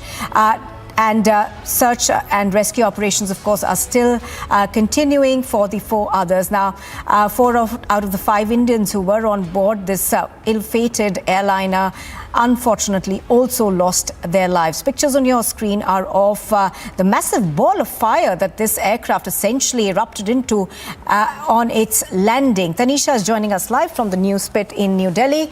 She has more details. Tanisha, so we are told that the black box, which is essentially a flight data recorder, has now been found. Give us more details of what you're hearing. Well, right, Nupur, a big development in the case when we talk about the tragic incident that took place yesterday in Nepal, where the black box has finally been recovered today, and it will give us an idea about what actually happened in the last 5 minutes when the plane was about to land at the airport. Because remember, what we're getting to know is this plane was flying from Kathmandu to Pokhara, which is about a distance of 25 minutes, and soon after it took off, after 20 minutes of taking off from Kathmandu, and just 5 minutes before landing is when the crash had happened. Locals have also told Republic that it was because the pilot wanted to save the human settlement that's there near the airport is why he took a wrong turn. But the black box that has now been recovered will give out information as to what actually transpired during those tragic 5 minutes because of which the crash had happened. But also what we're getting to know is that the same plane was trying to land at runway number 12. The same plane earlier in the morning landed at runway number 30, but it is because of the pilot's decision to land at runway number 12, which leads towards the old airport, could have led to this accident, is what we are getting to know. However, officially nothing has been confirmed yet. What we are also getting to know from the reports is that there were 5 Indians on board, out of which 4 have been identified. They are from Uttar Pradesh. Identification of one other person, one other Indian, is also pending. However, all 72 passengers, 72 people on board that were there, 68 passengers and 4 crew members have been identified. Their bodies have been recovered, and it will be handed over to the families today, Nupur. All right, absolutely. Now, what we're also learning at the moment, of course, is that this was a newly constructed airstrip, and perhaps, questions are being raised about its safety. And not just that, questions are also being raised about the training of the, of these airlines that operate in Nepal, because they do have a poor track record. Well, rightly said, Nupur. Now remember, this is not the first air crash that Yeti Airlines has that took place in the Yeti Airlines. There are several other plane crashes in Nepal that took place. When you talk about a history of about 5 years, and the deadliest was in the year 2022. Now remember, this plane crash that we're talking about, which is a 72-seater plane, the Yeti Airlines, it is considered one of the most tragic and biggest incident in the history of Nepal when we talk about in the last 5 years, because remember, nobody could even imagine a 72-seater plane who took off from Kathmandu. 20 minutes it flew fine, and soon as it was about to land at the airport, that is when it crashed. Now, like I was saying, there are reports who have been claiming that the plane was supposed to land at runway number 30, but it took a turn for which it was going to land at runway number 12, which could have led to the accident. However, technical glitch could also be one of the reasons. But all of those will be clear officially once recoveries from the black box, recordings from the black box Tanisha, as you're pointing recovered. out, obviously the black box will be very critical. Thank you for joining us. We are now cutting across to pictures that we are getting from the national capital. These are of a protest that is taking place outside the Delhi Assembly. Now, do remember that the BJP and the Aam Aadmi Party have been at loggerheads with each other. Right now, this is the Aam Aadmi Party led by Arvind Kejriwal, which is carrying banners. Let's just dip into the audio and see what this is about. देशों में पढ़ाई करने भेजते हैं। हम चाहते हैं कि हमारे गरीबों के, मिडिल क्लास के बच्चों को भी विदेशों जैसी अच्छी से अच्छी शिक्षा मिले। अब सब बच्चे तो विदेश जा नहीं सकते, तो हमने दिल्ली में स्कूल अच्छे कर दिए, अब हम अपने सरकारी स्कूलों के टीचर्स को विदेशों में ट्रेनिंग के लिए भेज रहे हैं। वो वहाँ पे दुनिया की बेस्ट ट्रेनिंग लेके आएंगे। हम उन्हें फिनलैंड भेज रहे हैं। फिनलैंड दुनिया का वो देश माना जाता है जहाँ दुनिया में सबसे अच्छी शिक्षा फिनलैंड में दी जाती है। तो हम दिल्ली के सरकारी स्कूलों के टीचर्स को फिनलैंड भेज रहे हैं, वहाँ से वो ट्रेनिंग लेके आए और हमारे सरकारी स्कूलों में हमारे बच्चों को शिक्षा दें। अभी तक 1000 से ज्यादा टीचर्स की और प्रिंसिपल्स की हम विदेशों में ट्रेनिंग करा चुके हैं। अब लगभग 30 के करीब ऐसे टीचर्स या प्रिंसिपल्स को फिनलैंड भेजना था हमें।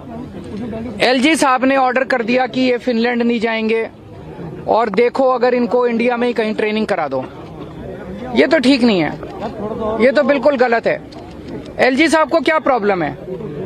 दिल्ली के लोगों की चुनी हुई सरकार, दिल्ली के बच्चे, दिल्ली के लोगों का टैक्स का पैसा, दिल्ली के लोगों के पैसे से उनको टीचर्स को ट्रेनिंग के लिए भेज रहे हैं। एलजी साहब क्यों रोक रहे हैं? एलजी साहब रोकने वाले कौन होते हैं? एलजी साहब क्यों रोक रहे हैं टीचर्स की ट्रेनिंग को? मुझे बहुत ज्यादा दुख हुआ इस बात से कि एलजी साहब दिल्ली के लोगों की बच्चों को अच्छी शिक्षा नहीं दिलवाना चाहते।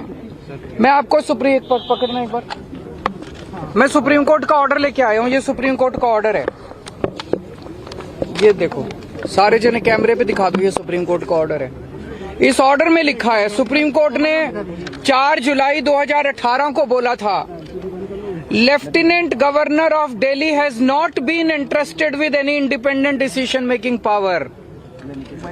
ये देखो, इसमें क्या कह रही है? सुप्रीम कोर्ट ने कहा है लेफ्टिनेंट गवर्नर को कोई भी स्वतंत्र निर्णय लेने का अधिकार नहीं है।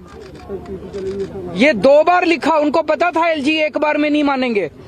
एक तो उन्होंने 284 नंबर पैराग्राफ में लिखा और एक उन्होंने 475 नंबर पैराग्राफ में फिर लिखा सुप्रीम कोर्ट ने, there is no independent authority vested in lieutenant governor to take decision. इसमें लिखा हुआ है कि लेफ्टिनेंट गवर्नर स्वतंत्र रूप से कोई निर्णय नहीं ले सकते। सुप्रीम कोर्ट कह रहा है कि लेफ्टिनेंट गवर्नर स्वतंत्र रूप से कोई निर्णय नहीं ले सकते। फिर लेफ्टिनेंट गवर्नर साहब फिनलैंड की शिक्षकों की ट्रेनिंग को रोकने वाले कौन होते हैं? वो क्यों रोक रहे हैं? वो कहते हैं मैं सुप्रीम कोर्ट को नहीं मानता। अगर कोई लेफ्टिनेंट गवर्नर या गवर्नर इस देश का ये कहेगा मैं सुप्रीम कोर्ट को नहीं मानता, तो फिर तो इस देश के अंदर ना जनतंत्र बचेगा, ना संविधान बचेगा, कुछ नहीं बचेगा। हमें बेहद दुख है कि आज हम सब लोगों को, दिल्ली के मुख्यमंत्री को, दिल्ली के सारे चुने हुए विधायकों को एलजी हाउस मार्च करके कोई बड़ी चीज के लिए नहीं जाना पड़ रहा है, मात्र इस चीज के लिए जाना पड़ रहा है कि एलजी साहब हमारे शिक्षकों को फिनलैंड ट्रेनिंग के लिए जाने दो, उनको मत रोको। अगर दिल्ली का चुना हुआ, दिल्ली के 2 करोड़ लोगों ने वोट डाल के अपने मुख्यमंत्री को चुना, 70 में से 62 सीट दी, वो मुख्यमंत्री अगर अपने शिक्षकों को फिनलैंड ट्रेनिंग नहीं भेज सकता तो फिर क्या फायदा है ऐसे चुनाव का और क्या फायदा है जनतंत्र का? अभी हम सारे जा रहे हैं और मैं उम्मीद करता हूं कि एलजी साहब को अपनी गलती का एहसास होगा और वो शिक्षकों को ट्रेनिंग के लिए जाने दें।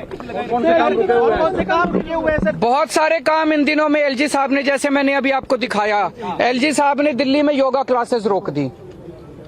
बताओ, योगा क्लासेस रोकने से एलजी साहब को क्या फायदा हुआ? 17,000 लोग डेली योगा करते थे, मैं उनको फ्री में योगा कराता था।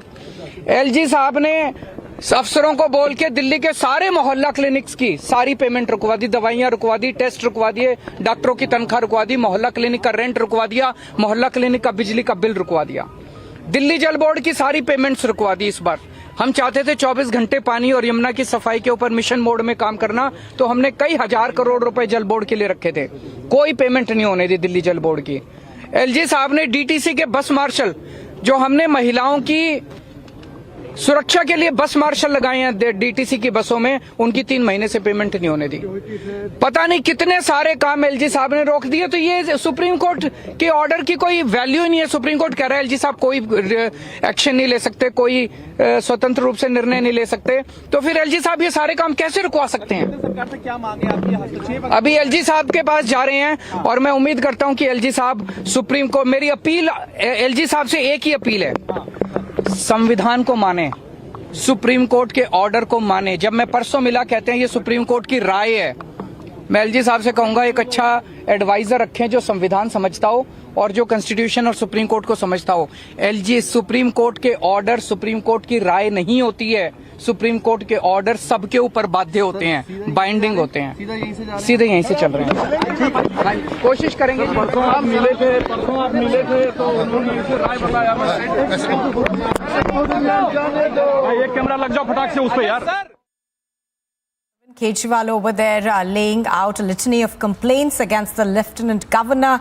We'll have to wait and watch out for how the BJP reacts to this. Also, he has accused the LG VK Saxena of allegedly putting pressure on officials to stop development work that's being done by the government of Delhi. I think we've got Harsha with us right now. Harsha, that was a large list of complaints that Arvind Kejriwal seemed to have against the LG. Now, he also said that the LG is disrespecting the Supreme Court's order. No, but this is the second time when a leader from Aam Aadmi Party is going to visit LG and demand for a training program that teachers should be sent for a training program to Finland. Let me tell you that teachers were supposed to go in December to Finland for a training program, and the letter from Raj Niwas clearly stated that the proposal has not been rejected. It is being misled. It is being misled by the Aam Aadmi Party leaders, and it is mischievously done. The letter of the Raj Niwas clearly stated, and they clearly stated that the Aam Aadmi Party government was asked to do a cost analysis.